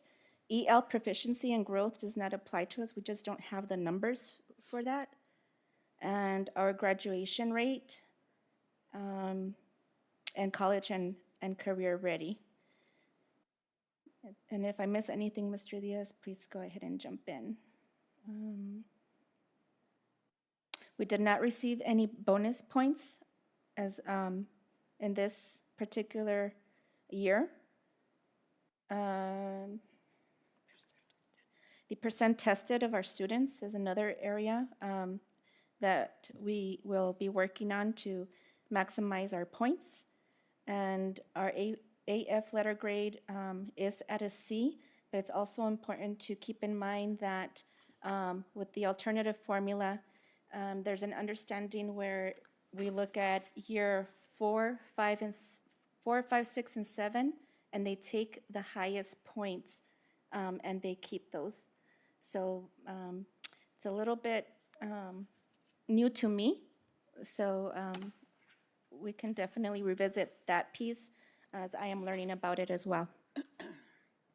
In the next slide we have here is our proficiency and what that weight is and the points received. And it is at 49. Academic persistence 8.9, credits earned 5.0. On track to graduate, as you can see, there are no points given there.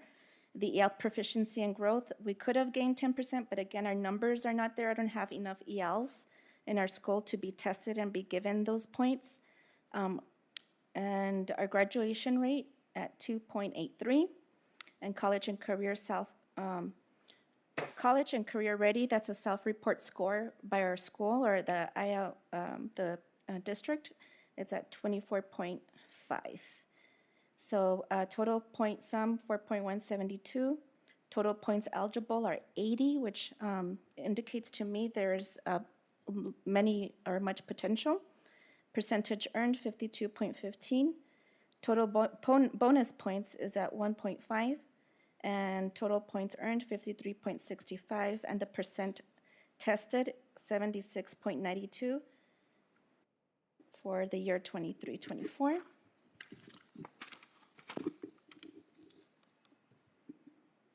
This slide here indicates that the ELA earned 8.57 and ACT math 0%. So this tells me that there's areas of growth for ELA and in math, indicating those are going to be my goals to share with you what I plan to focus on as far as action pieces. Okay.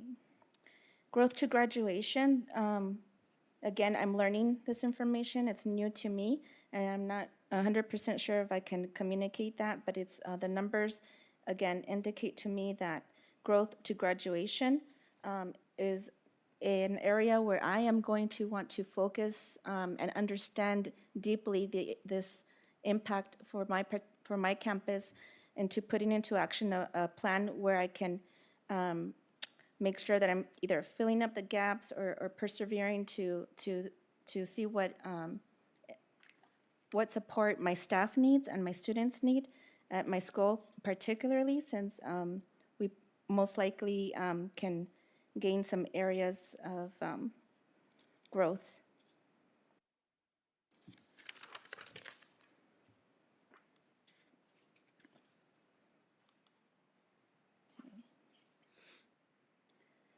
This is the piece that, again, I've just found out about how our formula works. It's was explained to me that as the data comes in every year with the state of Arizona and the formula is placed to our particular school, there's year 4, 5, 6, and 7, and the year that determines what will be held on to determine that score is the highest score of that of those 1, 2, 3, 4 years. So it's my understanding that it's important that I keep some type of a dashboard or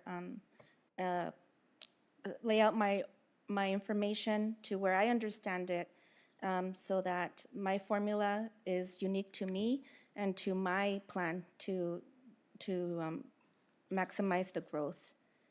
Let's see.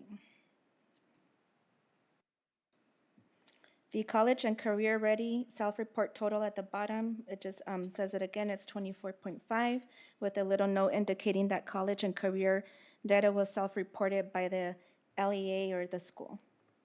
And there's more specific details on that.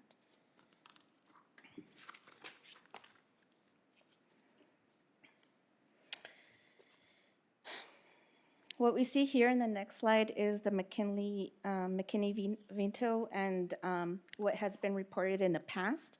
And the scores indicate to me that this is another area where I can again deeply understand it, dive into it, and create a goal or a plan for this particular one where McKinney Ventos are being reported adequately and on time, and graduation rate for foster care as well.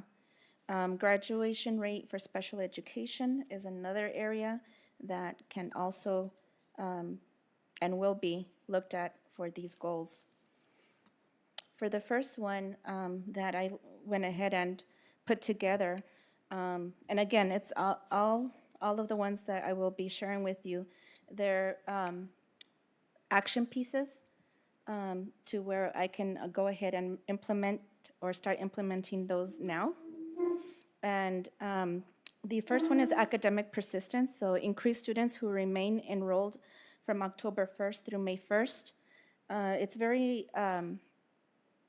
important that I not only target or know who those students are who have been enrolled from that particular time and consistently, because those are the students in that bucket that are most likely going to be tested again to get the results for that formula. And with that said, also another academic persistence is it's possible that I have to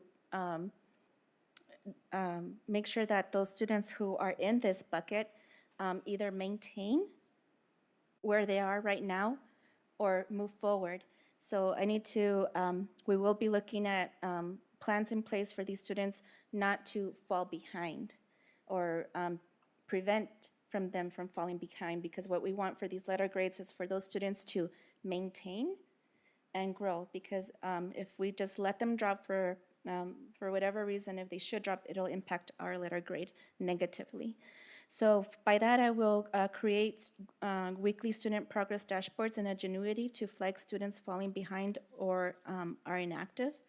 Conduct biweekly persistence meetings with myself and teachers to plan interventions for those at-risk students.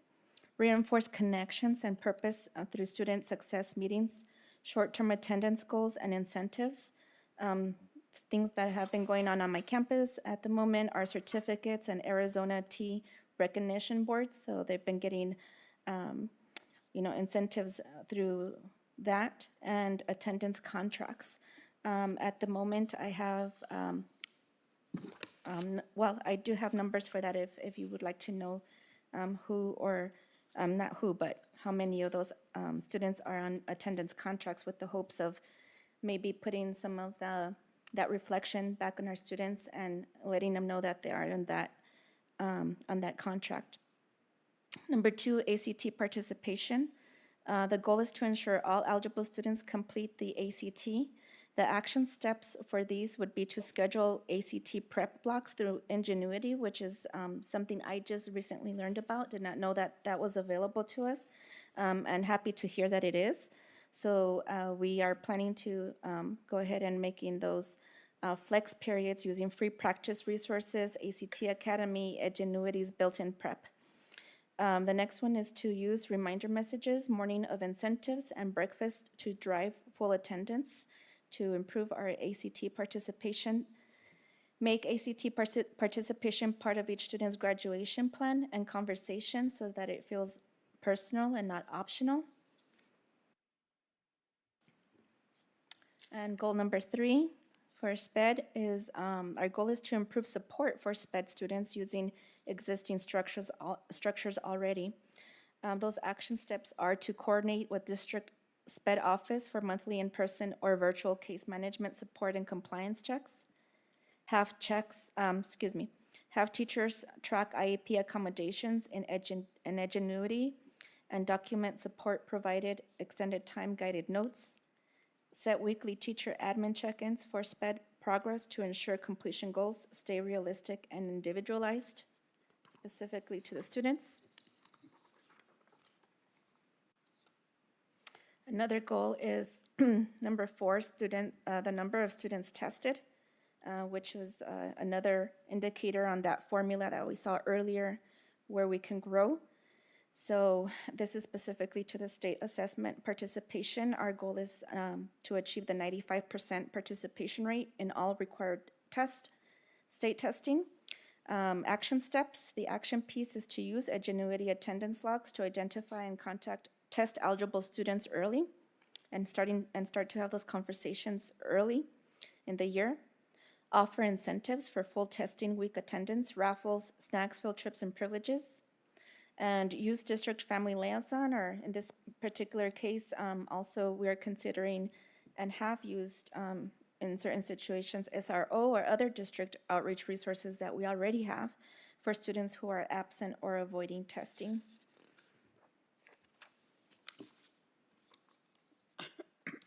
The next one is 5 is the science proficiency. And this goal here is to raise the proficiency by making virtual science more hands-on and relevant. Our action steps here are to integrate Edgenuity science content with simple, no-cost real-world experiments or local relevance, for example, water, soil, desert ecology, things like that. Hold monthly science challenges or projects to apply learning outside the screen, and to use short Edgenuity checkpoints and minimize quizzes to monitor, mini quizzes, to monitor understanding and reteach as needed.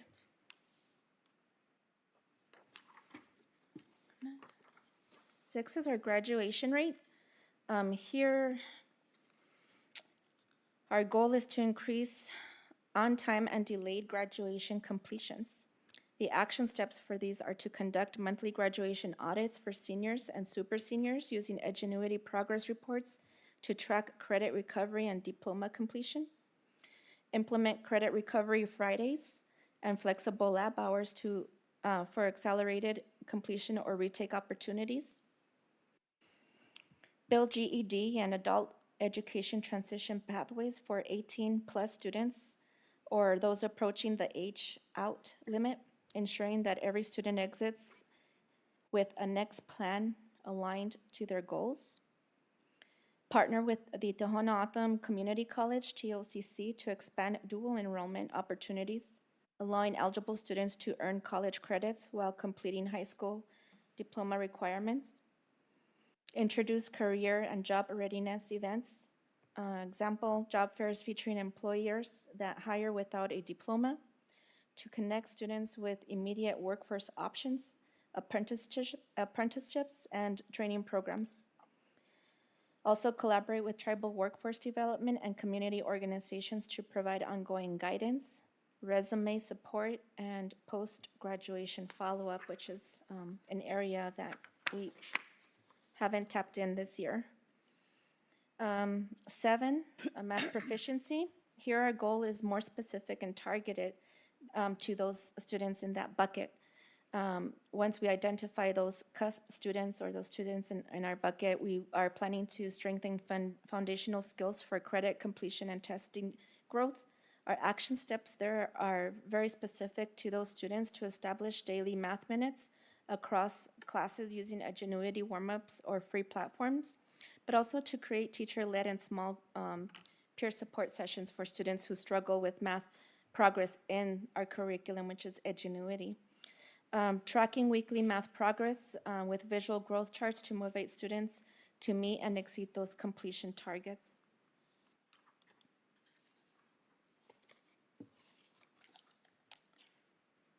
Not listed, but additional leadership and sustainability steps that I would like to include here and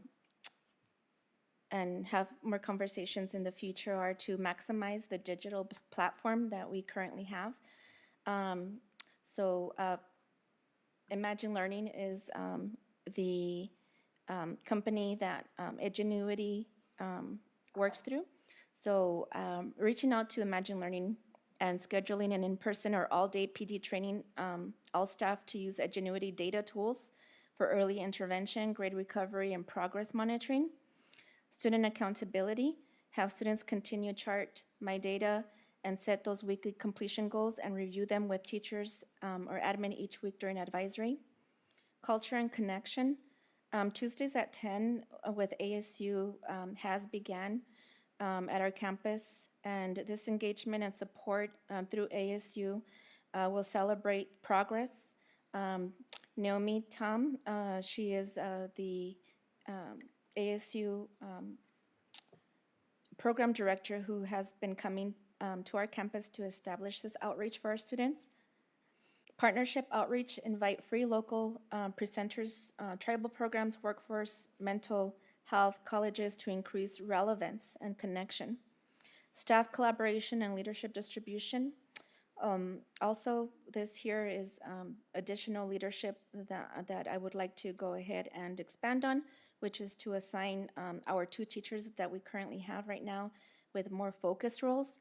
And my plan is to have one of the teachers be the lead in the academic data and the other teacher be the lead in the culture and engagement for our students and for this plan in place.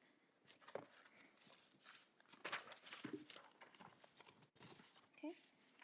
And with that said, I'm ready to take any questions, comments, and anything that I perhaps might have left off or was not aware of. Thank you, Ms. Malzahn. I wrote some notes, and I do want to make sure that I'm expressing foremost that I feel like our efforts, especially with the accelerated campus, to me, they're a little bit of a crossroads, and I don't mean that in any way to say they're an amazing part of this district. Students, the staff, the campus. I think I've said before, Mr. Diaz, I'm sure you're aware, and Ms. Mazan, if you haven't heard me before say, I will consistently say that that campus is an opportunity always to try something different because those students, obviously, we've tried to, I know in one way or another put ourselves in their shoes to the degree that they're there for a reason, a purpose. My interest though is that with your coming on and your developing strategy is that there is some more one-to-one focused plan of action, plan of outcome, plan of like, okay, here's you, here's where you should be and need to be. And then we can gauge that or grade, look at the data on that as they're moving through it because it's not going to be the same as our other campuses the way that they're presenting data to us. Obviously, it's almost per student where they are, what they're doing, how much they're applying themselves. That's going to really reflect because with two teachers per se plus yourself, the success or the fail, I don't want to say fail, the successes of it are going to be really dependent on what the students are going to apply themselves to. So what I feel like might be the opportunity is to not only really utilize what, and I just say this because you're coming into this with you're fresh, you're new, you want to be successful, but maybe that is a way to work with the students, the staff that are there, particularly the families or students themselves who may be caring for themselves, so to speak.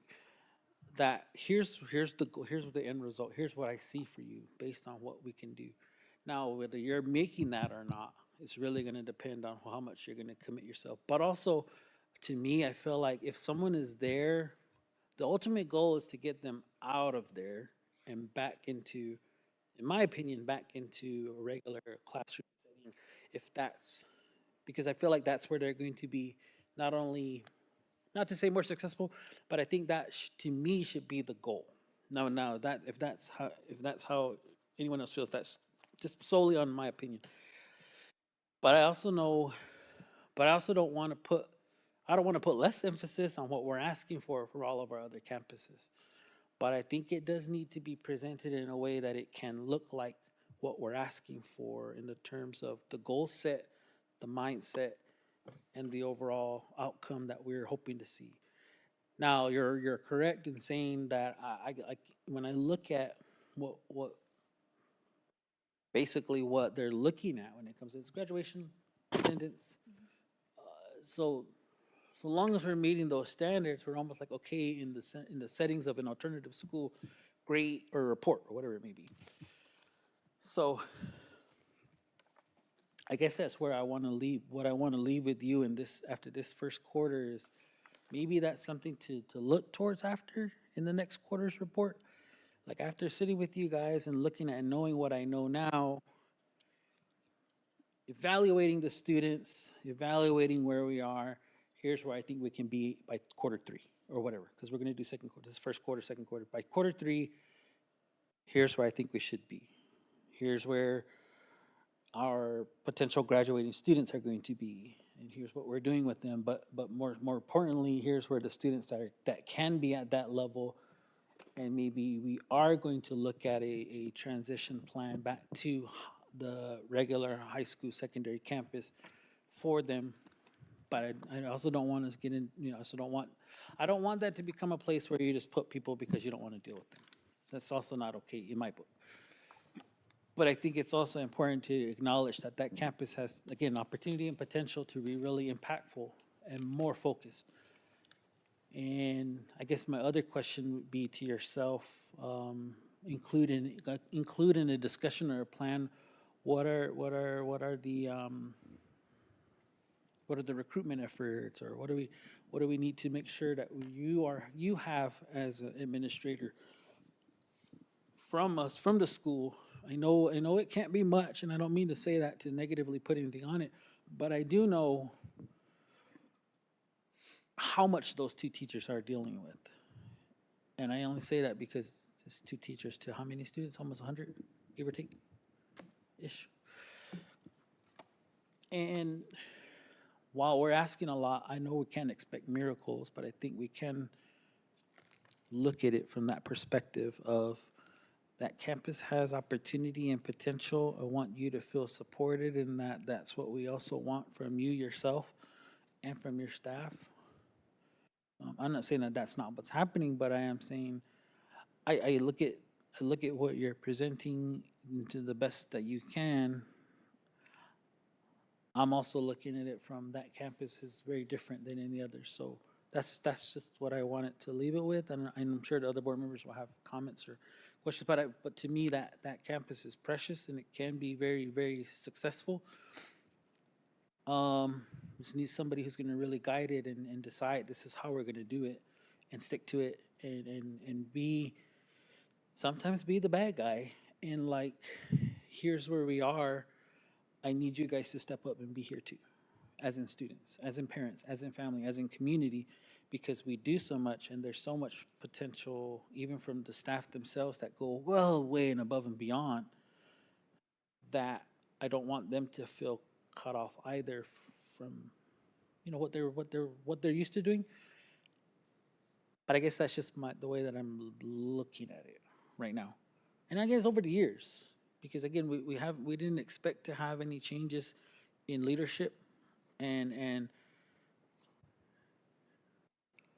what I've at least been able to observe is that that shifted mindset has been successful to the degree that it's not where you put the bad kids, it's where you put the kids that just need extra, that accelerated level of education. One on one, more time, more effort, capability to move to the degree that they can themselves, as opposed to sitting in the system that didn't agree with them or they don't agree with, or whatever it may be. So I don't know. I know I'm probably preaching to the choir. I'm sure you go through this yourself in your own head. I just want you to feel supported, and that's where my mind goes when it comes to the campus and what to expect in maybe the next quarter's reports. I know we look at how much the students are, how many,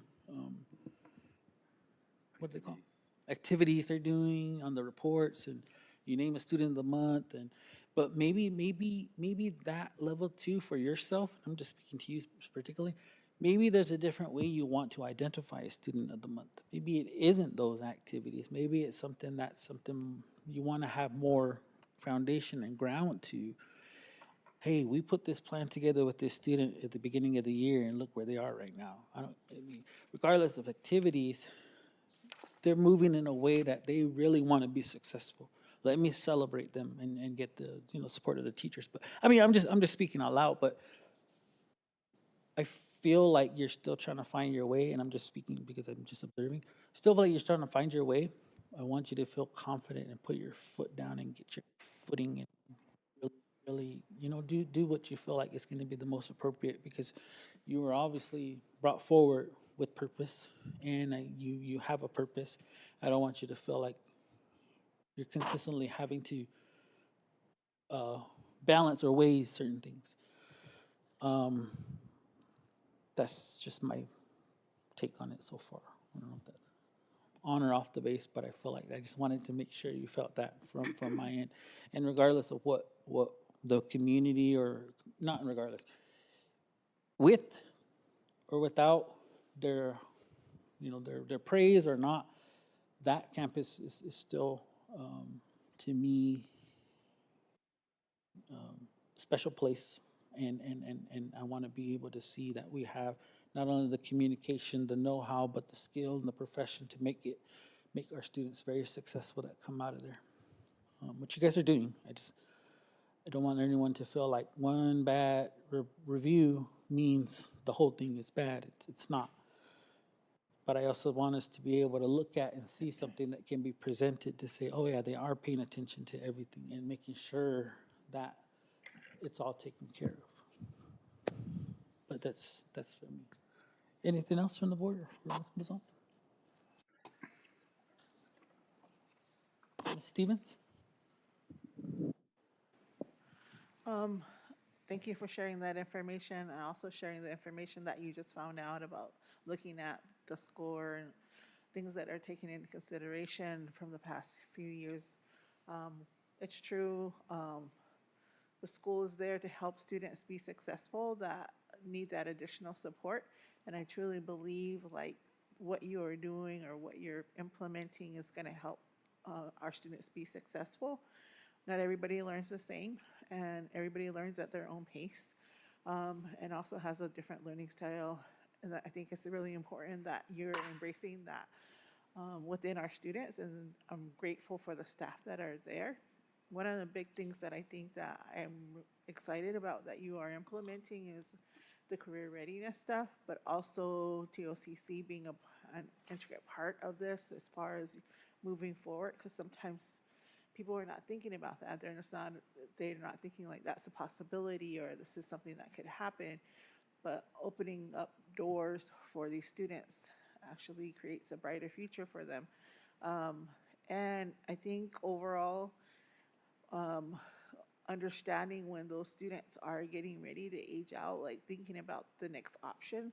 I know TOCC does have the program where you can go to, I can't remember exactly what it's called, but where you could take a year of classes and earn credit and get a degree, but also get some college credits with that. And I don't think a lot of people are aware that's an option for students to do.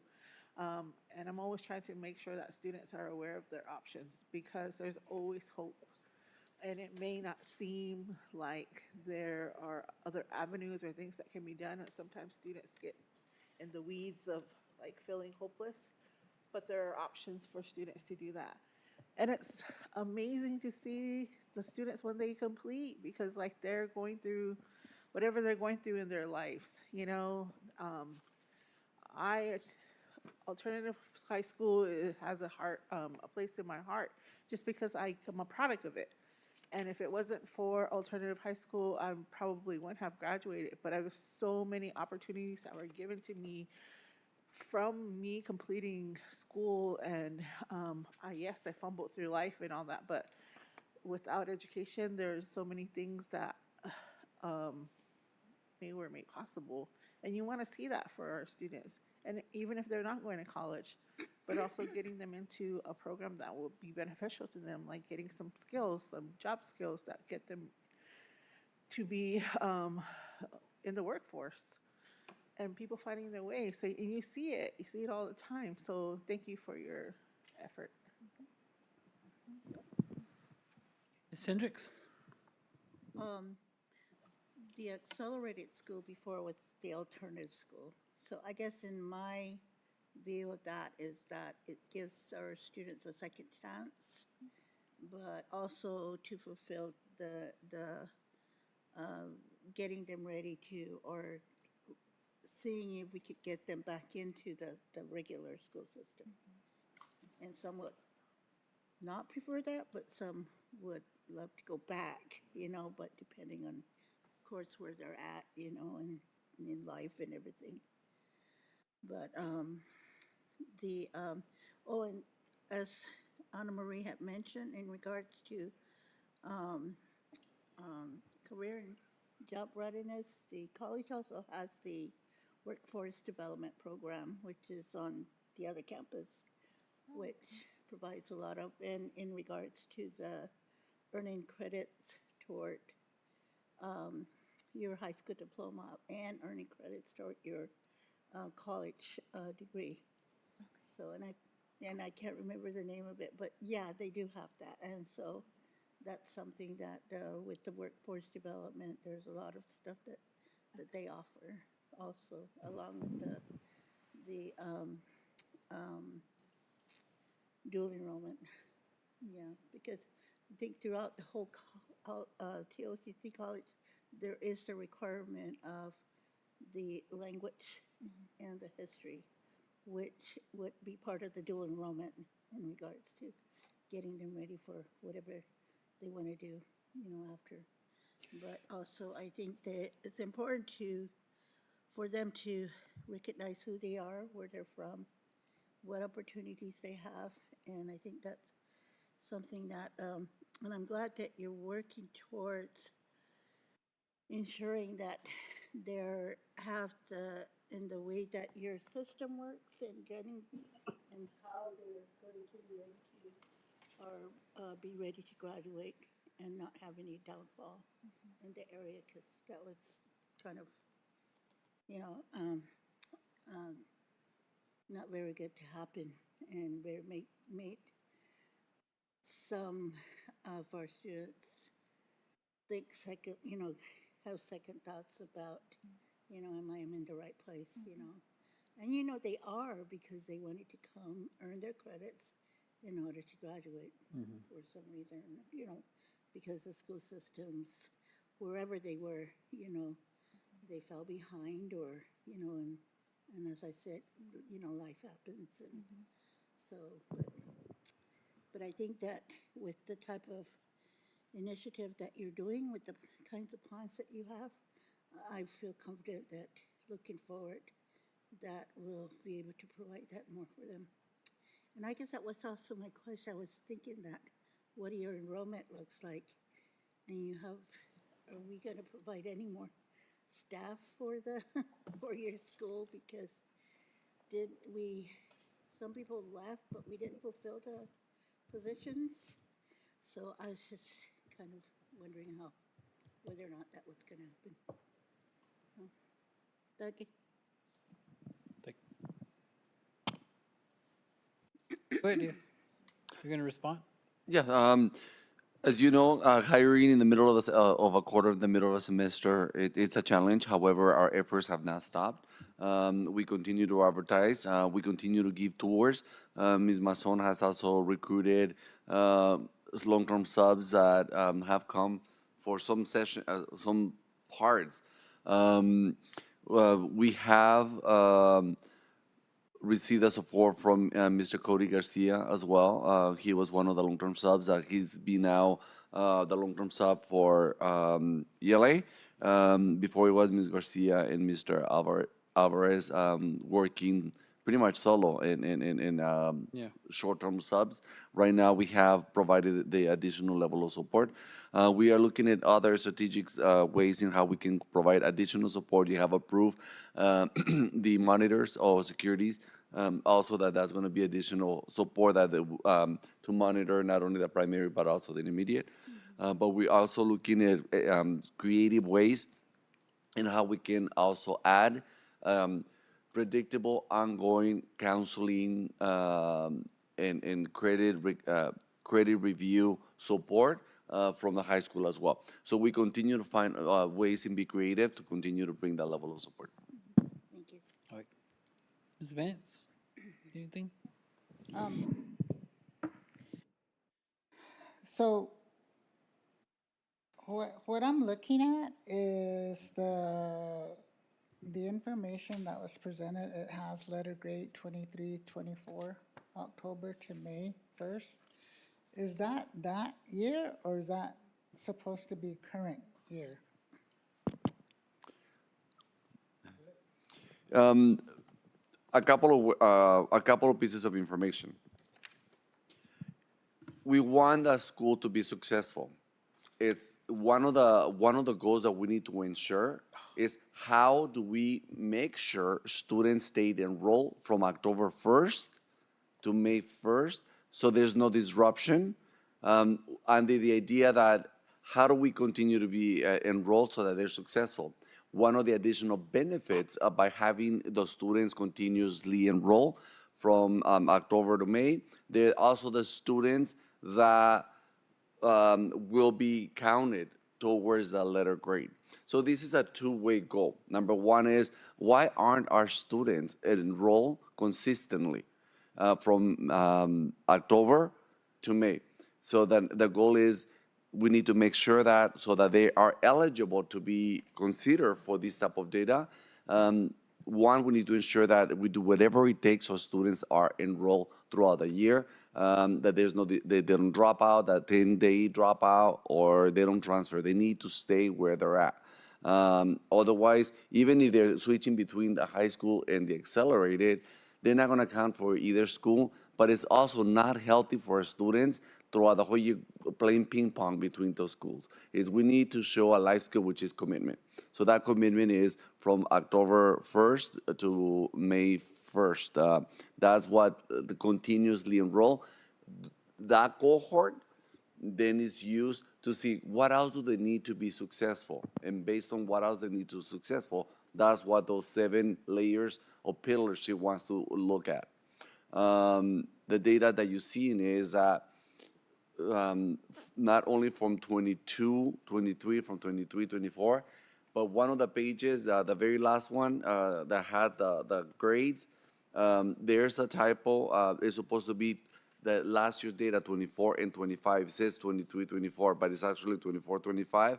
Those are the points that we received already, and it has a P on the bottom because we're painting to see what the letter grade that equates based on the new breakdown score. But it's by looking at this, we're seeing, okay, how will students be successful and why aren't being successful? So based on those different pillars that she chose is the pillars that they need to be successful in their life skills, either whether they go to college, whether they go to a career, or they transition back to the high school. This is what they're gonna need continuously enroll to make sure that they are ready for the ELA proficiency, science proficiency, math proficiency, that they take the test, because some of them, they're like, it's a test, I'm not gonna show up. It's commitment, consistency. So it's a long answer for a very short question. That's what, sorry. So I guess I was just wanting to clarify, on paper, what we're looking at, it says letter grade 2023, 2024, October 1st to May 1st. I was wondering if this information that's on here is school year 23, 24, or is it supposed to say 24, 25? Because now we're in school year 25, 26. So let me start with that one. This is what was presented to the governing board, where it says points. That was 22, 23, and then the next one is 23, 24. The challenge is now this one. That one is 24, 25. And that's the one that I made a correction here, but I need to not only make the correction, but resubmit it so I can correct it. This is our current point. So what Ms. Mason is looking at is, why weren't they successful in proficiency? Why weren't they successful? Why did we only get these points in graduation rate? So if these are areas that are important for students to be successful, that's how she created those pillars. Okay, that clarifies Sorry.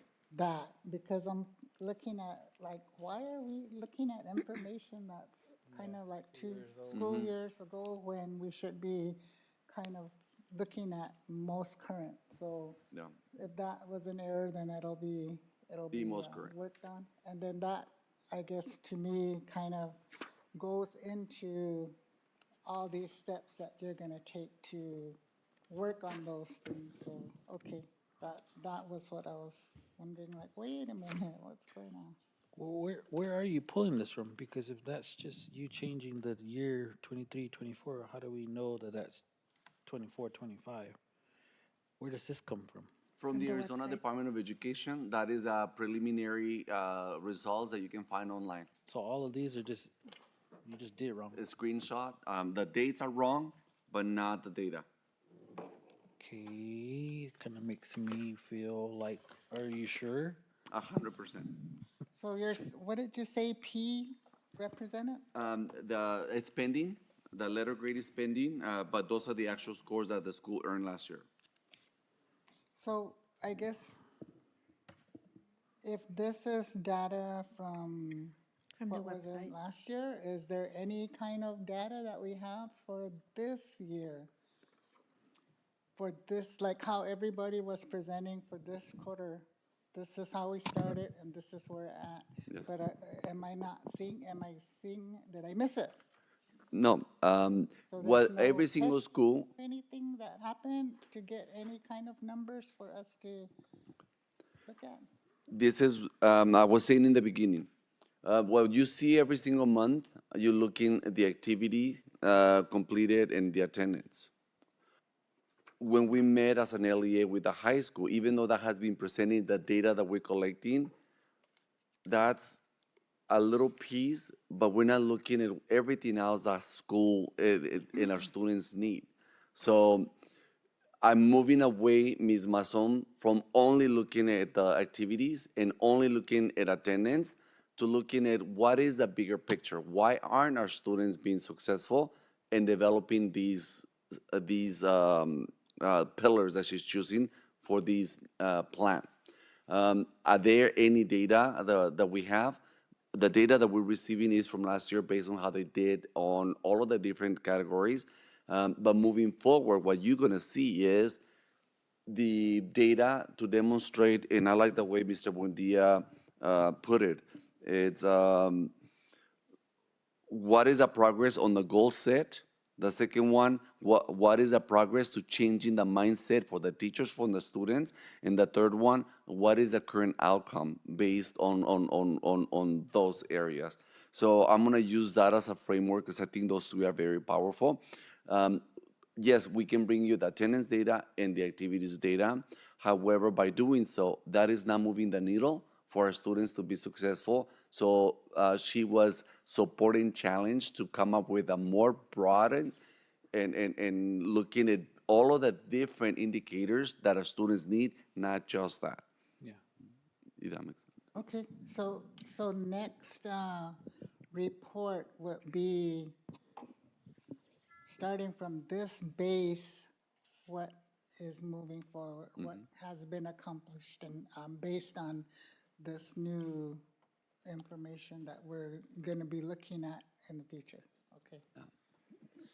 Okay, I also, in regards to what, that letter grade, you had said that your math had a score of 8.57, but it actually was ELA, right? Yes, ELA, and Okay. 0 at math. Yeah, you had mentioned you had math that had, so, Yeah, there's nowhere to go but up. I was just saying that definitely putting these pieces with that broader perspective, just because we do have to individually look at our students for who they are, what they're going through, where they've been, where they're going.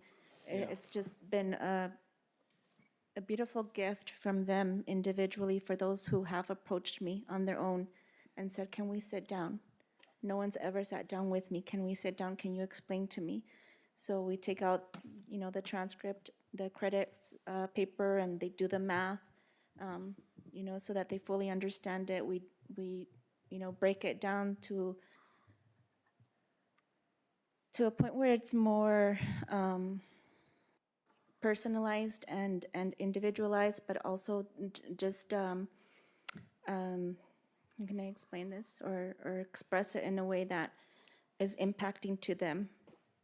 And I have had those conversations for students who can and they may go to a traditional school setting, but again, their choice is our campus for various and respected reasons, and that's where they feel that they are most successful, and that is the placement that they feel more comfortable with, who they identify themselves with or their situation with, and they are choosing to stay at our campus. So I'm seeing that those individual students more promising in showing growth in this particular formula for this particular purpose. If we're going to, in speaking of state letter grades, because those are the students who have been there since probably ninth grade and, have been there for a while and are planning to stay there and have really expressed that they have no really desire to transfer over. So that's going to be a challenge for me to see, why isn't that they're not going to the traditional school if they can. I mean, do I push them out? That would be the wrong thing to do.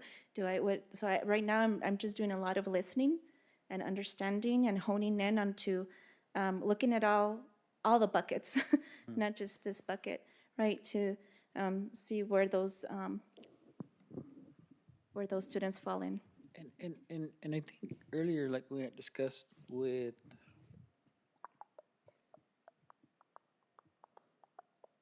several, well, I guess a couple of the other principals, is that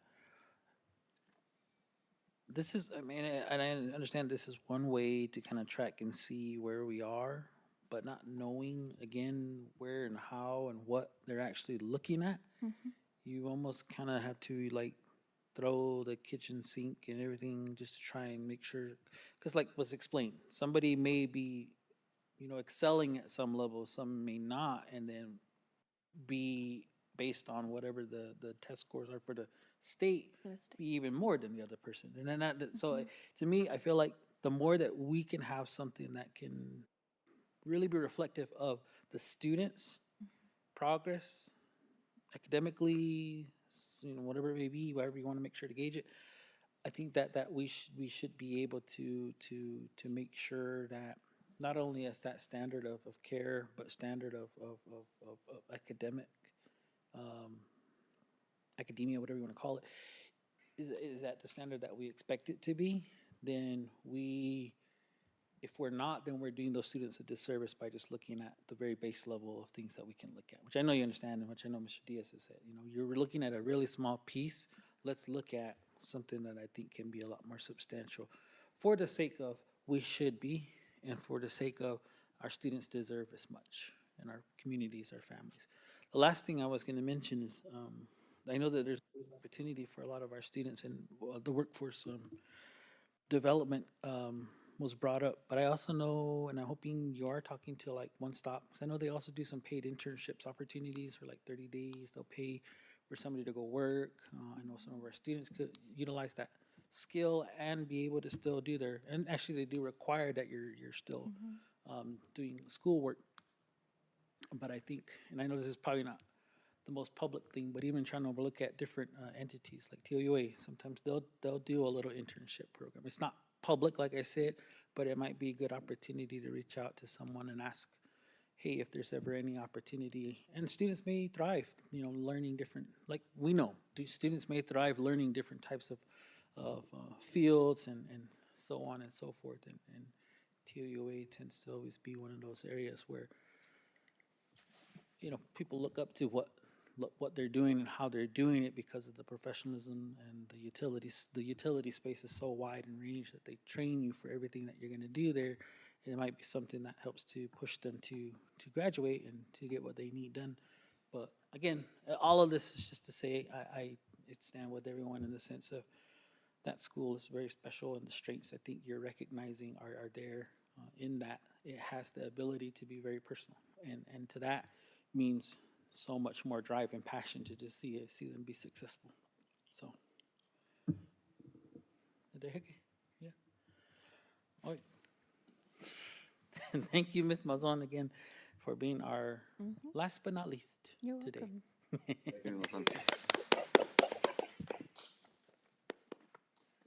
Stand up, stretch, because now we're gonna get moving.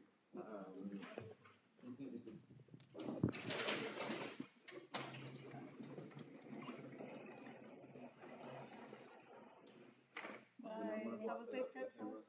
Huh? Tell her to have a safe trip. It's not there. On that screen. That should be, I do like that. Use this if you want.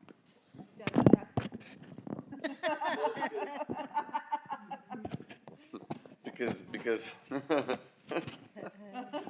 too much attention on that one.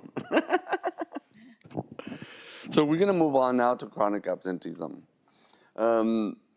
We had heard our principals, we have heard at every single school, and in the process, not sure if you agree, but we can benefit now. How do we bring the same way that we brought clarity with the goals and what we expect, as we continue to move forward and we reach other levels, now we're looking at why isn't this working?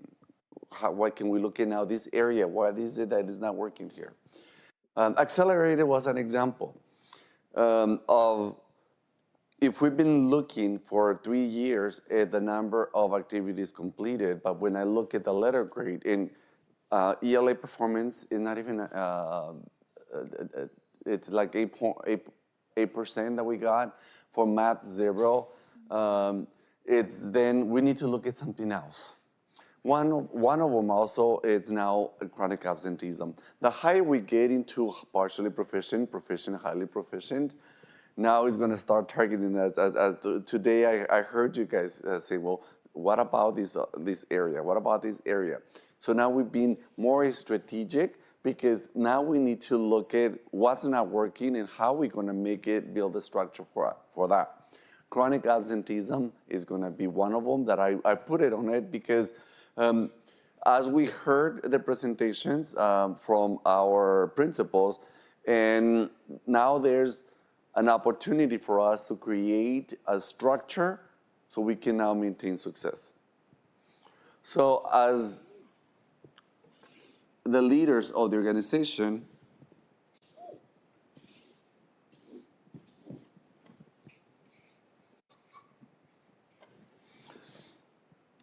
for tier 1, if we see, yes. And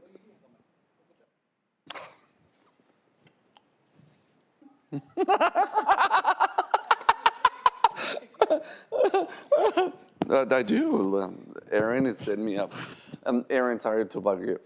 Underneath the cabinet, there is little boxes with markers. This one, it looks like my hair. It's just fading away.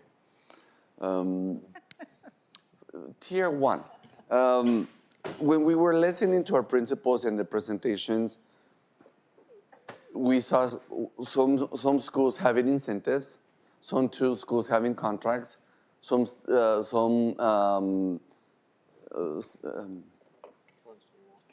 the ones that work. Let me try these ones. And then do parent liaison SRO visits. And those are the little things. But now let's talk about how do we create now what is going to be the expectation moving forward. It's if one of the suggestions also from HRDC was, well, what are you guys doing? What is the board doing? Well, we do have a lot of more things that we can do. We can always find ways in how we can support our families and students. And Ms. Constance was saying, well, you know what? In other districts, they have a policy that if you miss more than 10, you don't get credit. So, and do we have the power to do that? Yes. Can we do it now? We can, but we cannot enforce it until next school year because we did not give enough to notice to our families.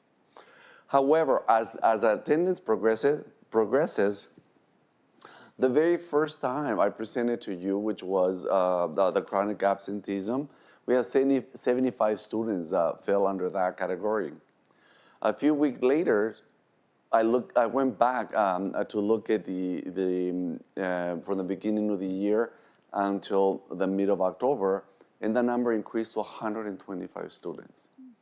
So we need to then now, we can do more. And how do we do that? It's how do we now make it an expectation, and how do we bring that tier? Level 1, what is the minimal expectation that we want our schools to do? Based on what you have heard, all of the principals, what are some things that we want to? Let's look at it through the parent point of view, through the board point of view, and through the district leaders. If we were to now say this is the expectation, what would it look for tier 1? What do we want all schools to make sure they do for students that have fallen in the chronic absenteeism?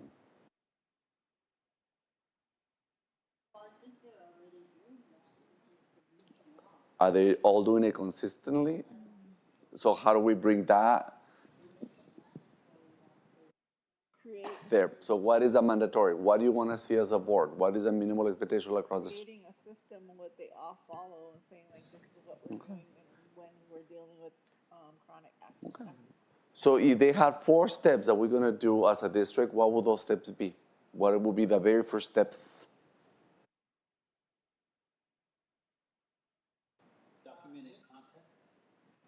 So number one is bring it to attention, contact. Would that be a call? Would that be a conference? Would that be a letter? What kind of contact, conference? Okay. What is the very last thing that you want them to do? If that is the first thing that you want to see them do, if it doesn't improve, what will be then the very last thing you want them to do? Well, didn't one of the schools say that they're already making reports? I mean, what do you call it? CPS reports. CPS reports, okay. So between contacting the parents and CPS, what else do we want to see happening? One, the documentation. I think that's a big part of it, is the documentation. Contact conferences and show Should be documents? documented, yes. Show documentation. And then where would the contracts follow in?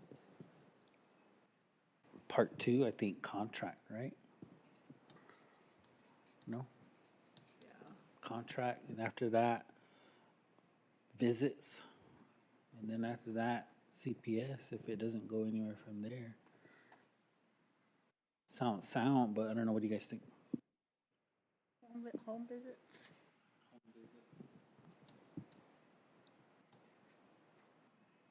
I think those home visits should also include like Resources. a toolbox, yeah, a toolbox of resources or something. Because it could be, and it's not like this for every student, but it could be like just what they're dealing with within their family. Like they may need support services. I think those sources should be inclusive each time, to be honest. Yeah.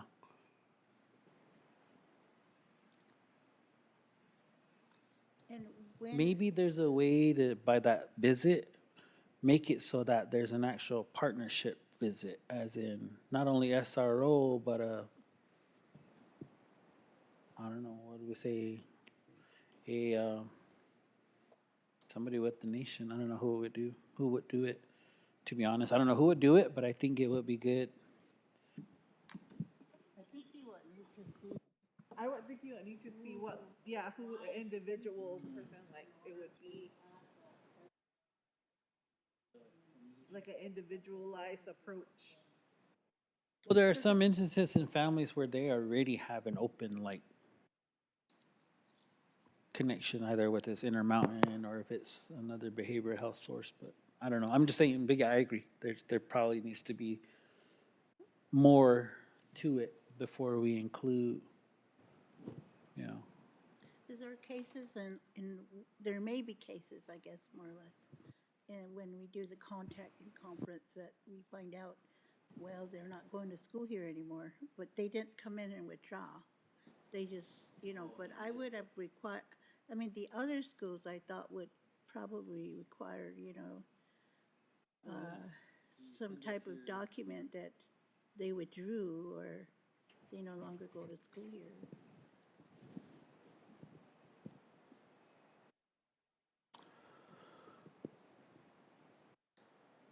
And then if they choose to say, well, I'm going to go to school, then they give them a number of days to show that they're in school there, or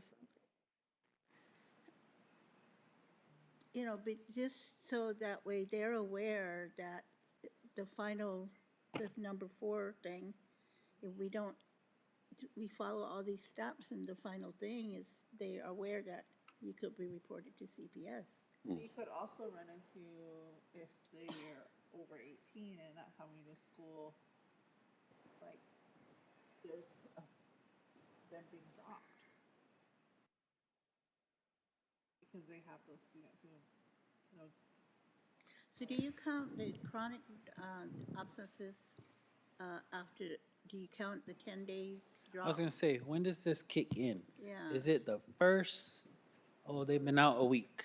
Boom, we need to make contact. Yeah, because I know that after 10 consecutive days, They're already dropped. Okay. Quarter one, if you're more than 4.5 days, now you're chronically absent. Okay. Quarter two, if you have more than 9, you're chronically absent. Third quarter, if you have more than 13, you're chronically absent. If you have 18 or more, you are chronically absent But for the those whole year. could mean not consistent, not in 1 week. Not in a It row. could be however many you miss in a whole. Oh, consecutive. There you go. So right now, we have students, some students here and some students here, and it's barely They come one day out of the week or 2 days out of the week, and then they're gone. Okay. Because it has because you have to be 10 consecutive days, you get dropped on the 10th they'll day. come on the 10th day and then restart that whole And then, process and then all they over. can come back and re-enroll after. Yeah. 'Cause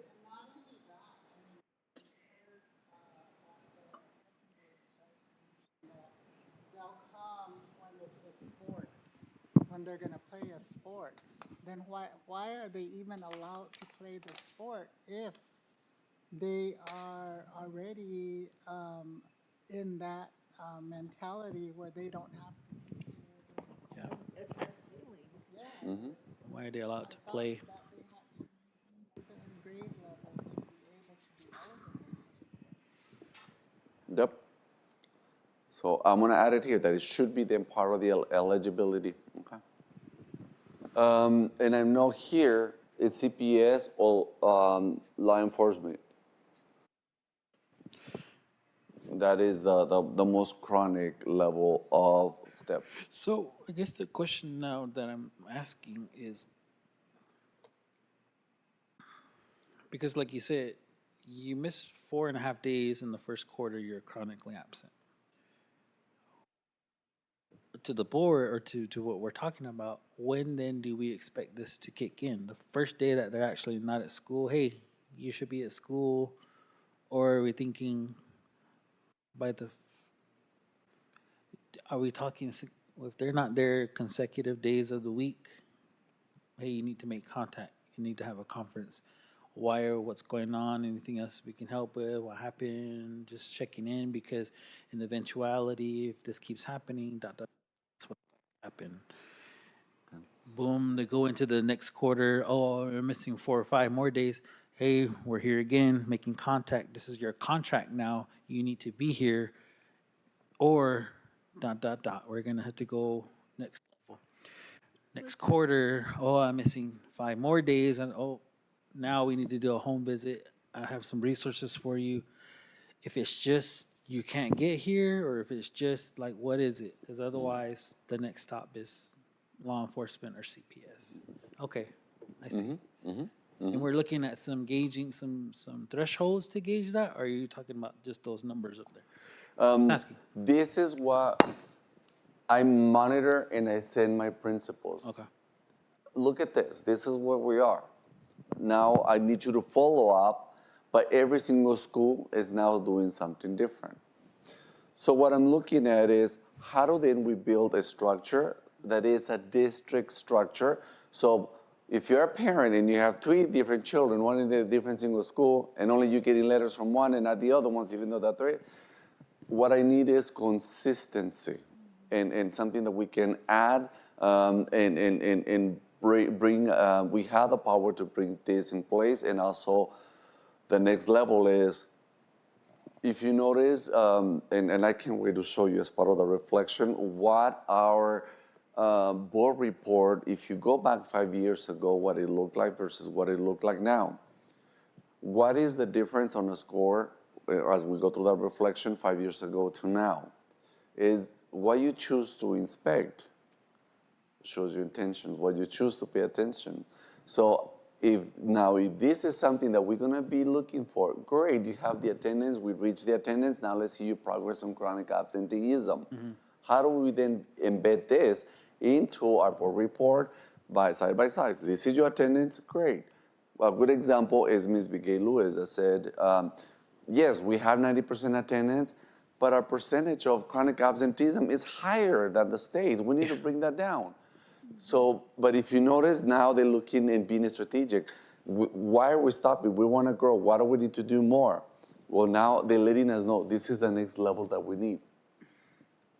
But those are up here. But you also heard in other schools, when you ask, do you even have an attendance committee? I said, no, we don't. Uh-huh. So that takes us now then the next one, which is, Go ahead, Ms. Stevens. yes. I was gonna ask, so the parent liaisons, when students are missing school, do they immediately call and say if they do not get a phone call from a parent saying, my child's not gonna be in today, do they call and follow up with them on a daily basis?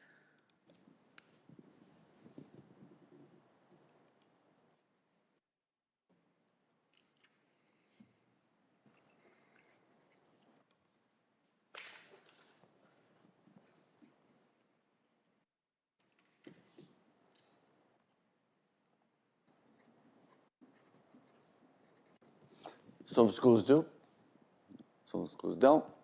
The question is now, as a district, liaisons should be expected to not to log follow-up. Show the evidence. Who's contacting them? Well, then we need a place to log it.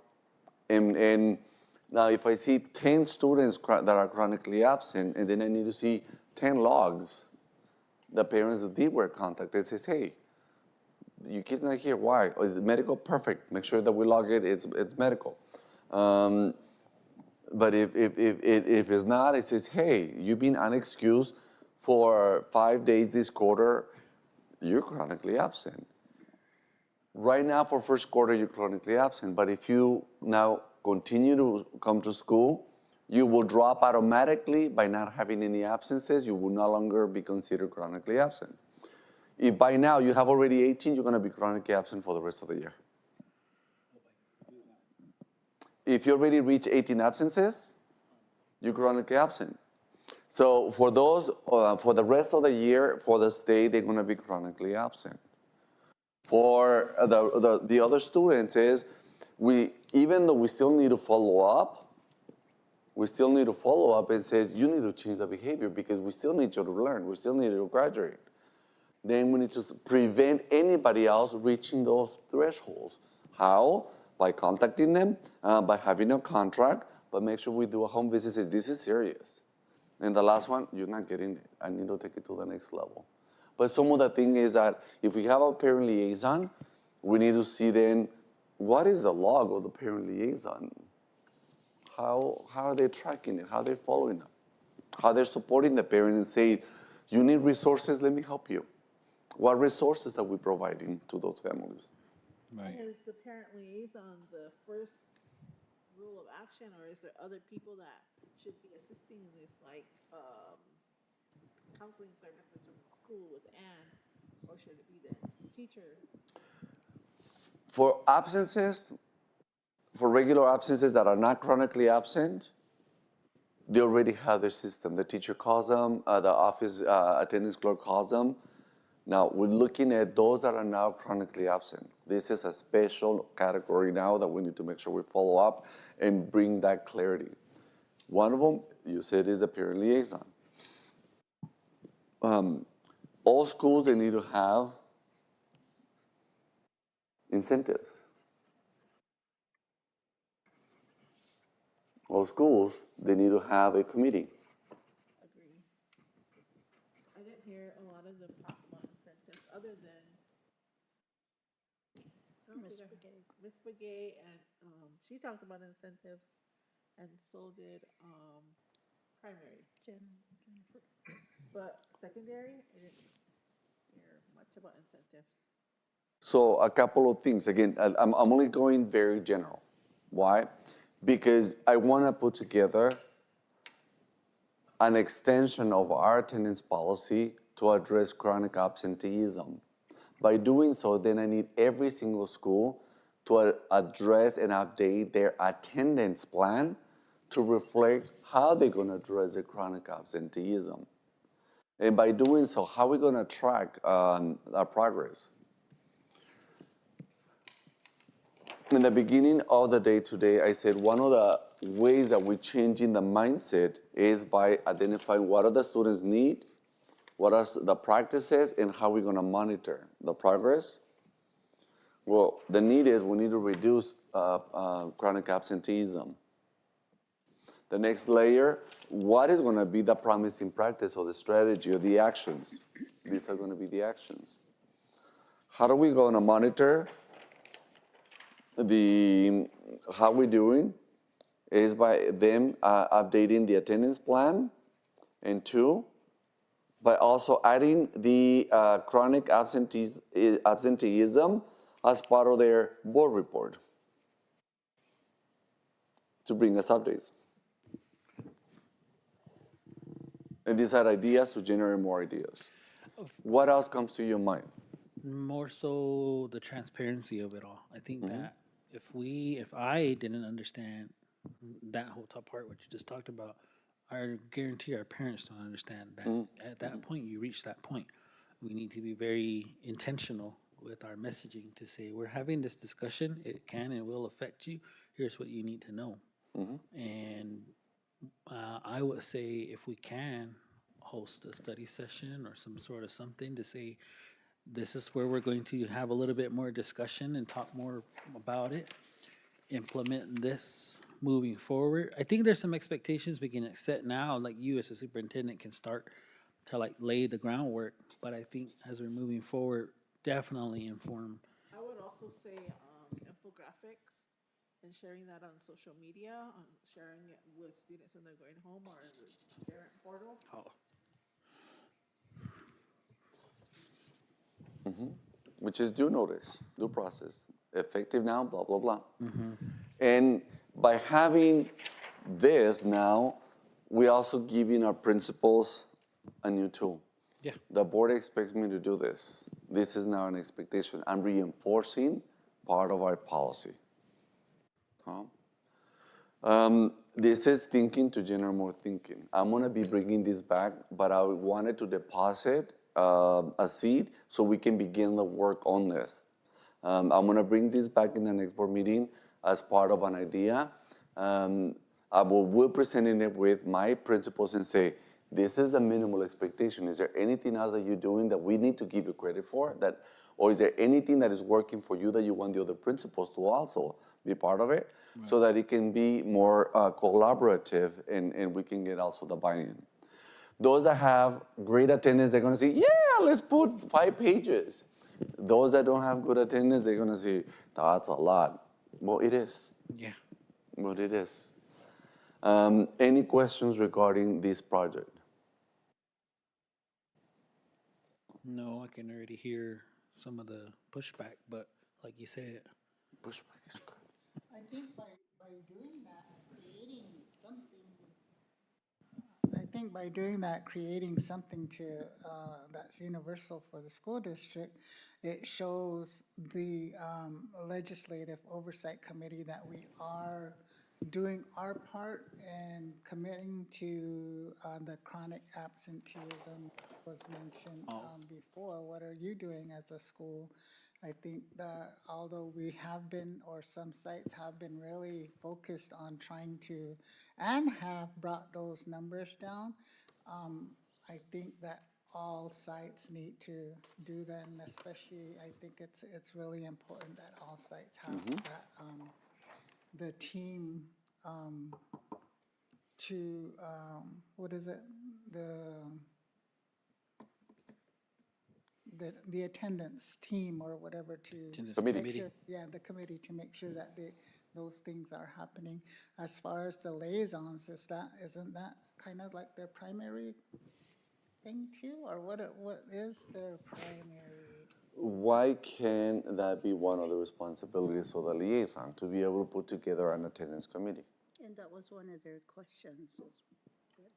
What else are they doing? I guess because this is all in the best interest of the students and preparing them for life, you know.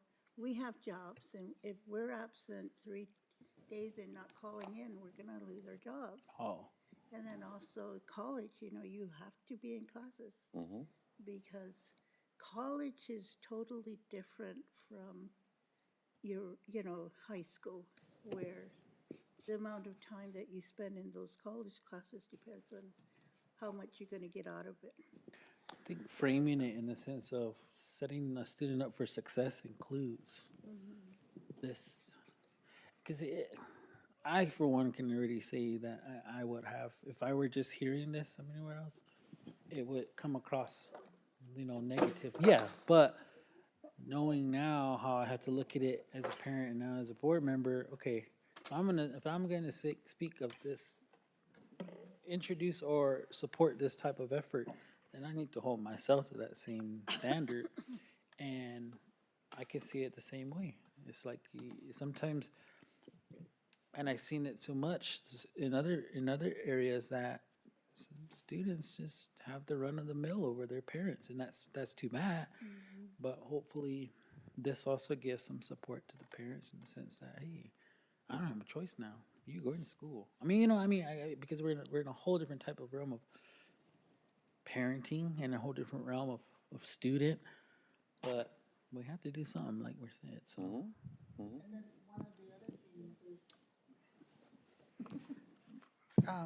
One of the other things which Juan brought up is a good idea. I know that the intermediate had received that grant for parenting skills, all of those from Desert Diamond. That was kind of like what that was for.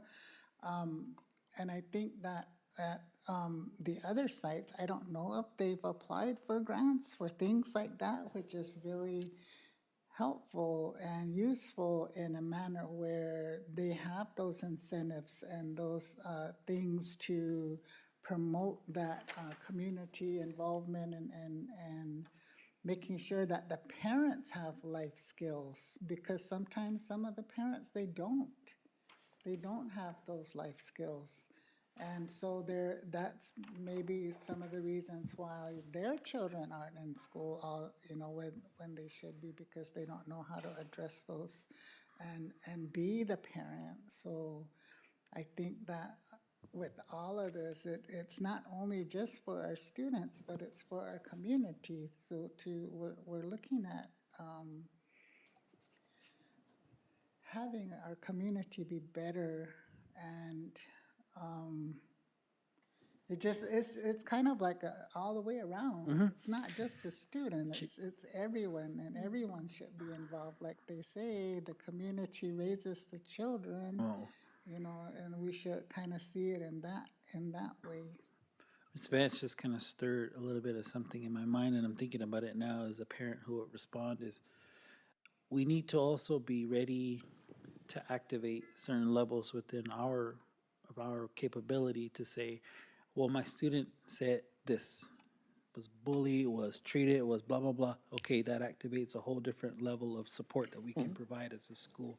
So I think in that contact portion of it, because some students may or may not feel comfortable, you know what I mean? And parents will be very adamant to say, okay, well, here's how we're going to address it. Your student still needs to be at school, and these are the steps that we're going to take to make sure they feel safe, confident, comfortable, and able to be here.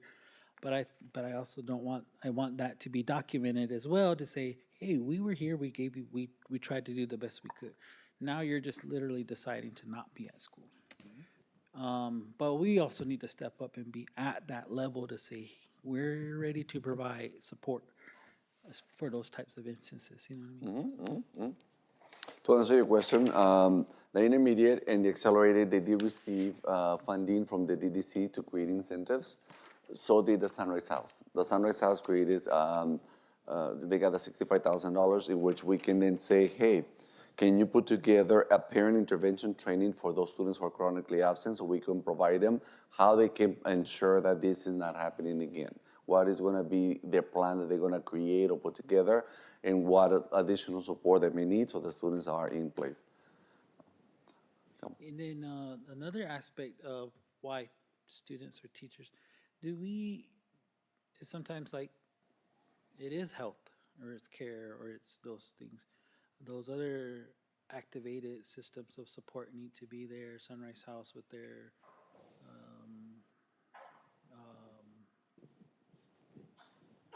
whether it's feminine hygiene or whatever it may be that's necessary, hygiene products in particular. But I definitely think that we should make sure we have all of that ready to go.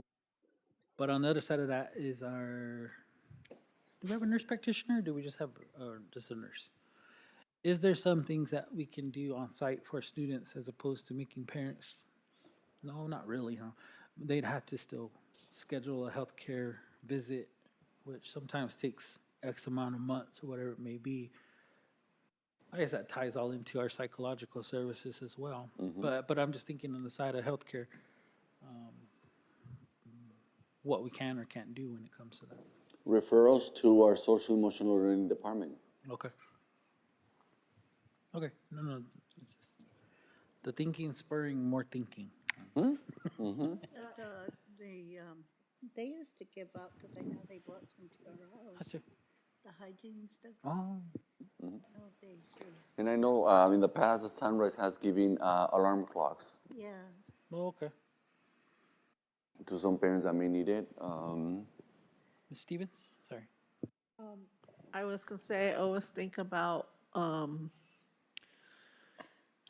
the Children's Harlem Zone that's in Brooklyn. Like they have this whole system in place of how they created change in this small area of Brooklyn to increase the number of students going from preschool all the way up to college. And it is a community effort. So you think about this, they all work together to create this system, to create this community, to increase these students. And it's been a framework that Obama pushed, but they have all these things in place where they were working with community partners, making sure that students were being taken care of, because we talked about like these parents not being a part of it. So one of the things that always I remember reading, because when I was going to school, I remember this was one of the research things that I did, was looking at how they did this, and they worked with WIC, they worked with the current hospital, with a doctor at the hospitals.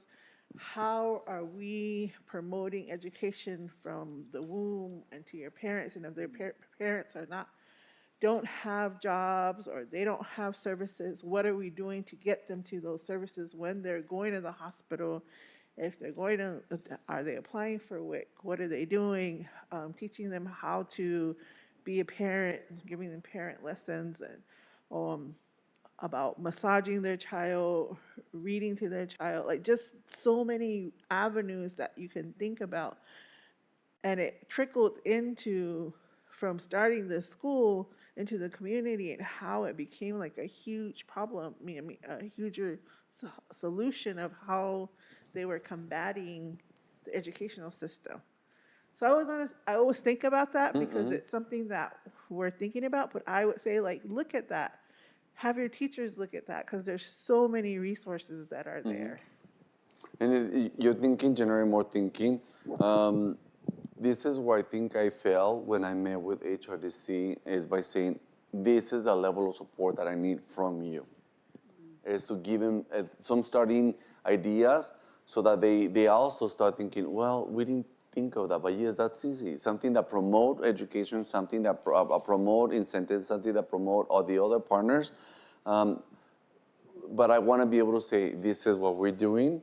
When I get here, what are you going to do? Because at one point, I need you as a community to step up so we can work and address this together. It's 10% of our kids. That's a lot. Yeah. It's a lot. If we can bring it down, because together we will bring it down.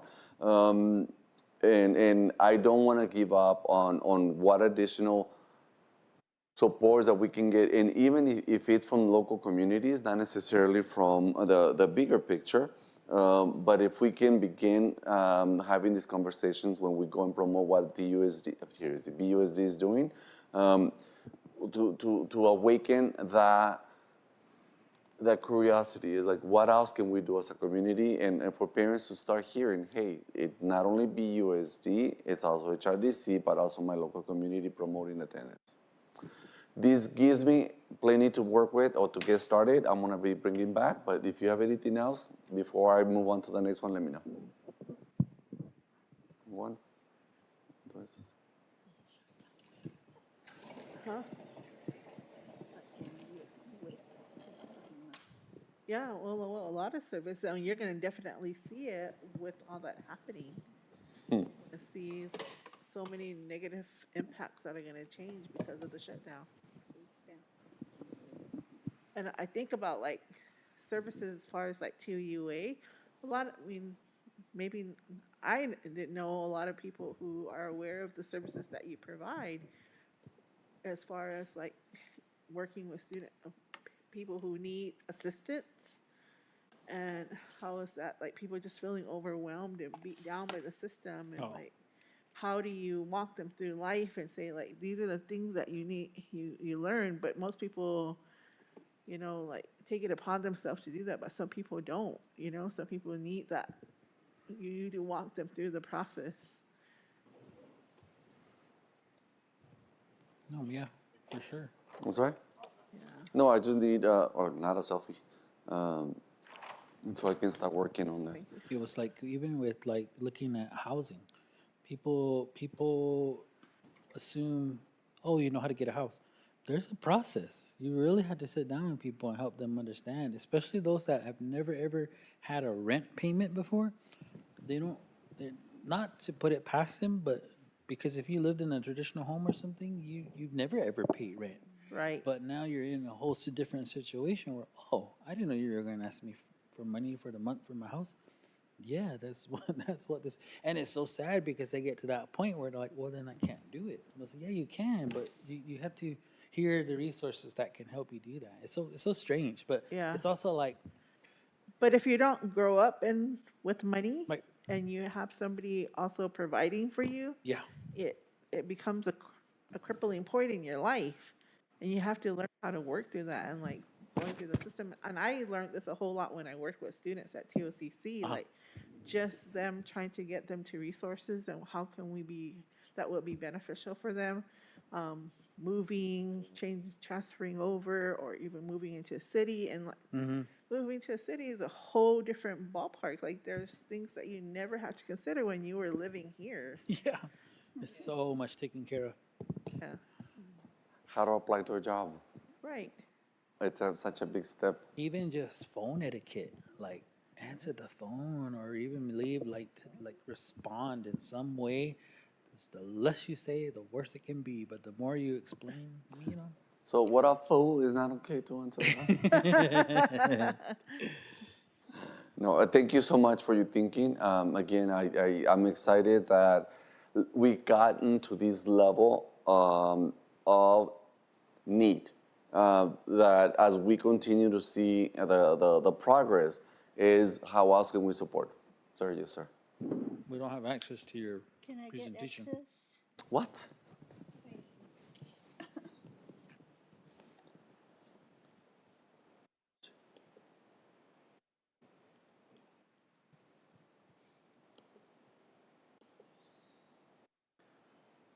Please refresh. Refresh? Okay, thank you. Enrica, are you still here? Enrica, do you have a minute?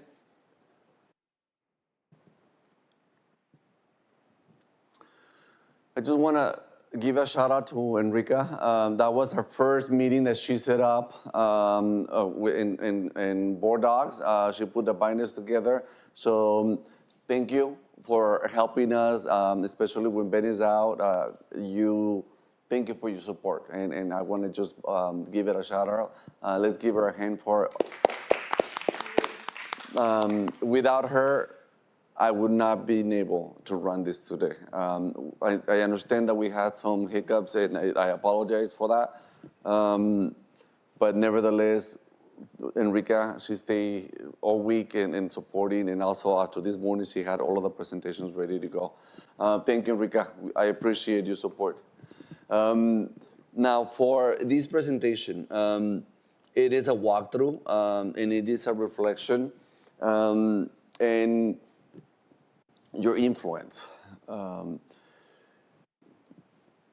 going to use a quote that Christopher, my boy, told me is nobody hears a tree grow over the years, but everyone hears when a branch falls down.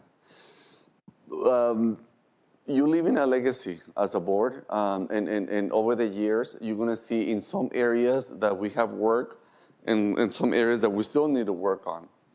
So we set up our 5 goals. Why do I keep bringing it? The more we say our goals, the more you know the goals, everything that we presented should be aligned. Why is it important for the goals? Again, is because in the next semester, in the last quarter, we're gonna have to go back and say, what are we gonna change on these 3 goals? What is gonna be the next following goals? What are gonna be the themes? We were successful with the 3-year, but we're not done. We still have so much work to do. So much work to do. But it is, the intention of the 3-year plan was, number 1, to bring everybody on the same page. 2, to look for indicators that are going to determine if we're getting closer or not. Today, you kept hearing, well, we want to reach our 70%. We want to get closer to that 70%. Because before that language did not existed, you helped set out that expectation. You said, nothing less than this. Whatever it takes, we're going to start from here. And today, based on the presentation, is like we're getting closer, we're growing this, but we're not done. We need to get closer over here. And even your question says, hey, what about those that didn't closer? They did not get close to the 70%. What's going to happen about that? We change our mindset. We change our lingo. We change our expectations by having clarity of what is a minimal expectation. And I was excited when somebody said, well, in the next 3 years, and then we need to slowly raise it. Yes, what you say and what you inspect, it is so critical because it sets the bar. 3 years ago, when we said 80% of the students, they're gonna get 70% or higher, it was like, we're never gonna get there. That was the mentality. We will never be. That was so out of the galaxy. Like, that's so far. That's so far. And this year, we started to see some last year, but now in this quarter, now they're starting to say, no, but we want to hit the bar now by quarters. And that's what we want to now maintain. How do we celebrate that? How do we acknowledge that? How do we do that? Framing. Instead of reinventing the wheel, since day one, the first framework that I want to continue to bring back, it is the 3 big questions. It's how do you turn any organization around is by asking what are the needs, what are the practices that we're going to change our behaviors, and how we're going to monitor the growth. The second one, now it became almost a second language, we normalize that, well, here's what, so what, now what, because they don't have to think from scratch. We needed to let people say, how are we going to address that data? They were afraid to say, am I going to say the wrong thing with the data? But because we gave them a goal and we told them the questions, how are we going to be closing the gap? How are we closing the gap? And if you notice that some of the principals are saying, well, I brought it back now to my teachers. They need to do the thinking.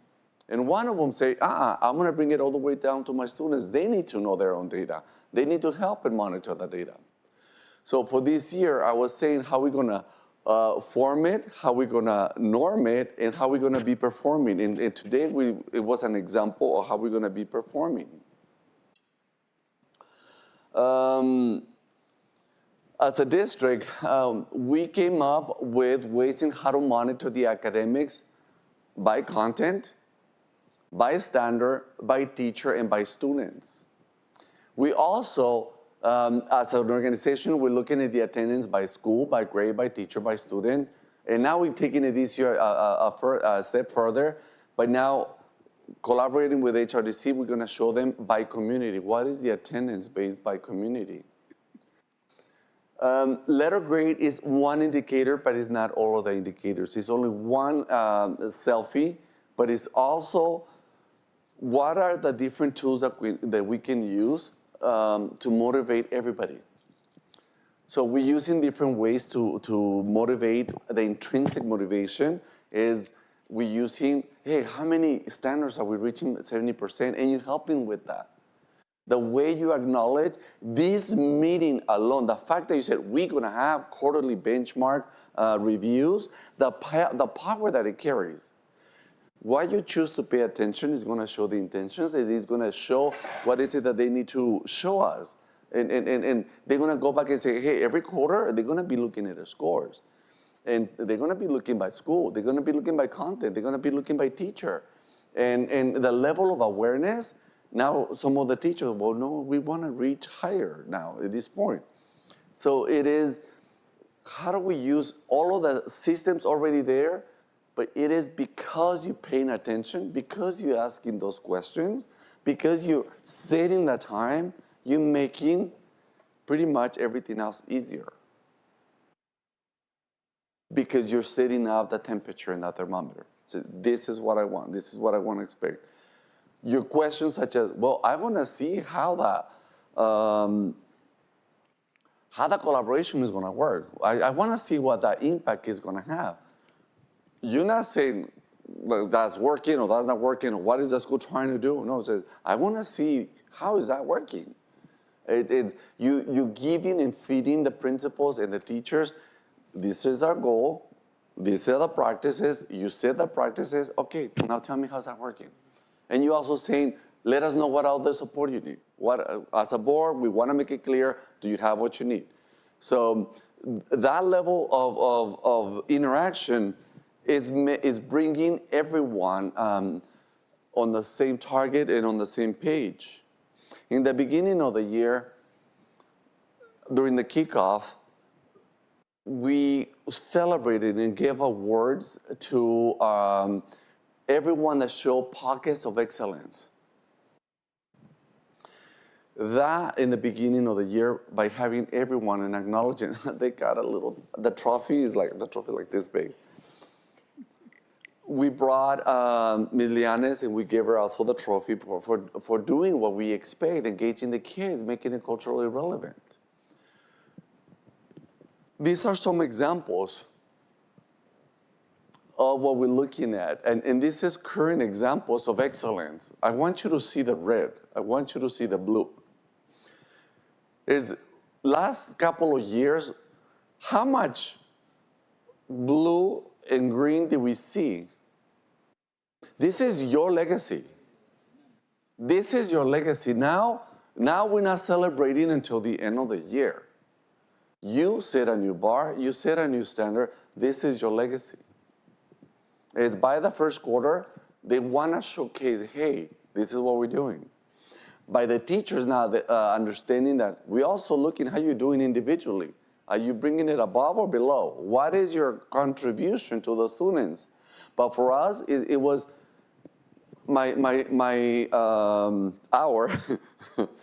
coach is like, no, we need to change it. I'm meeting with grade levels. I'm meeting individually because now they see which standards they need to help with, which teacher they need to support. So this level of excellence is, how do we celebrate this? How do we make it public? Because what we choose to pay attention is going to show our intentions. And the psychology behind is we still have a lot of work to do. We still have a lot to do. But second grade, last year they set the standard. Guess what? They were celebrated. They're setting it even higher this year. The amount of progress that they have demonstrated this year, and this is by the first quarter. Look at the amount of red and orange between the pre and the post in both ELA and math. How are they closing the gap? So if they did it last year and they're doing it this year, now we have 2 consecutive grade levels moving forward that they're going to be strong, Today you heard Jolene and say, we have these many students already above grade level that in the past, the song was, our students are coming below grade level. The song is going to change this year. Now we have, by the end of the first quarter, 11 students above grade level. Look at it in second grade math. Even though that's what the pre and the post, your legacy was, minimum bar was 70% or higher. 3 years ago, that was again the galaxy Andromeda, which is the closest one from the Earth. But look at, we said 70%, look at where they're at. Look at my teacher. And by looking at this, which teacher shows that is struggling? Which teacher is teaching is the lead? So what is this graph doing now to our principals? Is saying, I need to talk to this teacher. I need to make sure I support this teacher. Our math coach says, I need to see why they're not being successful. Is it the test? Is it the teacher? What is going on? Let's look at it further. So we're focusing on then what else can we do versus blaming our kids. We set the bar. And slowly, it took 3 years. It takes a minimum of 3 years to turn a system around. But we're not done. Here's the thing, yeah, let's celebrate, but let's be realistic. We still have a lot of work to do. This is a new progress.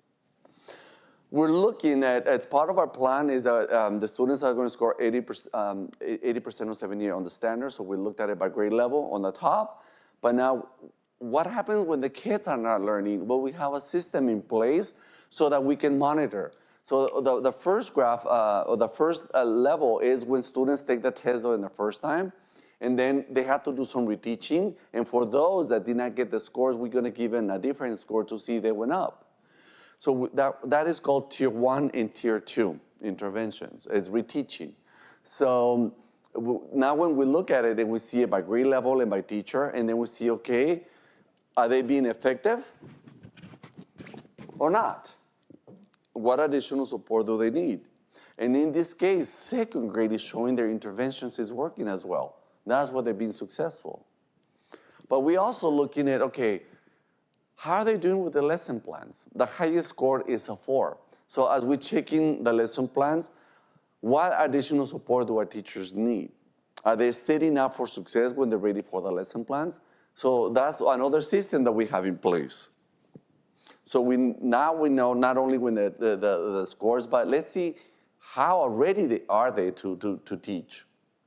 And if not, what additional support? How often do our principals go into the classrooms for the teachers that need the most support? That's something that we can track, and we're tracking, and it's part of our conversations. For second grade, it is how many times have we been there to celebrate and continue to give them feedback. They're showing growth, but guess what? We all need support. This is what the data look back in 2021. That was a post. That was at the elementary. 3 years ago, before their 3-year plan. That's how the students did by the end of the first benchmark versus how we're doing right now. Based on that assessment, the different assessments, but nevertheless, is little by little, how do we change that mindset so we can grow? Look at the amount of red 3 years ago. 2021, that was 4 years ago. And how we continue to attack the red by the end of the first quarter. In October 11, this is what the data was for the entire intermediate school in ELA and math, compared to what you saw today. But back then, the expectation to grow, if you remember what the 301 goals were, the students, they're going to grow 10%. The first year when we said, no, you have to reach 80%, now the students are going to 70%, and they have to say minimum is 25% or higher. That's it. But it's how do we change the thinking, the mentality, the mindset. Now you have it right next to each other. This is, look at what fourth grade looked like 4 years ago versus what it looks like now. ELA and math. This is, again, your legacy. This is, you set the temperature, the expectation, but we still have students in the red and the orange. Let's celebrate everyone that made it through. Let's see what else are they doing, but we asking them, all right, This is by first quarter. How are you going to reteach it? By the next board retreat? How did you fix those students that did not make it that first quarter? How was your reteaching? How are you going to maintain those that were yellow, green, and blue? How did you maintain that level of proficiency and increased it? It is the data dive example. What happens when the students are not getting it? It's how do we then train our teachers to be able to look at that data? Well, before, even with the data dive, the growth was not being experienced. So the teachers, the principals, they have to change the data dive to be able to change the teachers' thinking and what they were looking for. 5th grade, that's what it looked like back in 2001. By the end of the first, no, I'll take this back. This is pre-benchmark, the one on the top is by the end of the first benchmark, and at the bottom, the end of the first benchmark now. Look at what 5th grade looked like versus what it looked like now. 6th grade. I want you to see what ELA looked like in math for 6th grade.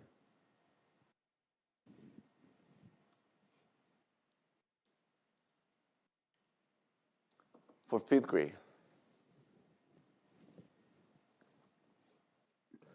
For 5th grade, what we're looking at again, this is on the top, is how did the students do by the end of the first quarter, and on the bottom, how did they do by standard, and how did they do by each teacher? What I want to point out is the system that we have in place to look at the data by grade level, by standard, and by teacher.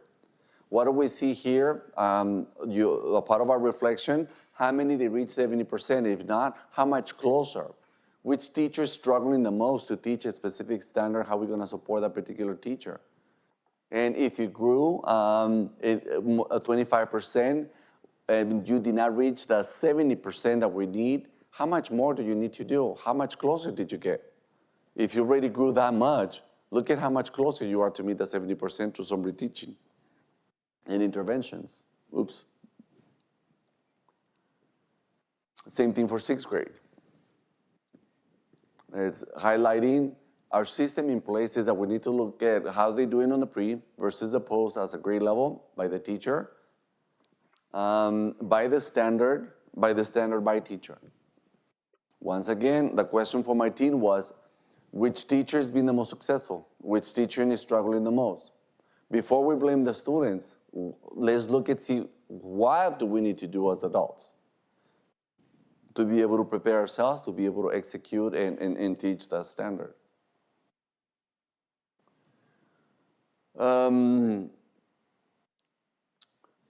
This is where we were July 21st through May 22nd. The highest score that we saw by the post, it was 45% by the end of the year. In ELA, 43%, in 5th grade, and 28%. Thoughts?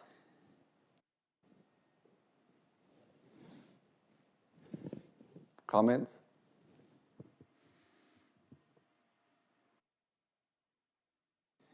If we would have done everything that we were doing the same, this is the best we could do by the end of the year.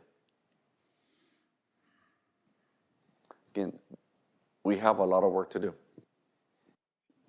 We have a lot of work to do, but this is how we were in 2022.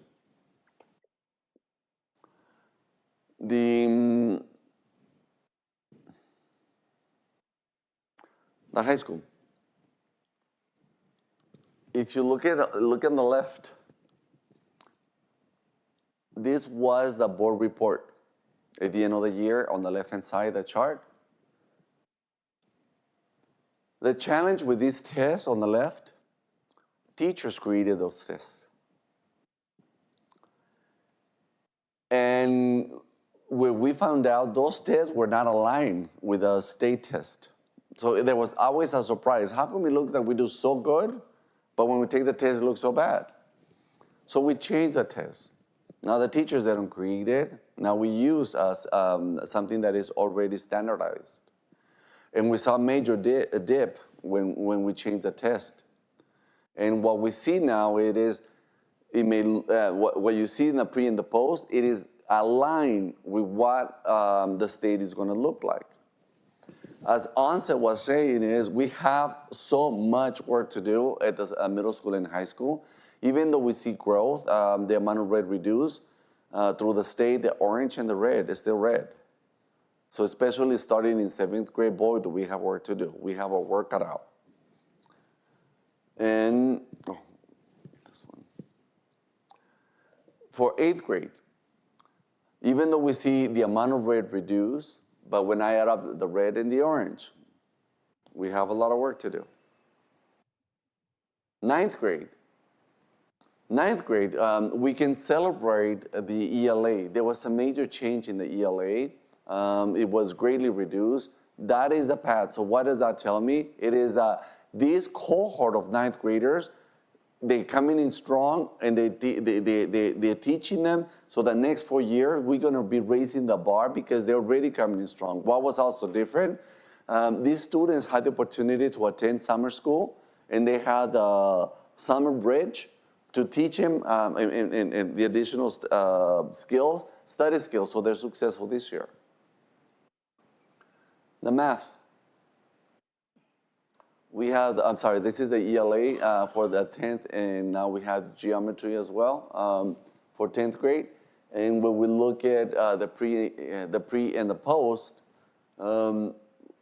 ELA looks promising. Geometry, that's an area, as you heard with Constant, it still needs a lot of support. This is a new teacher in the district, go through the district. Ms. Kinsey is supporting this teacher to be able to understand what the expectation is going to be. Our 11th graders, this is something that we definitely need to celebrate. This is an example of extraordinary work. These are students that, regardless of any gaps, students that the teachers, they're demonstrating that our students are going to get what they need. Look at the amount of yellow, green, and blue by the end of the first quarter. This is something to celebrate. For ELA, for 12th grade, it's finance, algebra, and ELA for 12th graders, our seniors. Look at, there's no red in ELA in the first quarter, and the amount of red and orange reduced also in finance algebra by the end of the first quarter. So it's how do we maintain that level of success, the morale, so that they can continue to be this successful. And what I wanted to point out in the next section is just from last year to this year. What did we change from last year to this year? Is the awareness that we're checking the data. We show them at the end of the year. You should have seen everyone's face when we gave them the scores by teacher and says, here, this is how you're supporting or not supporting your students. And look at how the students did last year compared to this year.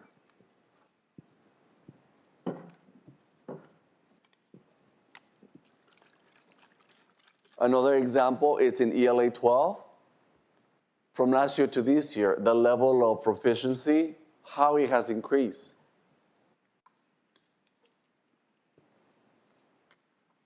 For finance algebra, from last year to this year, raising the level of expectation. Even last year, they did not reach the 70%, but look at it now. How many standards? Refills? Okay. And we spoke about attendance. I was looking at the attendance, and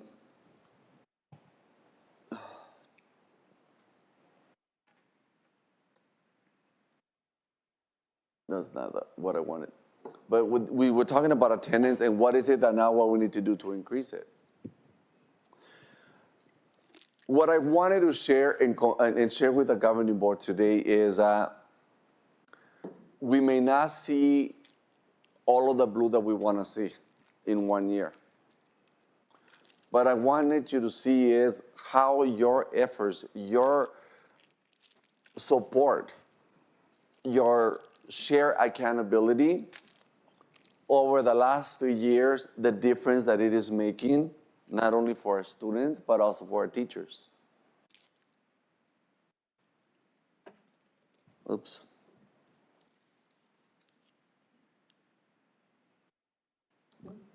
And I'm gonna open it up now to the governing board. What does that mean to you as your reflection? You saw all of the reports. You saw everything that the principals had to share with you. You share the reflection, and now as a governing board, what are some ways that you want to continue to support? What else can be done? And by when can we accomplish whatever we think we need to do?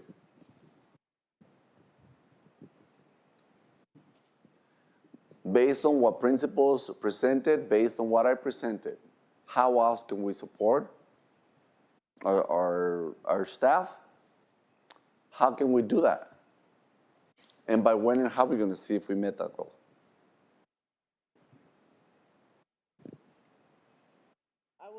I would say like professional development for teachers, encouraging those that need the additional support would be probably the biggest. Funding for, Should have hit your mic, Miss. oh, sorry. Funding for those opportunities for professional development, but also funding for opportunities for incentives to encourage students.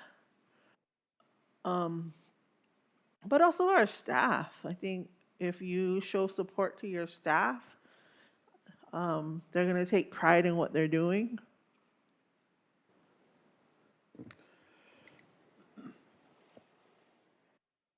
I'm gonna say, because I think it goes a long way, is just being present sometimes. Showing our presence is important. As much as we can, I know it's not always possible, but there are things that we can do just simply as showing up, going in the classroom, being a part of the overall effort. But I agree on the first 2 points.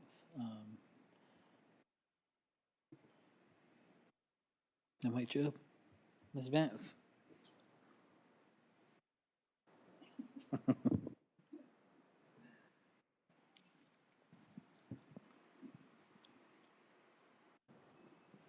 I think that along with we be highlight those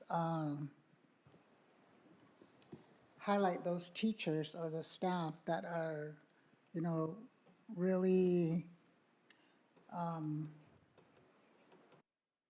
moving forward. So I think that's one of the things that, even though we do the HIMDUC award, I think that if we're going to be really successful in trying to get the motivation going, then we should be really highlighting those individuals who are extraordinary, and whether it be through the incentives or just the acknowledgement on social media, whether it's on our um, our board out there, just somehow really highlight those individuals. You know what would be neat in that line is giving that opportunity to the principals to highlight them in their video or I think somebody used to do like the bomb teacher or the bomb something. I thought that was neat. I haven't seen it in a little bit, but they would, shout out themselves. Not themselves, but shout out their team members. Ms. Hendricks, anything? I think transparency and that our parents, our community understand and where we're coming from, what we expect of them in terms of, I guess, just getting support from them for the teachers, the administrators, our staff, just exactly what they do, you know? Because I think a lot of times they wonder, what do they do? You know, something like that. But I think that, and I agree with everything else that you have on the. I think advocacy too, like showing that we're out there pushing for those initiatives that are going to be supportive of them and their compensation, but also some of the things that they have to do with. I feel like, and somebody tell me if I'm wrong, anybody, not just the board, but I feel like it's almost less, we're almost so less, you'd be dealing with so much more at any other school district than you would be at ours just being a teacher, if you know what I mean. Like with the velocity or the chaos that's happening, I feel like we're outside of that because we recognize the importance of simply education and not introducing these like radical types of things that could just cause chaos. So I'm hopeful that we're like, again, like that we continue down that path of the importance of the student and the education side, and not be entering into these things. And these are things that I think genuinely all feel the same about. But I don't know how that helps, but I'm just saying in general. I was just gonna say, you bring up a good point, but we do also have people in the community have different views. And how do we address those different views when those things arise? And I think we do a great job at it, but you're right, like, and we went to the board conference. Yeah. There's so many things that other school districts are dealing with that we don't even have on our plates, which I'm really grateful for. Yeah. No, I know. I mean, it's those little simple things as simple. They just don't bring any actual real value to us, I think. I mean, like she said, there are definitely people with views that have the same type of understandings out there, but we've been able to coexist and look at the bigger picture. As your superintendent, I want to thank you for all of the different layers and the fact that you're giving us the opportunity to share early during the year the progress. I want to thank you for making the time and being here and wanting to know how our students are performing, and not at the middle of the year, not at the end of the year. This is part of your presence. When I put a star, because we want to make you proud. We want to make our community proud. So the fact that you're paying attention by saying, I want to see how everyone is doing. That alone is sending the message, we care, and I want to know how we're doing.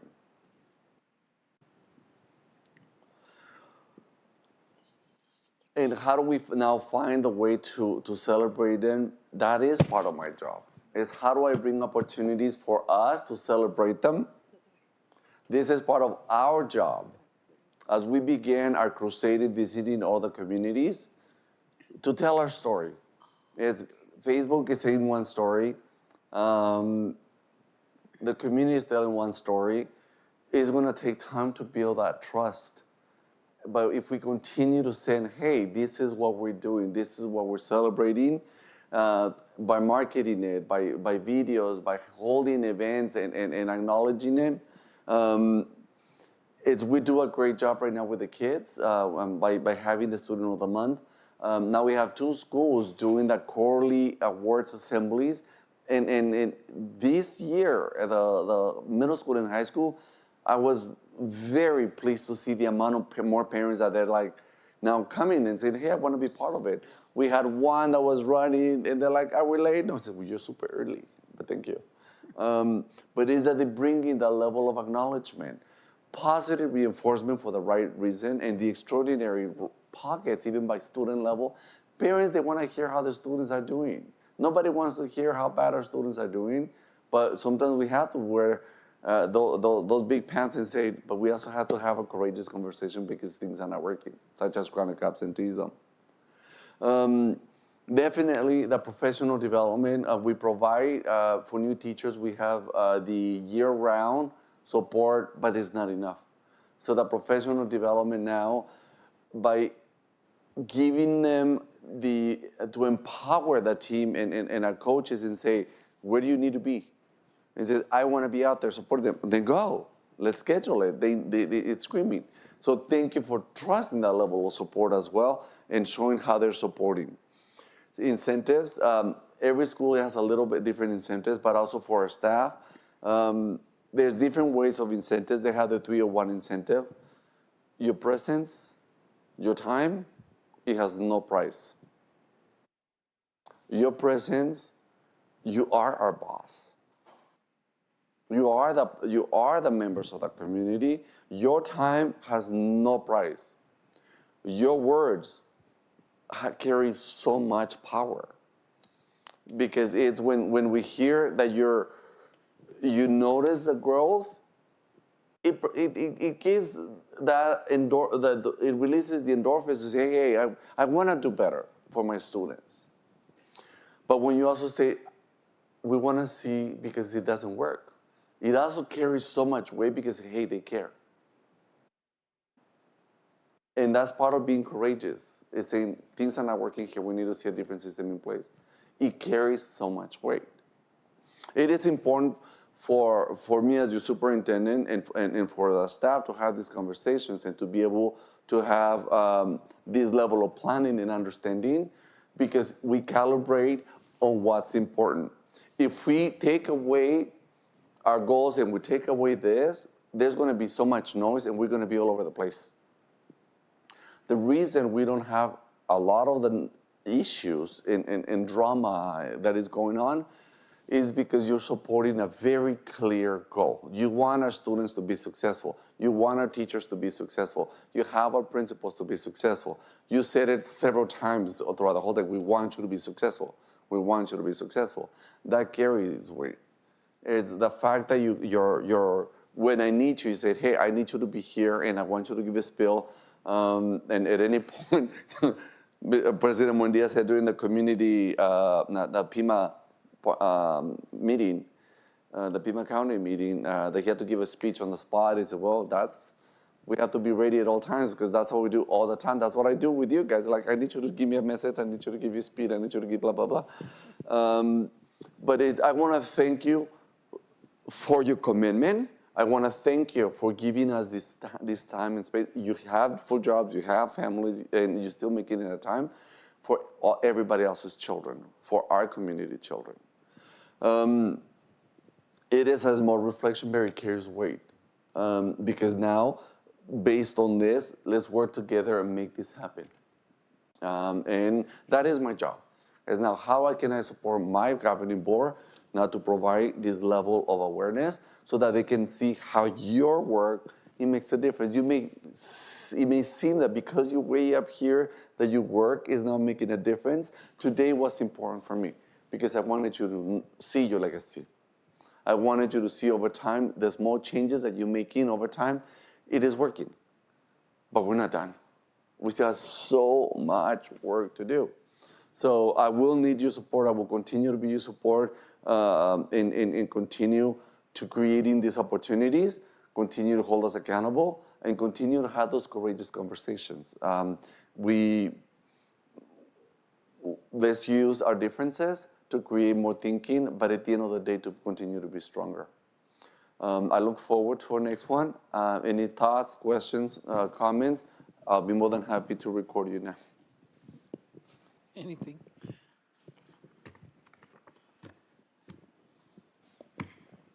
Ms. Stevens? I was gonna say that it was a good day to be here.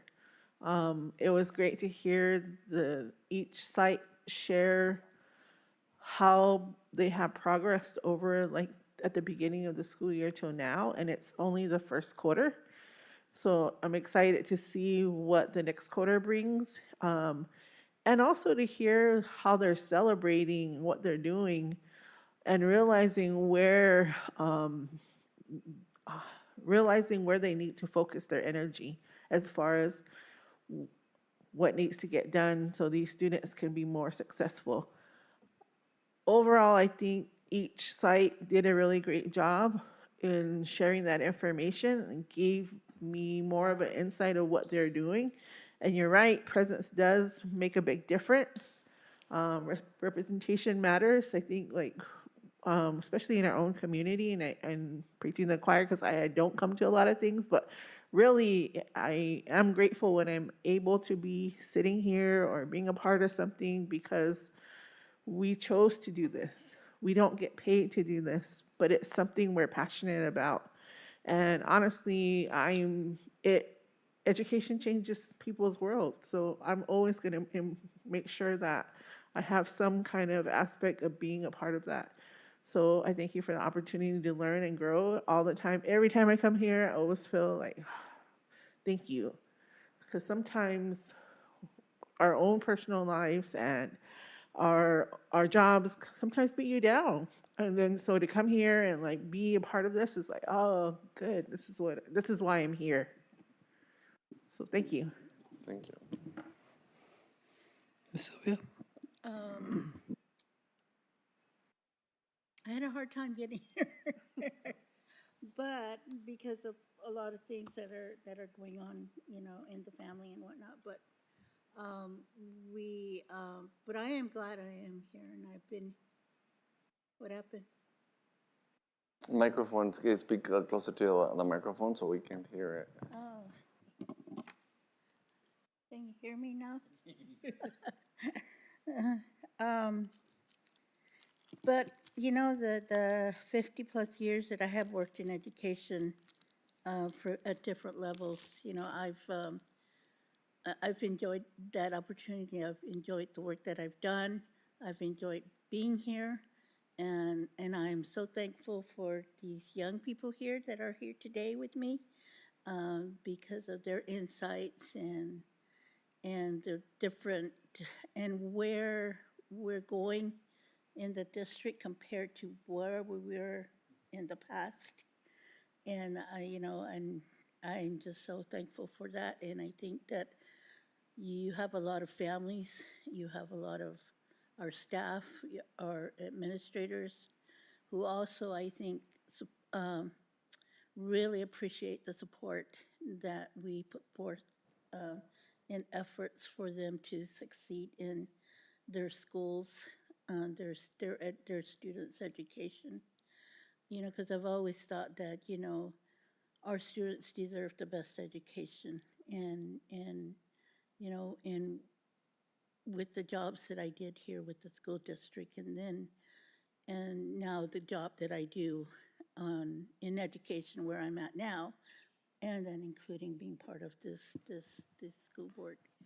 And thank you, Ruben. I think when I mention you, everybody's, oh, I love that guy, because you make things here for us, for the schools, exciting, and I think that's kind of when sometimes I think that's some of the reason why our students get so excited about being coming to school, because I remember we were at Walmart and my granddaughter saw you and she got all excited and she was saying, "Grandma, that man."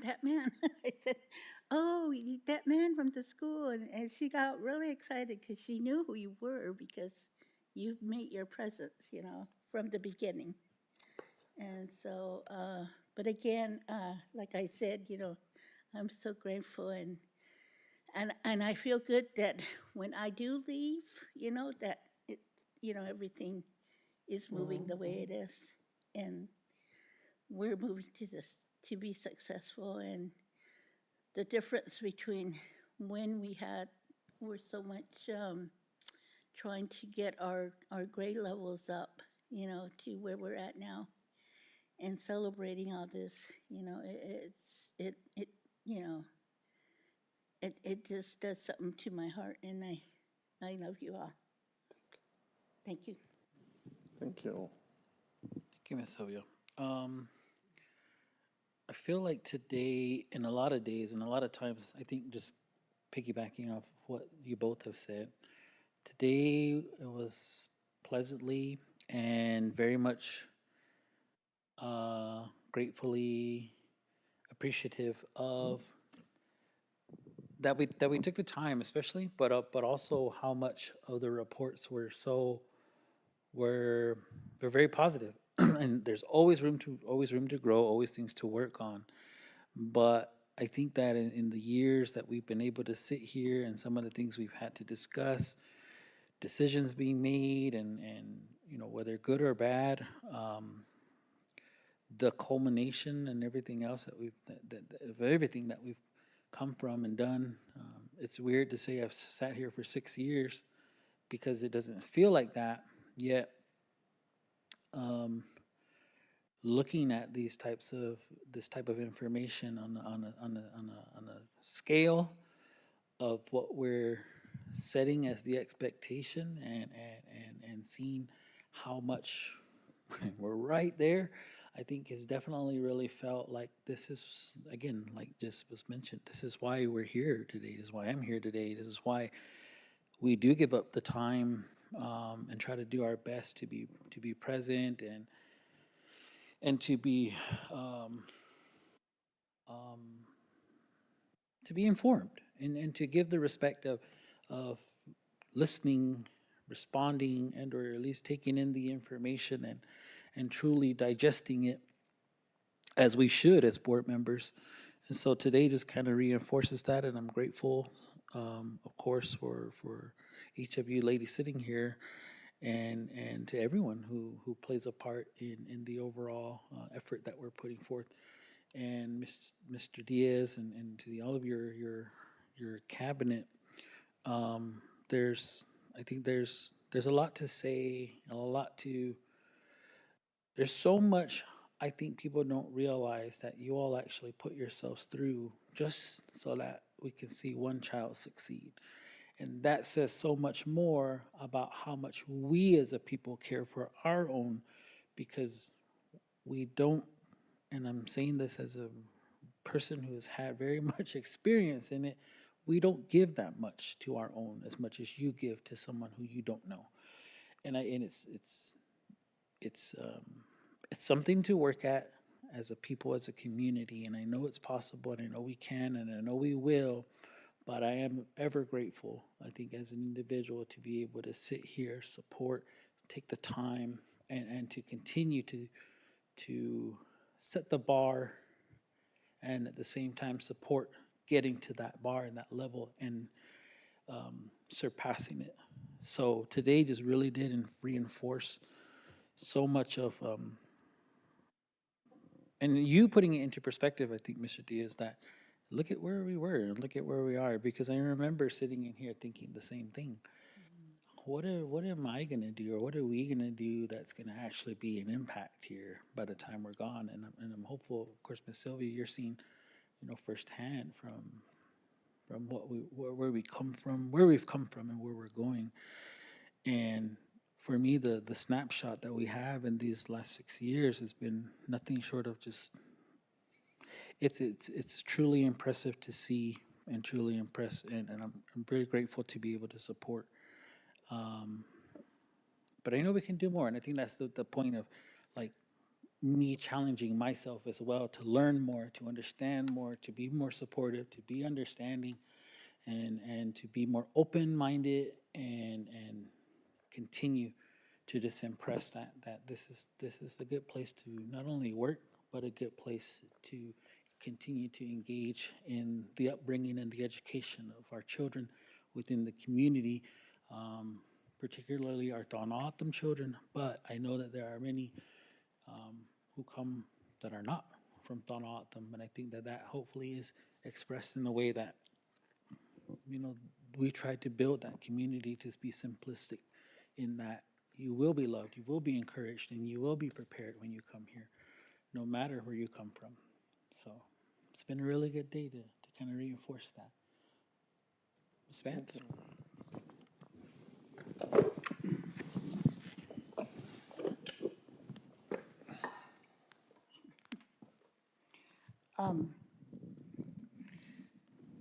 As, as was stated, you know, for me, I am really grateful and it's very exciting to see the beginnings of our visions.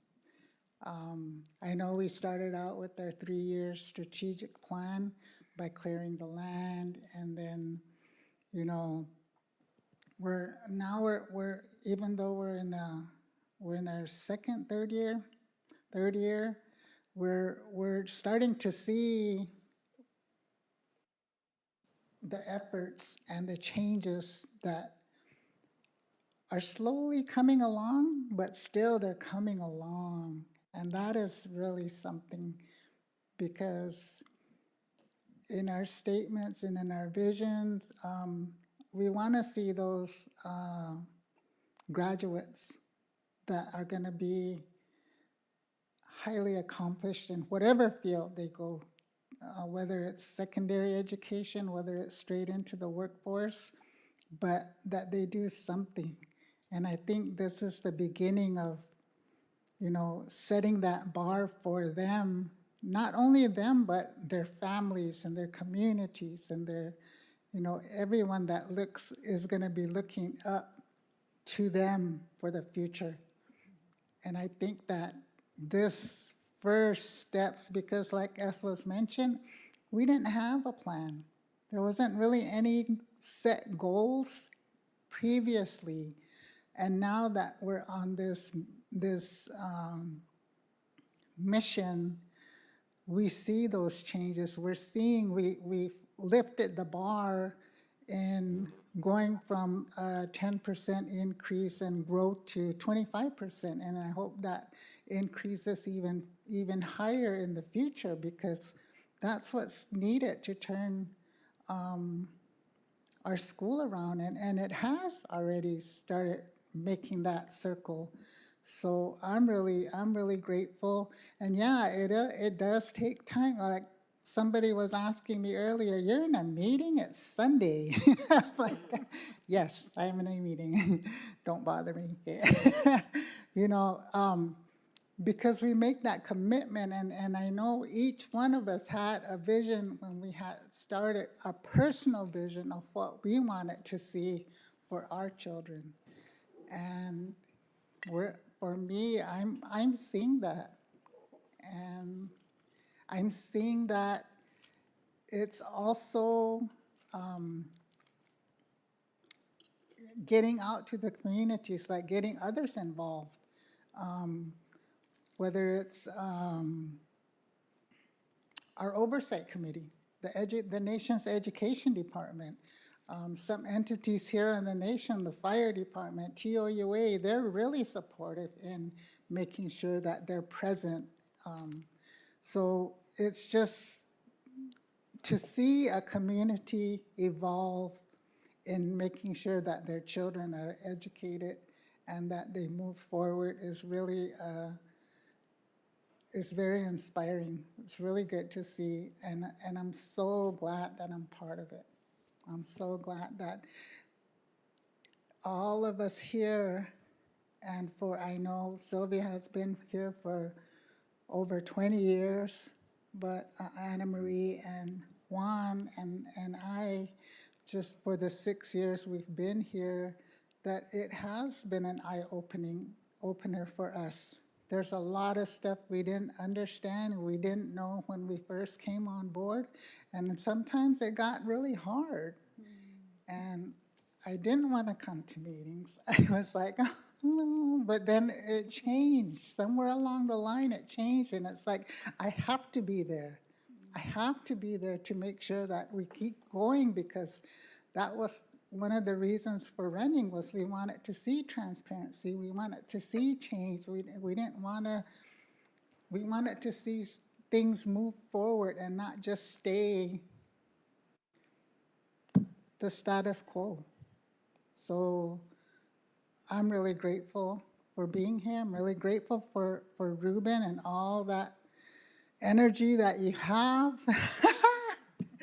And we all see it. The kids see it. That's the most important thing is the kids see that energy. And they see everything that you're putting out there for them. And that shows a lot. When the children acknowledge you, that's pure. That's from the heart, and that's where it should be. So, thank you. Thank you all. You know, I know this is a lot. I know this is a lot, but it's um,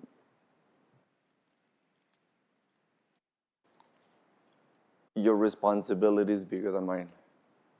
Um, you're you're changing an entire community. I'm only educating the kids. Thank you for your commitment. Thank you for your time investment. Um, I'm sorry for every time I pull you in. I don't know how to do it any other way. I want you to be part of it as well. I'm very proud to serve you, to serve my Tohono O'odham community, and this is only the foundation. This is the new bar, and we still have a lot of work to do.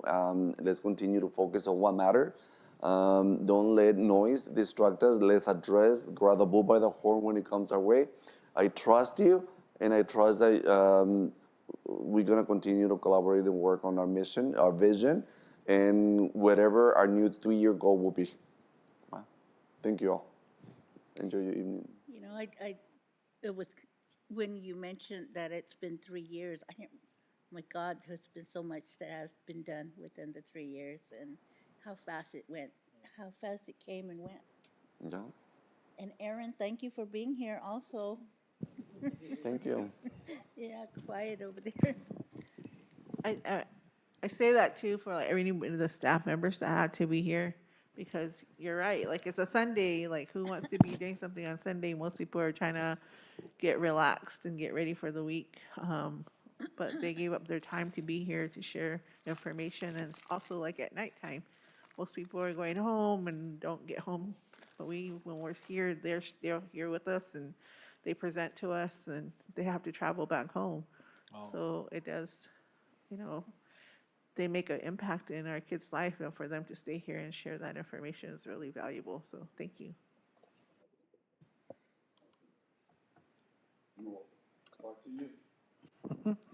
All right, if that concludes our information items today, all we have is our adjournment. Motion to adjourn by Ms. Sylvia Hendricks. Second. Second by Ms. Anna Marie Stevens. President Mudia, Masapo.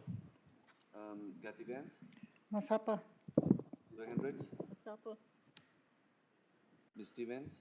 Masapo. 3